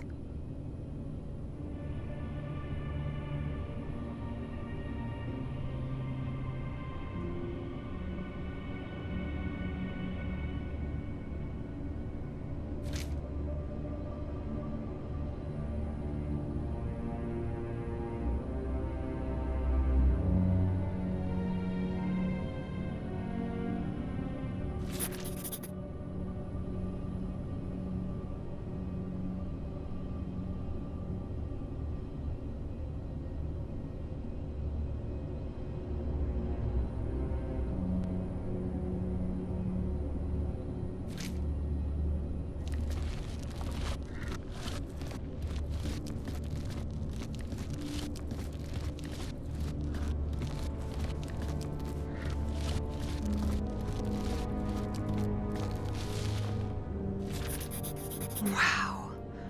Is this some kind of time location finder? Unbelievable!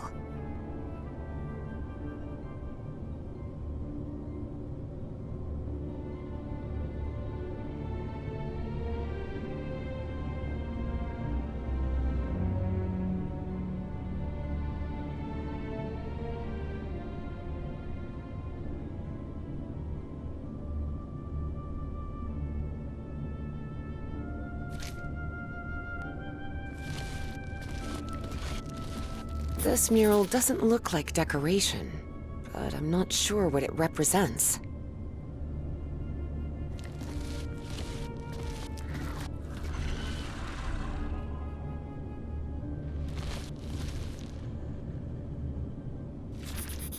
I believe I've seen some of these murals around here.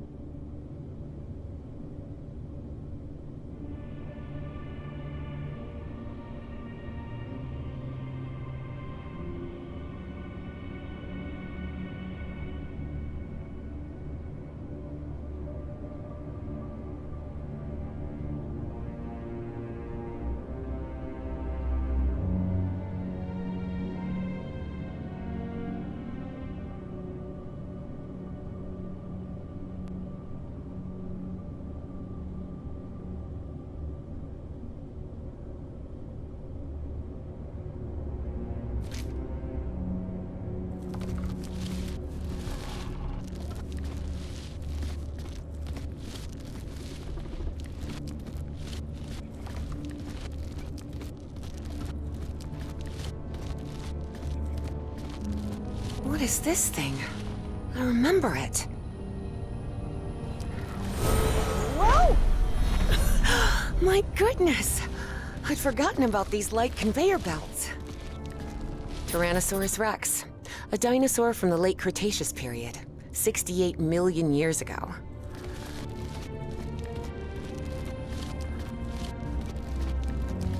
A Dimetrodon from the early Permian, 270 million years ago.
That seems to be a mammoth, late Pliocene, 2.5 million years ago.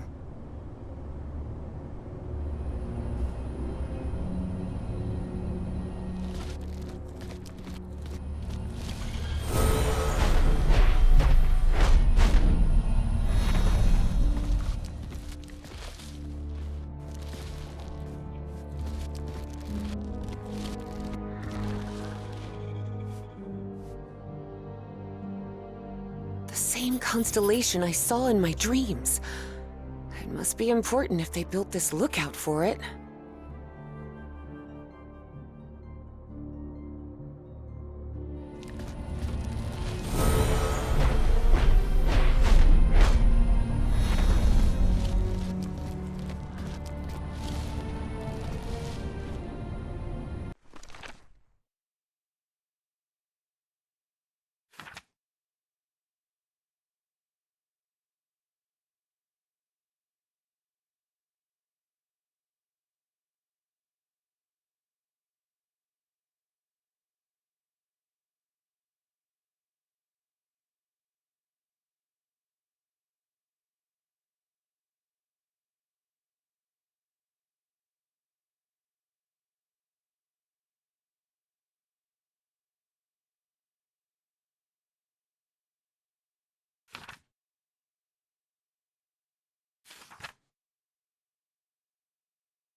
Everything is so beautiful here.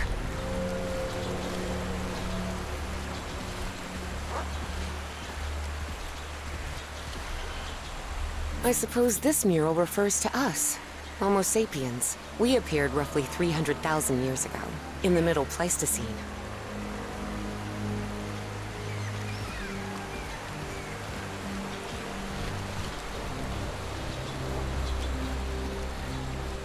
Evie remembered the Dark Towers and understood where the Ithians drew their energy from.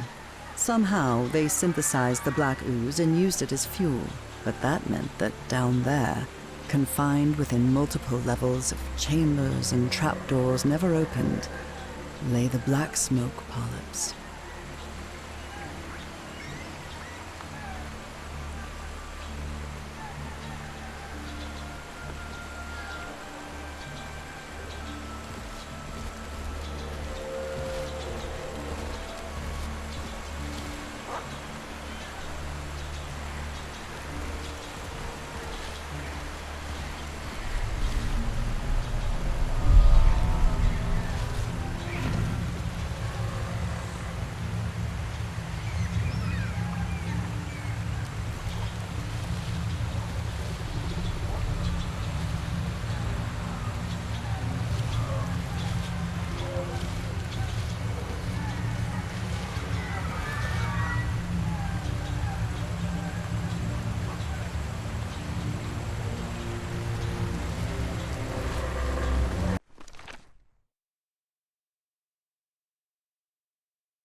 Yes! This is the constellation I've been looking for.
Eight, 9, 3, 4, 5. Yes, I remember now. Those were the coordinates.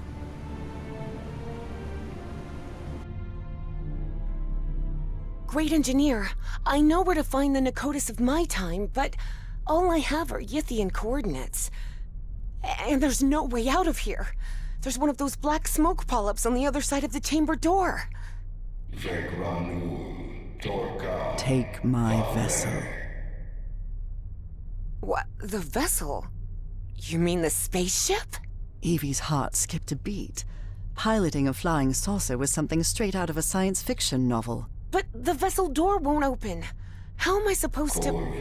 Your mind is now fully synchronized with the Yithians. Travel to Nakotis. Stop, Bowen. Close the loop. But what about you?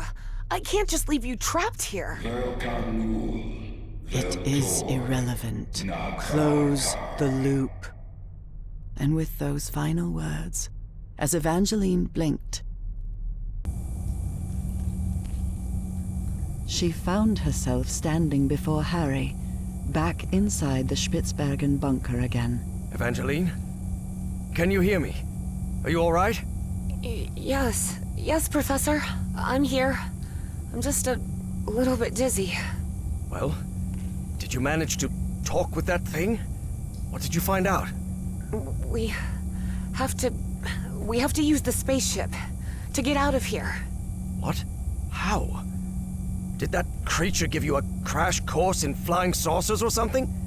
No, it's not that. But you have to trust me again, Professor. Harry realized there wasn't much of a choice. It was that or remain trapped in that chamber forever.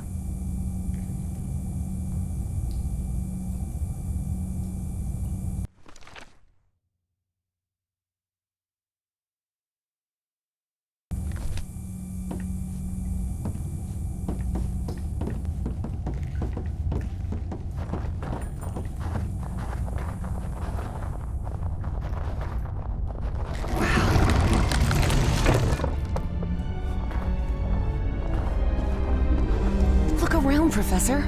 Isn't this fascinating? There doesn't seem to be any power. You sure you can pilot this spaceship? I'm not sure pilot is the right word, Professor. I'm not even sure ship is the right word. This looks more like a building than a vehicle.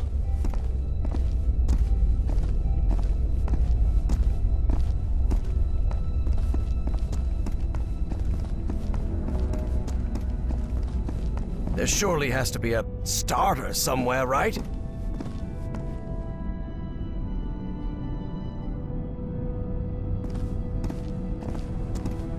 Evie recognized a platform very similar to the one in the refinery beneath the Virginia Caves, and understood what she had to do.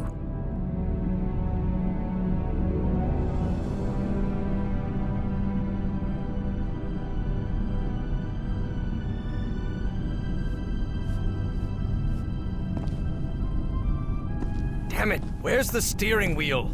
It probably doesn't need one.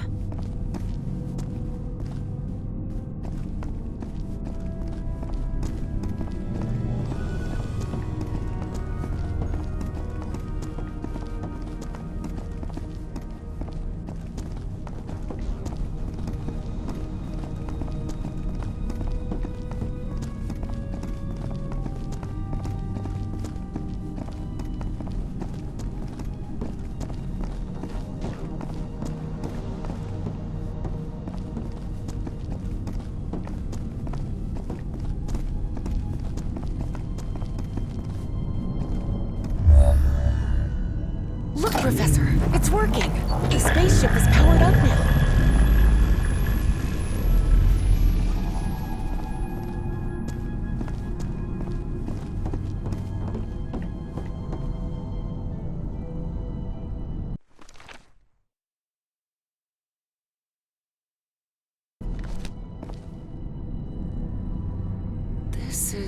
It looks like an autopilot, but it doesn't just maintain altitude and course. It moves toward specific coordinates, which they express with numbers.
think I've got it. I've set the navigation system to the coordinates of Nakotis. There you are, Professor. The steering wheel. Looks like one. Sort of.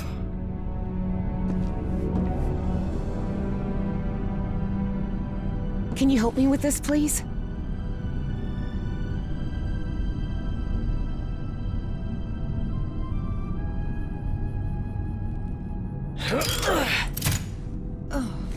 Buckle up, Professor. Hey, whoa! Whoa! Professor, better find something to hang on to. Hey, it's moving! Look, it's breaking the ice! So where are we headed? To Nakotis, or what's left of it. Those dreams you had about that place? They weren't dreams. You were there, millions of years ago. Millions of years ago? What are you talking about? The great race of Yith can transfer its mind to the past, present, or future. At some point, they exchanged minds with you. Good heavens. Can you imagine what that must be like? To move freely I through— can imagine what the Nazis would have done if they'd gained that power. And don't forget, that Stahl fella still is among Bowen's gang of kooks. I'm not sure which I hate more, kooks or Nazis. In any case, I don't think anyone should meddle with that knowledge. As I've told you before, there are things we shouldn't... Evangeline, can you hear me? Evangeline? Oh, for heaven's sake, what's happening to you now? time and space? Evangeline found herself in an unfamiliar place in an instant. For the fourth time in just a few hours. Oh, come on. Now what? What's going on? The difference was that this place didn't look like a narcotic construction at all. Nor was she inside the body of an alien creature. It just looked like the future. Why am I connected to this machine? And is this... This isn't my body. Where am I? Evie jolted in shock. If she was in this body, then who was with Harry on the spaceship to Nakotis?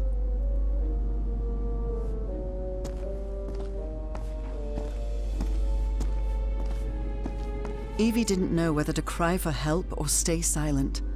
But what she saw when she opened the door left no room for doubt. Oh no. That's Caleb Bowen! So Bowen had gotten his way after all. How else could he be leading a top-secret research project for the government? And then Evie thought of something worse. What if Dr. West was none other than Caleb Bowen himself?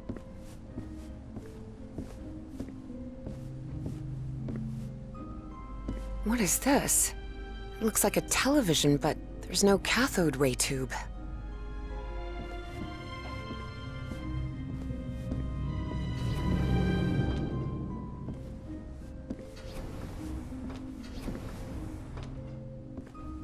Dr. West.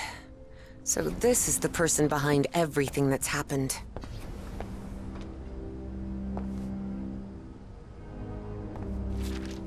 So this machine is a mind-swapping device, just like the Yithians.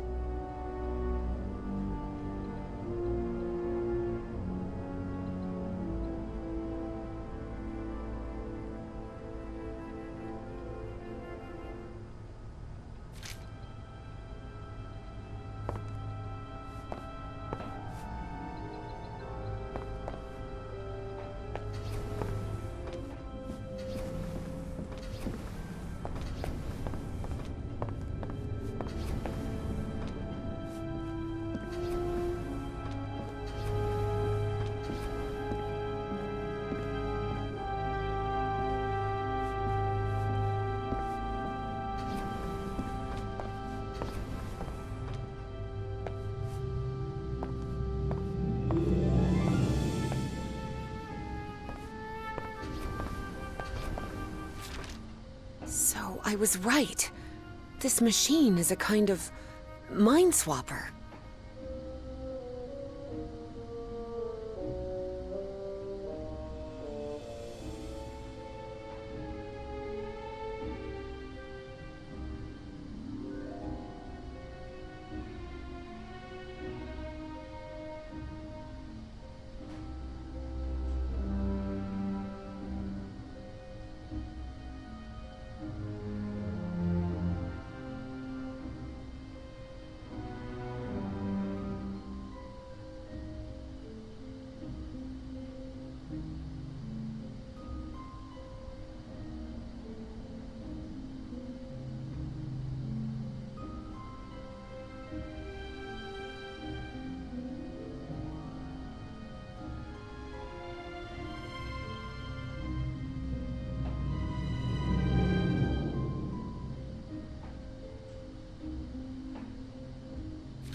Huh.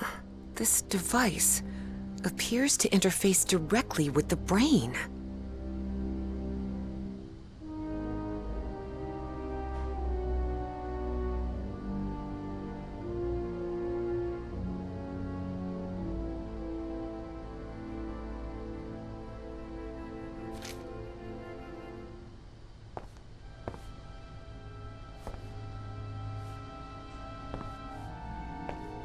"2006? Am I in the future? But how did I get here?" Despite her confusion, for a science fiction enthusiast like Evie, the sight was fascinating.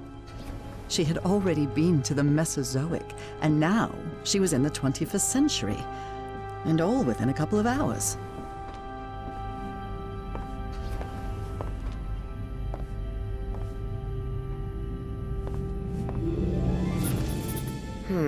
So this rule overrides another one. Interesting.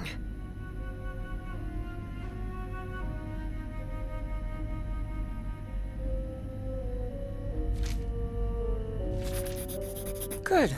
That's useful.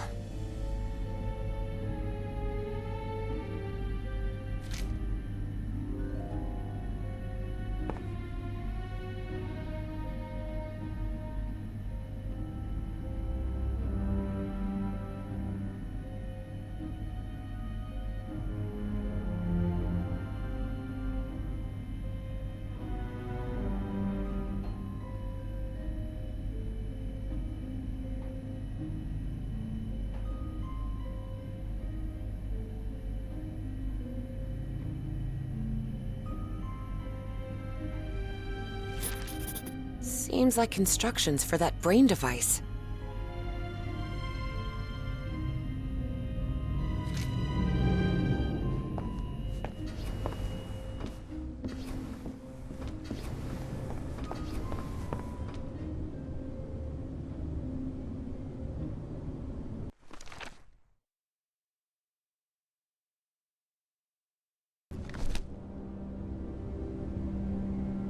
What kind of machine is this?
Darn it. This isn't right.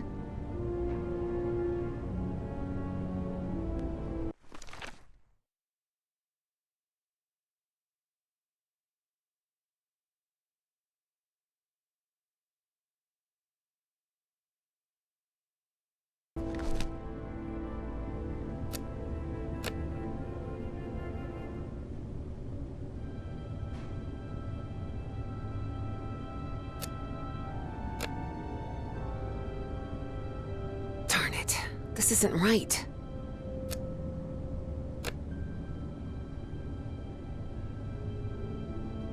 Darn it. This isn't right.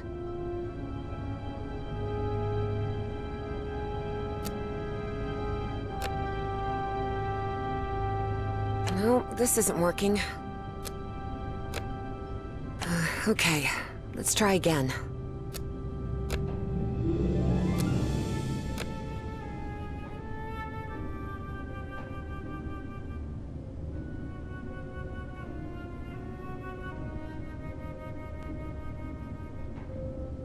No, this isn't working.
No, this isn't working.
No, this isn't working.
Boy, this is getting complicated.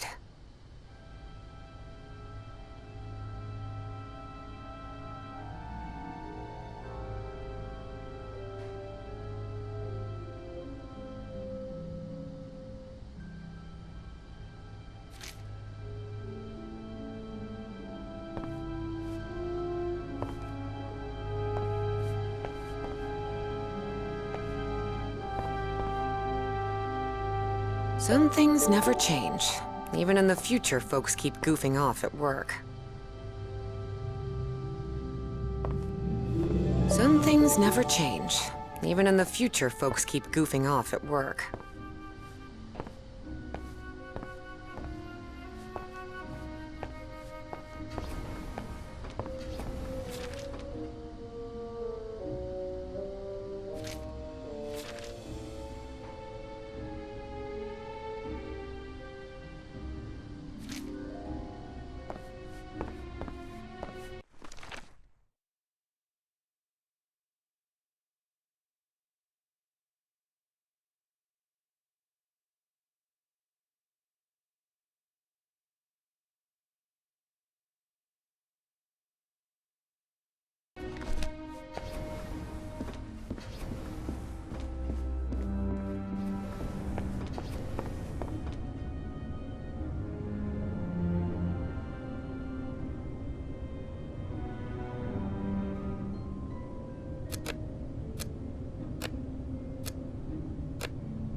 Okay, let's try again.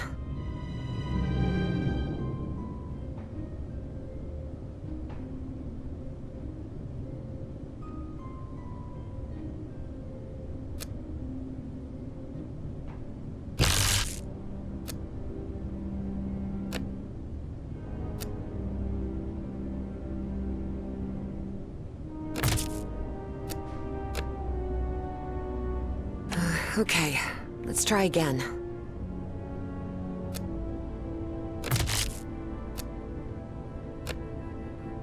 No, this isn't working. Darn it, this isn't right. Okay, let's try again. No, this isn't working. No, this isn't working. Okay, let's try again.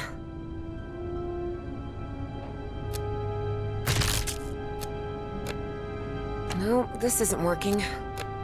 Darn it, this isn't right. Darn it, this isn't right.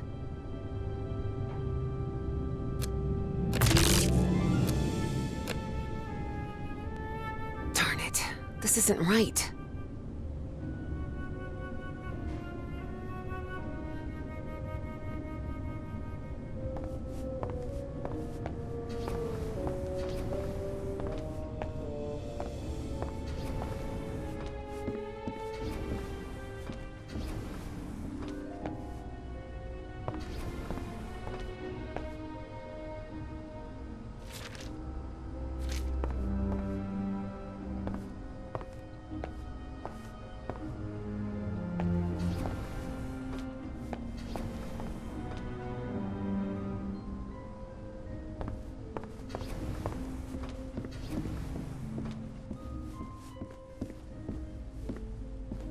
What is this? It looks like a television, but there's no cathode ray tube.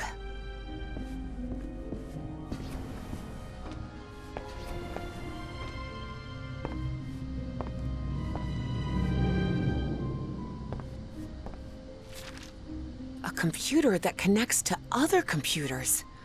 They must have used really advanced Yithian technology to create this.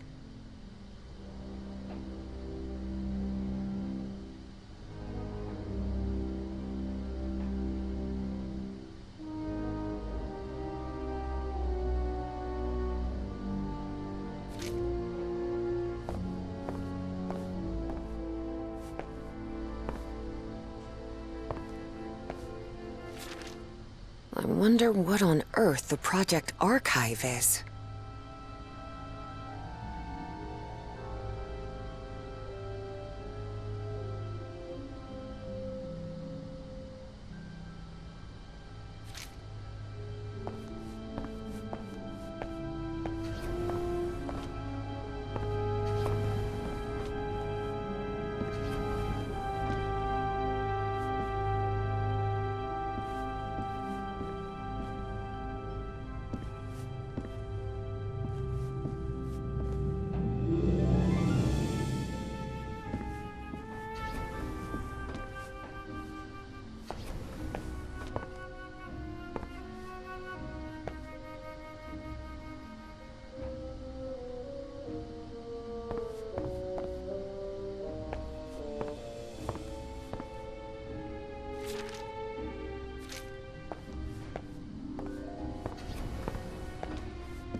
Okay, let's try again.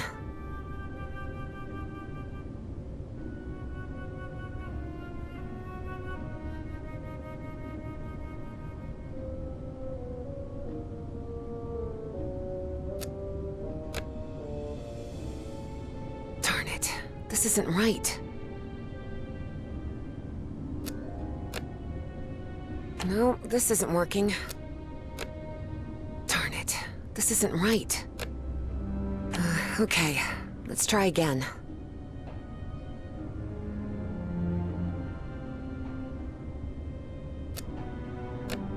Darn it, this isn't right. No, this isn't working. No, this isn't working.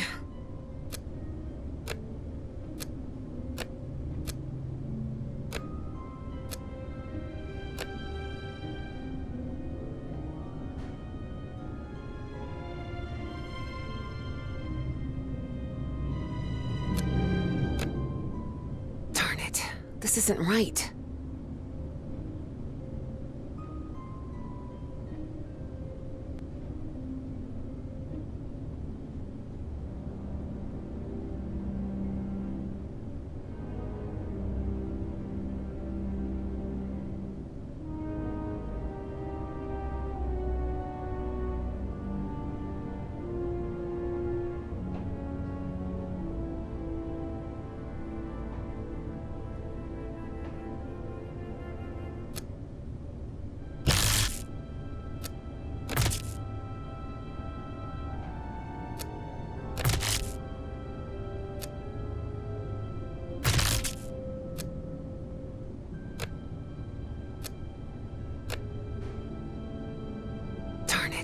This isn't right.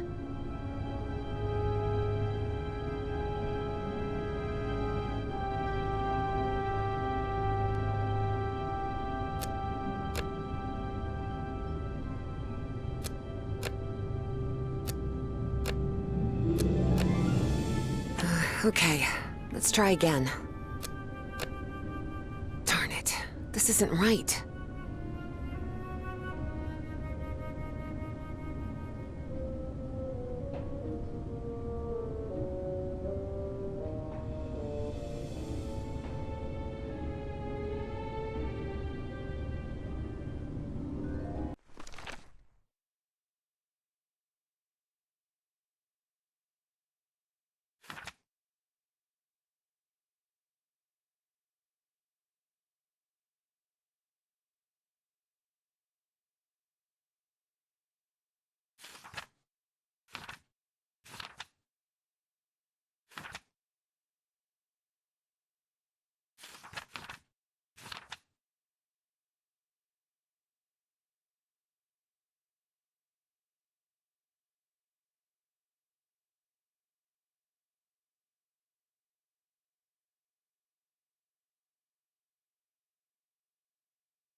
Okay, let's try again. Okay, let's try again.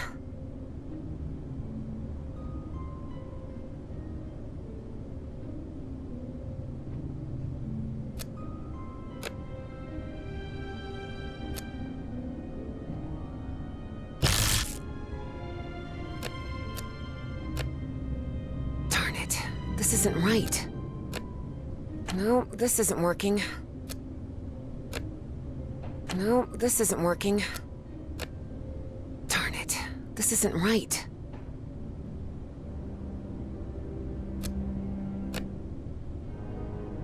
Okay, let's try again. Darn it, this isn't right. Okay, let's try again.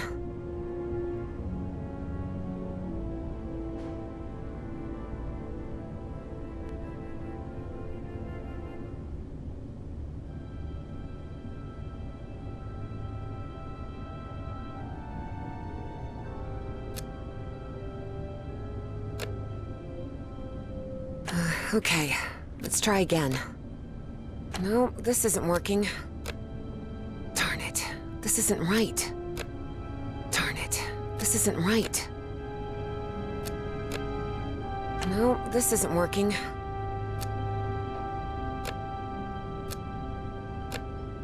No, this isn't working.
Okay, let's try again.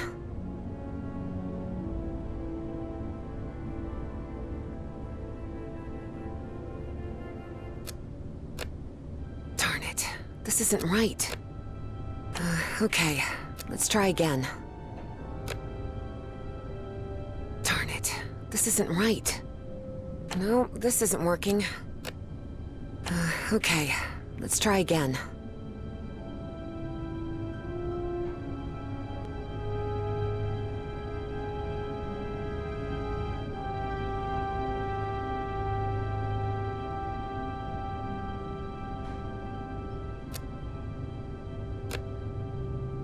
Okay, let's try again.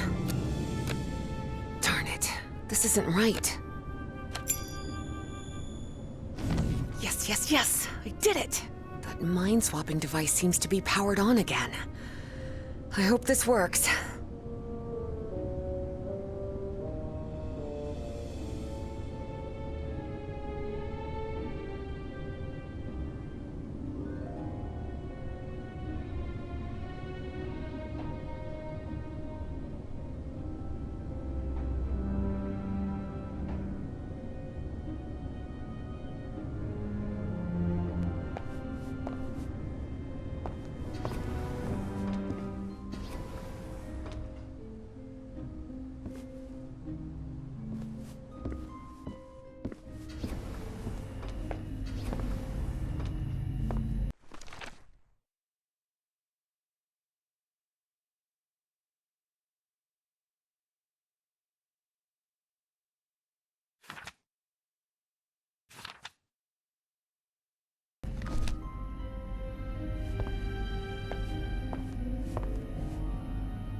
"2006?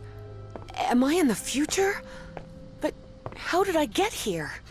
Despite her confusion, for a science fiction enthusiast like Evie, the sight was fascinating. She had already been to the Mesozoic, and Some things never change. Even in the future, folks keep goofing off at work.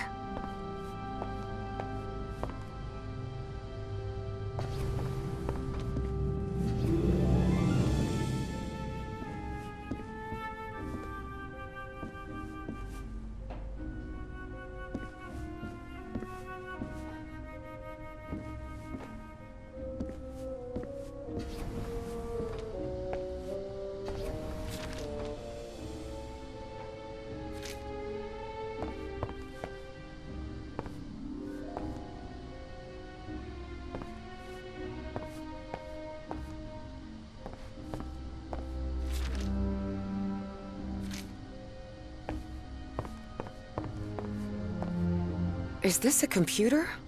That's small? But the ENIAC model at Miskatonic takes up an entire room.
Works.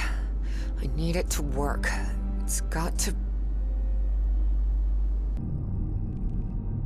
Professor Everhart, listen carefully to what I have to tell you, please.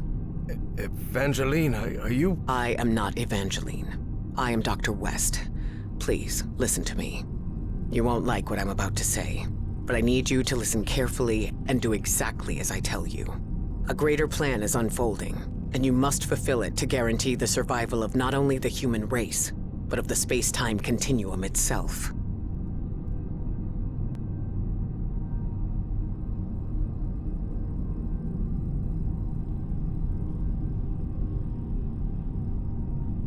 I've met kooks like you before.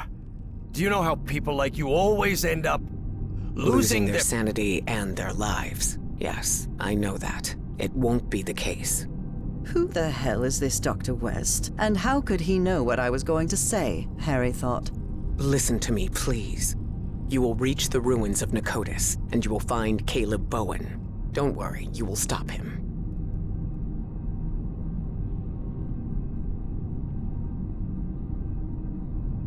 How can you possibly know what is going to happen? What about free will? What about... I'm not finished. There is a price to pay for Bowen's defeat, and that is Evangeline's life. What? You can't be serious. I am. Evangeline has to sacrifice herself, Professor.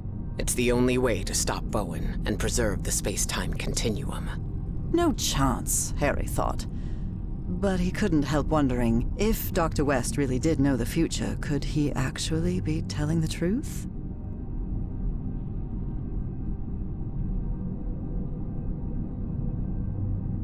Harry wasn't about to give Dr. West the satisfaction of an answer. But he knew that if West really knew the outcome, he'd have no choice when the moment arrived. You have to do the right thing, Professor Everhart. There's no more time. But remember what I said. Evangeline must sacrifice herself. Harry considered answering, but found nothing to say. Arguing with someone who could see the future was pointless. I know you will do the right thing, Professor Everhart. After all, we've been through this before. Work, damn it! I made it. I'm back. Professor, what happened? Evangeline? Are you here with me? Yes, it's me. I'm back. What happened to you? Where did you— I was in the future, I believe. But what happened here? Someone pushed me out of my own body, Professor. Who was it? Harry hesitated before answering. He knew his words might change what was about to happen. Dr. West took over your body. What? What for? What did he say? For a brief instant, Harry thought of telling Evie about the sacrifice. But then he decided against it. That would only trouble her. And after all, Harry had already made up his mind. Or had he? He said we're going to stop Bowen. We're going to make it. Really? I don't know. Let's take that with a grain of salt for now. I need to tell you something. I don't know if this Dr. West can be trusted. I'm not sure, but I think he works, or worked, with Bowen. Was that true? If it was, that changed everything. Harry had to tell Evie the truth, right now. Evangeline, listen. Professor, look! The ship's slowing down! We're descending! This looks like... the Pacific Ocean. Nakotis is somewhere in the Pacific? Looks like it. Hold on, Professor. I think we're about to land.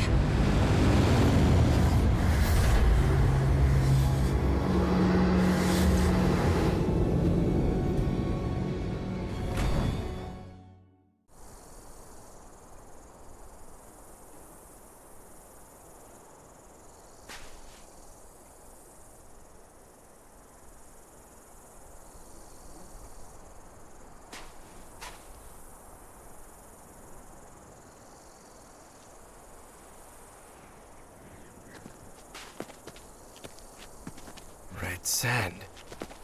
This must be the Great Sandy Desert. So we're in Australia. We crossed half the world in, what, half an hour at most? For all his fascination with Yithian tech, Harry didn't answer. He was still debating whether to tell Evie what he'd discussed with Dr. West.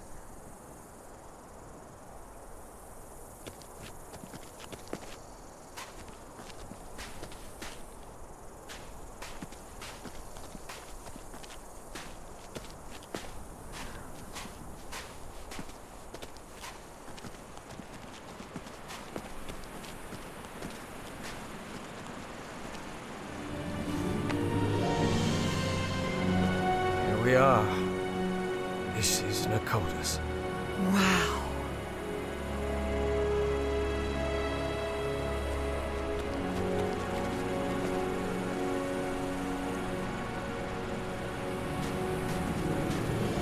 Look, Professor. A camp. Looks abandoned.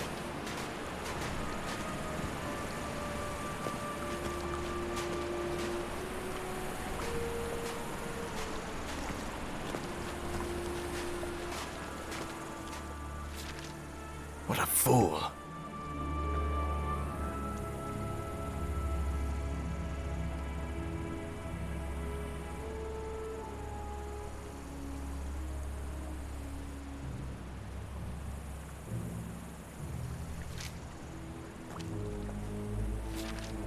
Somehow the Yithians were able to store light and channel it through those lenses.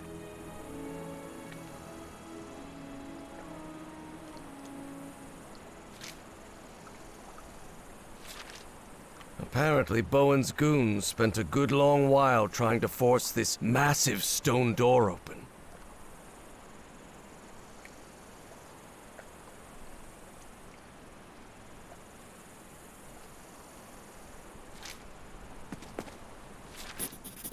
Thank you, Sherlock.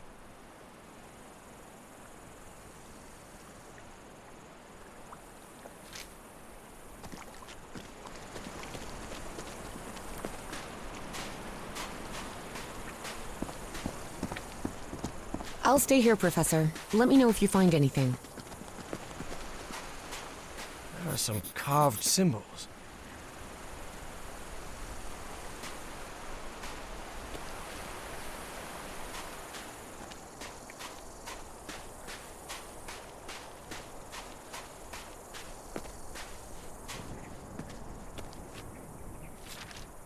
Does this manipulate the shapes?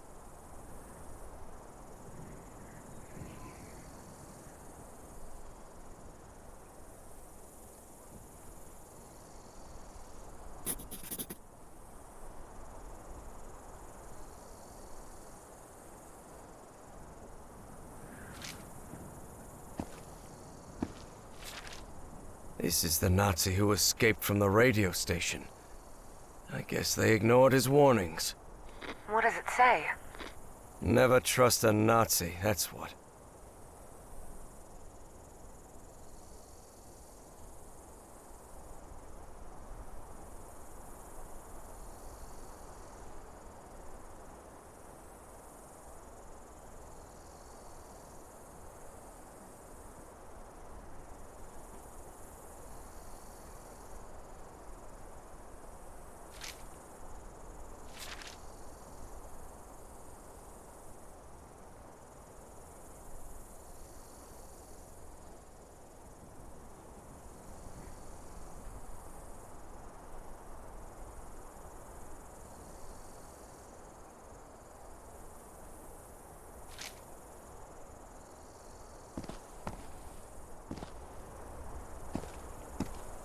Well, well, look at that. Ever since he got some black ooze on him back at Harry's house, Eugene Kingsley's health had collapsed, and he died not long after reaching Australia.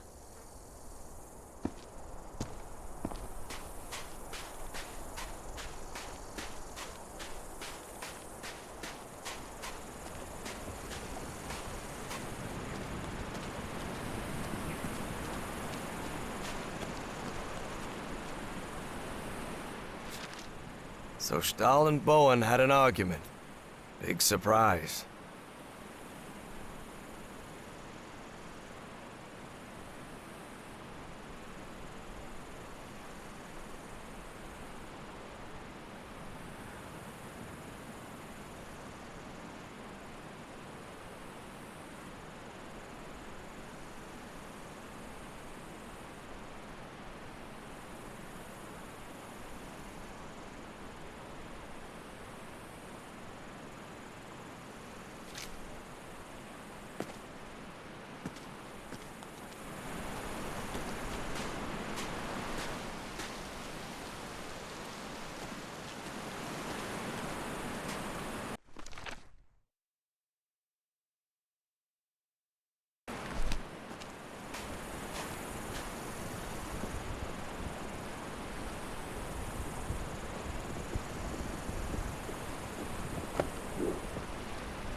Symbols.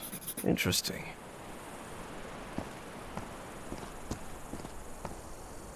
This colossal door seems to be the entrance to one of those ancient structures.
are some carved symbols.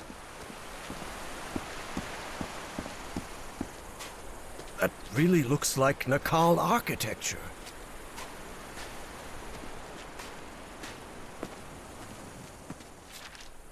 Seems she had a rare moment of good judgment.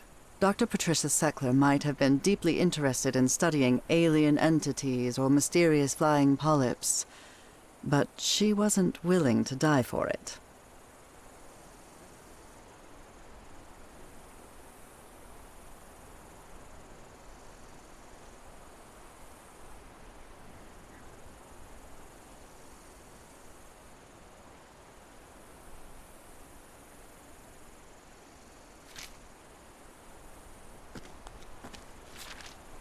This looks similar to the platform I used back on the island.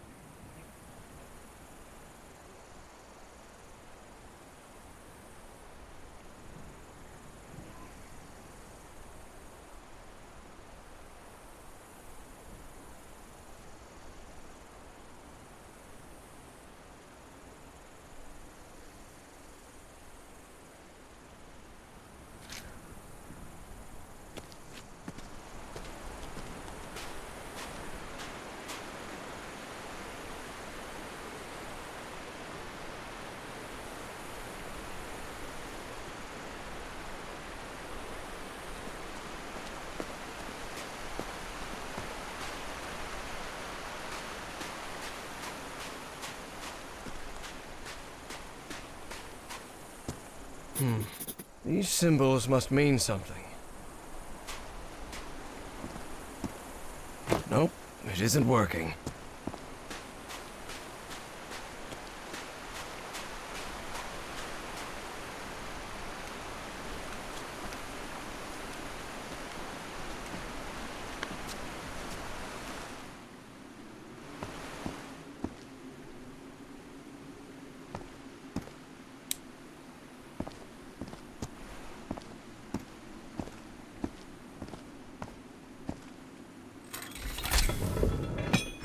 Well, looks like that did something.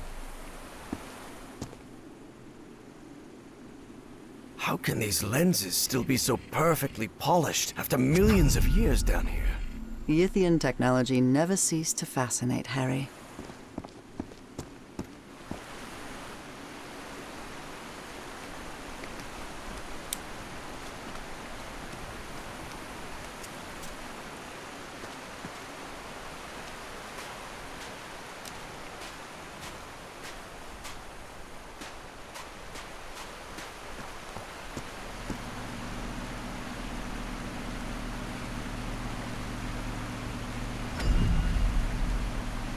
Did you see anything like this in your visions of Nakotas, Evangeline?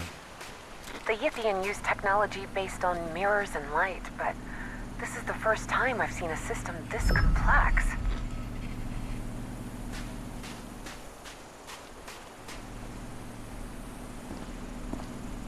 Nope, it isn't working.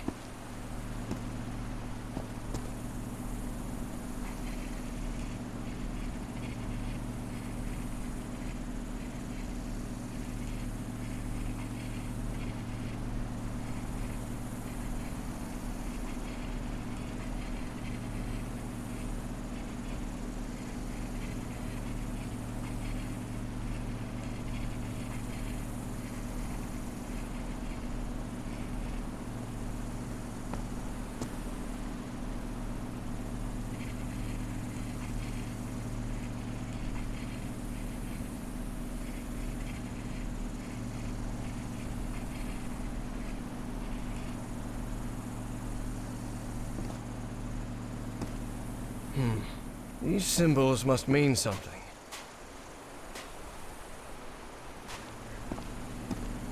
Nope, it isn't working.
Nope, it isn't working.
Nope, it isn't working.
These controls seem to contain spheres of black ooze.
spheres are moving.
Look, Evangeline. I can rotate the shapes using these controls.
I think I've got it. Sort of.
It wasn't the first time Harry had stepped onto a stone platform lifted by black ooze, and it still unsettled him.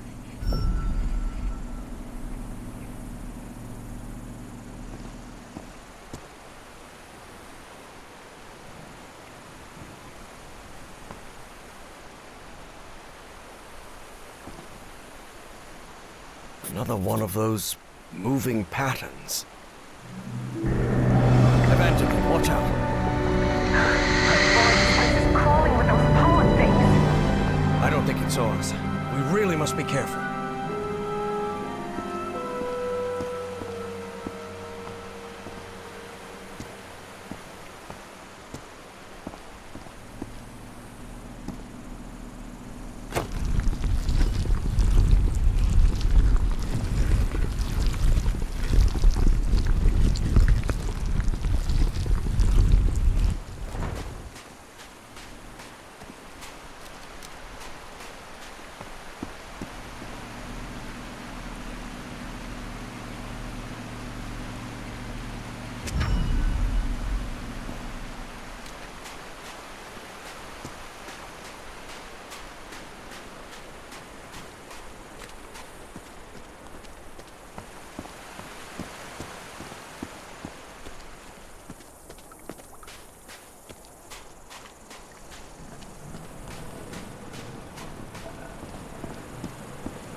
right.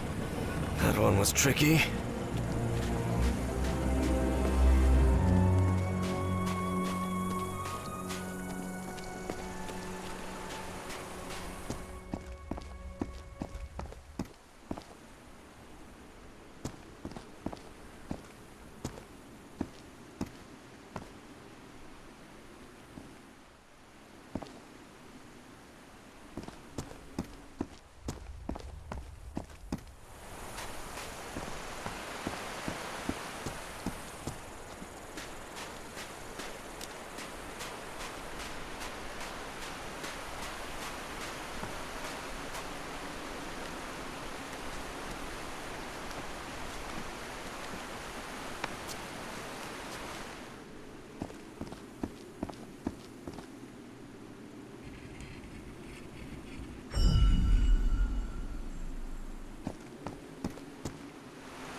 Yes, I opened it. The door's opening. Let's move ahead. Any sign of those polyps, Evangeline? Not that I can see. There was no sign of the polyps, true. But there was no sign of Bowen either. Good lord, what happened here? Looks like they ran into those smoke things.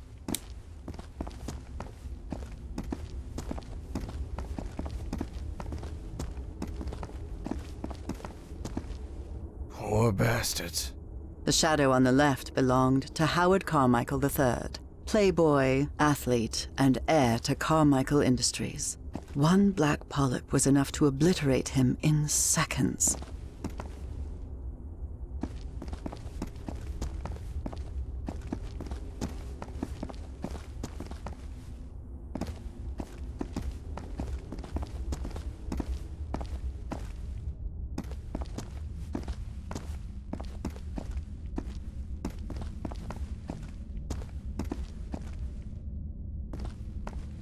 More of those footprints.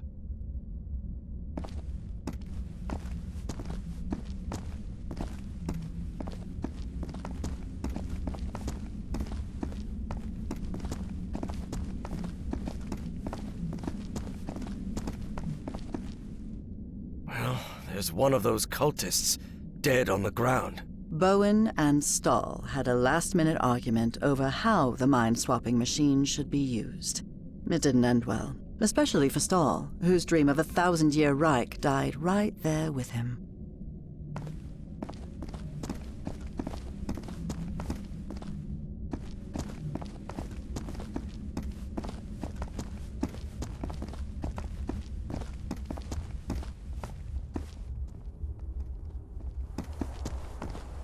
This architecture.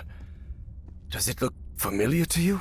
Professor, this looks like the archives. The great library from my memories, but back then it was full of life. This place is in ruins. Makes sense, Evangeline. Millions of years have passed since you were here.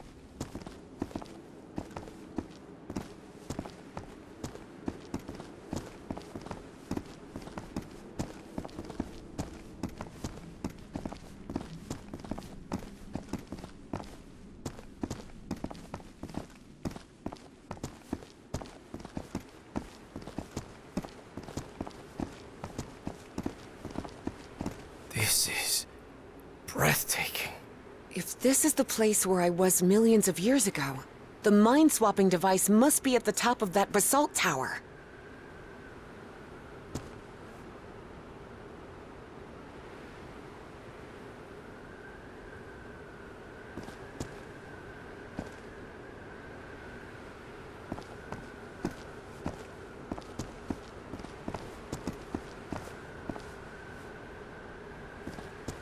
What is this thing? Looks like a ray of light.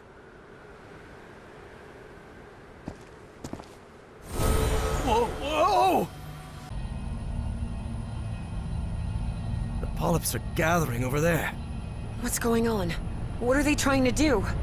I don't know what drives those creatures. I don't understand what they do, or why they do it.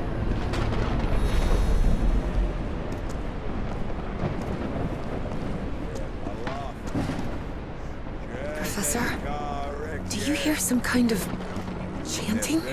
Yes, and I believe I recognize the one chanting. I don't like this. Bowen,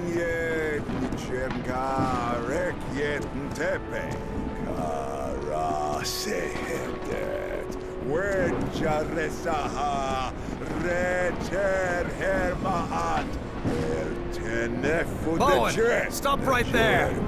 Everhart, what are you doing here? How did I you... took the number 3 bus to Nakotas. Now get out of there, you idiot! Don't even think about it, Professor. Not when I'm this close. The Bowens have spent generations searching for the knowledge we were promised. Oh, yes. Nyarlathotep, herald of the almighty Azathoth. Cultist ranting always sounds ridiculous, especially when they spout their nonsense out loud. Enough of this. I'll drag you out of there by your heels if I have to. Do not come any closer. I'm warning you. Of course, things change when cultists are armed. Listen to me, Bowen. I know the great race of Yith. They've spoken to me, and you know it. Look around you. Those black polyps wiped out your entire cult. And you're next. You have nothing to gain, do you hear me? I've convinced him, Evie thought. I actually convinced that stubborn old fool. I can't believe it. You think you're gonna stop me with your empty talk, girl? I don't have time for your foolishness. The Black Pharaoh awaits. Ugh, figures, Evie thought. And when Bowen powered up the mind-swapping device, she realized she'd have to do something, and fast. Professor, if he activates the mind-swapping device, we're finished! Harry was out of time. He had to make a decision.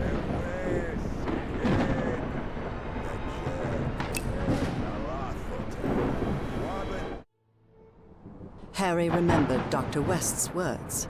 Evangeline has to sacrifice herself, Professor. It's the only way to stop Bowen and preserve the space-time continuum. But he didn't give a rat's ass what Dr. West had to say. Harry wasn't going to let Frank Drayton's daughter meet the same fate as her father. There had to be another way. Professor? Professor! I'm sorry, kid. I'm really sorry. For everything. Harry! And as she screamed, Evie watched the stubborn old grouchy archaeology professor sacrifice his life to save hers and all of humanity. Harry found himself in the ooze pool, completely covered in the substance he feared most. He knew this was his death sentence, but at least he was going to make sure Caleb didn't swap his mind with anyone. Are you out of your mind, Everhart? Haven't you seen what that liquid does to humans? I know it better than you do, you kook. No, don't touch that. You'll interrupt the transfer process. No, no, no! Oh no, oh no. Not the ice. And so, on November 6th, 1957, in that basalt tower of the city that millions of years earlier had been Nikotis, my husband, Harry Everhart, was consumed by the black ooze.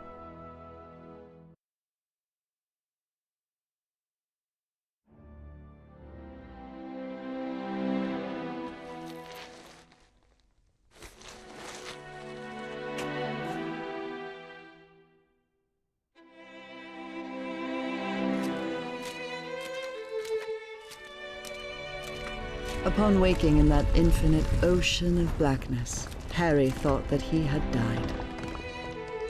Well, I hope it was worth something at least, he thought.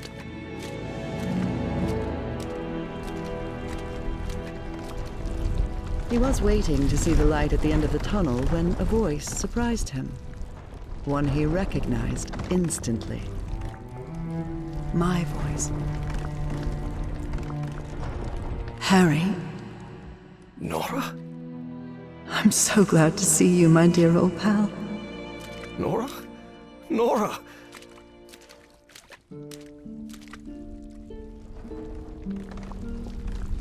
Am I dreaming? No, you're not dreaming. Then I'm dead, right? No, you're not dead either.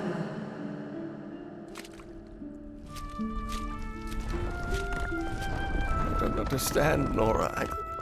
Everything is so confusing. Easy, Harry. We've got plenty of time. Ask whatever you need to ask.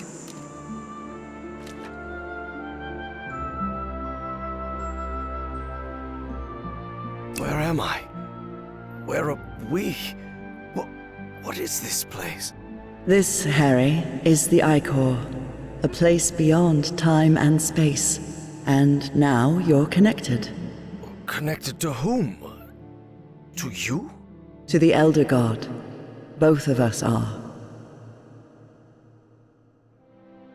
What or who is this Elder God? It's hard to provide a simple answer to such a complicated question, Harry. The Elder God has gone by many names throughout the ages.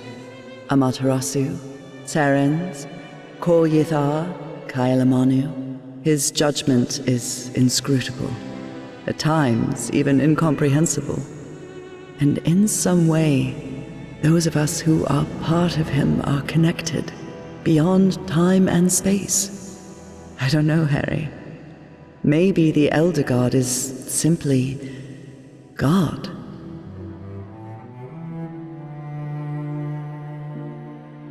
How is it possible that I didn't die?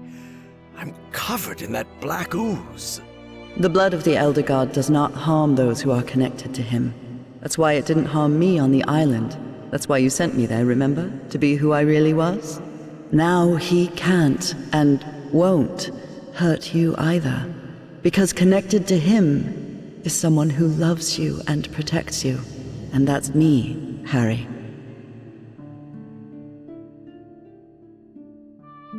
Who is or was Dr. West? Is it you? No, Harry. I'm just a humble art teacher from Newburyport. Don't worry. Dr. West will be waiting for you when you wake up. What does the Elder God want? To offer you its gratitude. It's what I've been trying to tell you ever since you and I parted ways. The shadows. That was you? Exactly. But it isn't easy to communicate with someone outside the Icor. And I'll admit, an oily shadow probably wasn't the sight you were hoping for.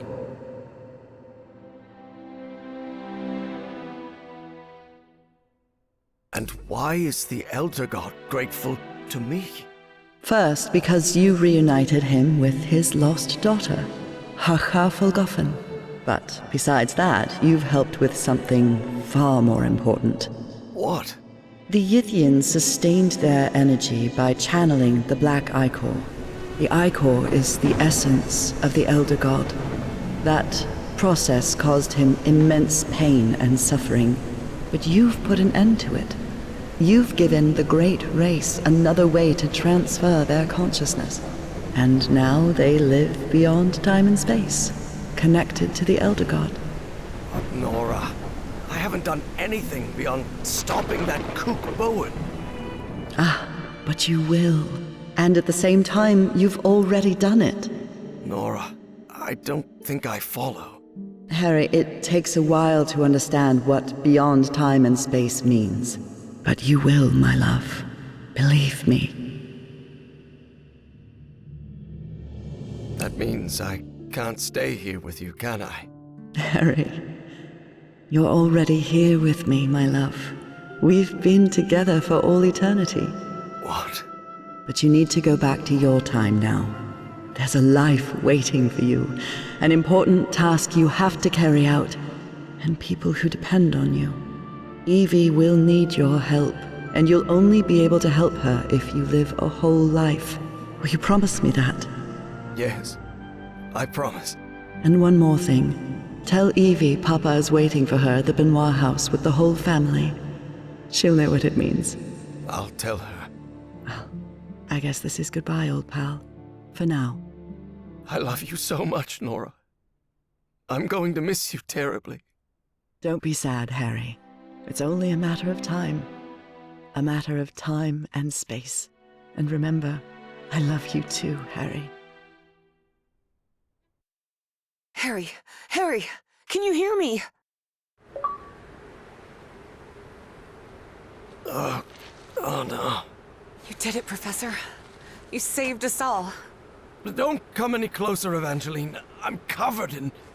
Do not worry. She is also connected to the Ichor, Professor Everhart. Harry couldn't believe his eyes. That was Caleb Bowen in that ridiculous Egyptian costume. Somehow he had survived the consciousness transfer. Bowen? No. What is he doing here?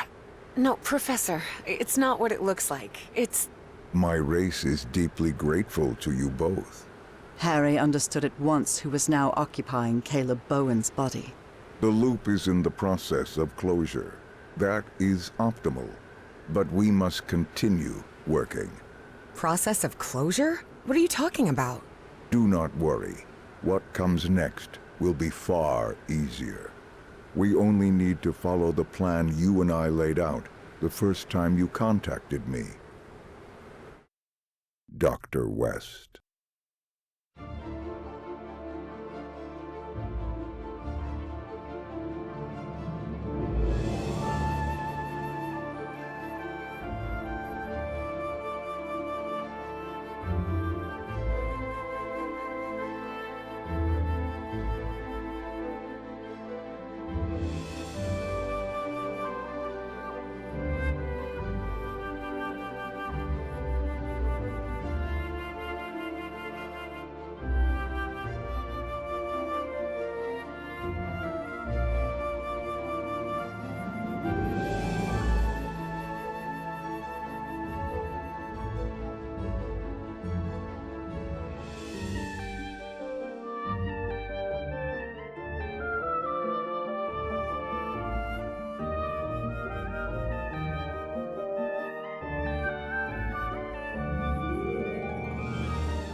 I've never talked about it, but when the moment comes and I make the mind transfer, don't you think it would be easier if... If you explain to my 1957 self who you are and what's going to happen in the future?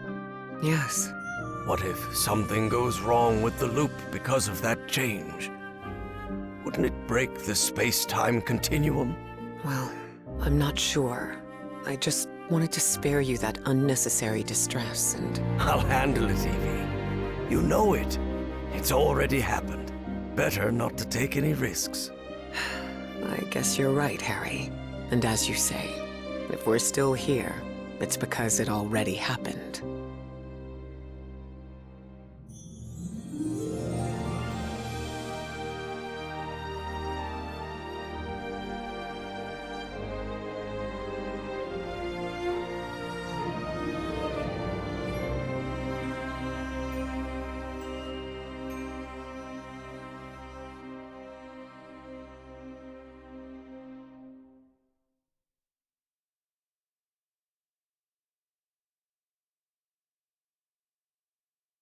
Harry Everhart died at 12:30 on May 6, 1983. Days later, Dr. Evangeline West took his ashes to the Atlantic coast. Well, Harry, there we are. I just wanted to thank you for everything you did. You were a grumpy and stubborn old man, and honestly a very difficult person to deal with at times, but I'm no good at this. I promised I'd bring your ashes to the sea, so... Goodbye, Professor Everhart. Thank you for everything. Before she turned away, Evie thought she saw something move in the depths of the sea. She felt as if she had finally brought together two souls that had been separated for a very long time. But it was probably just her imagination.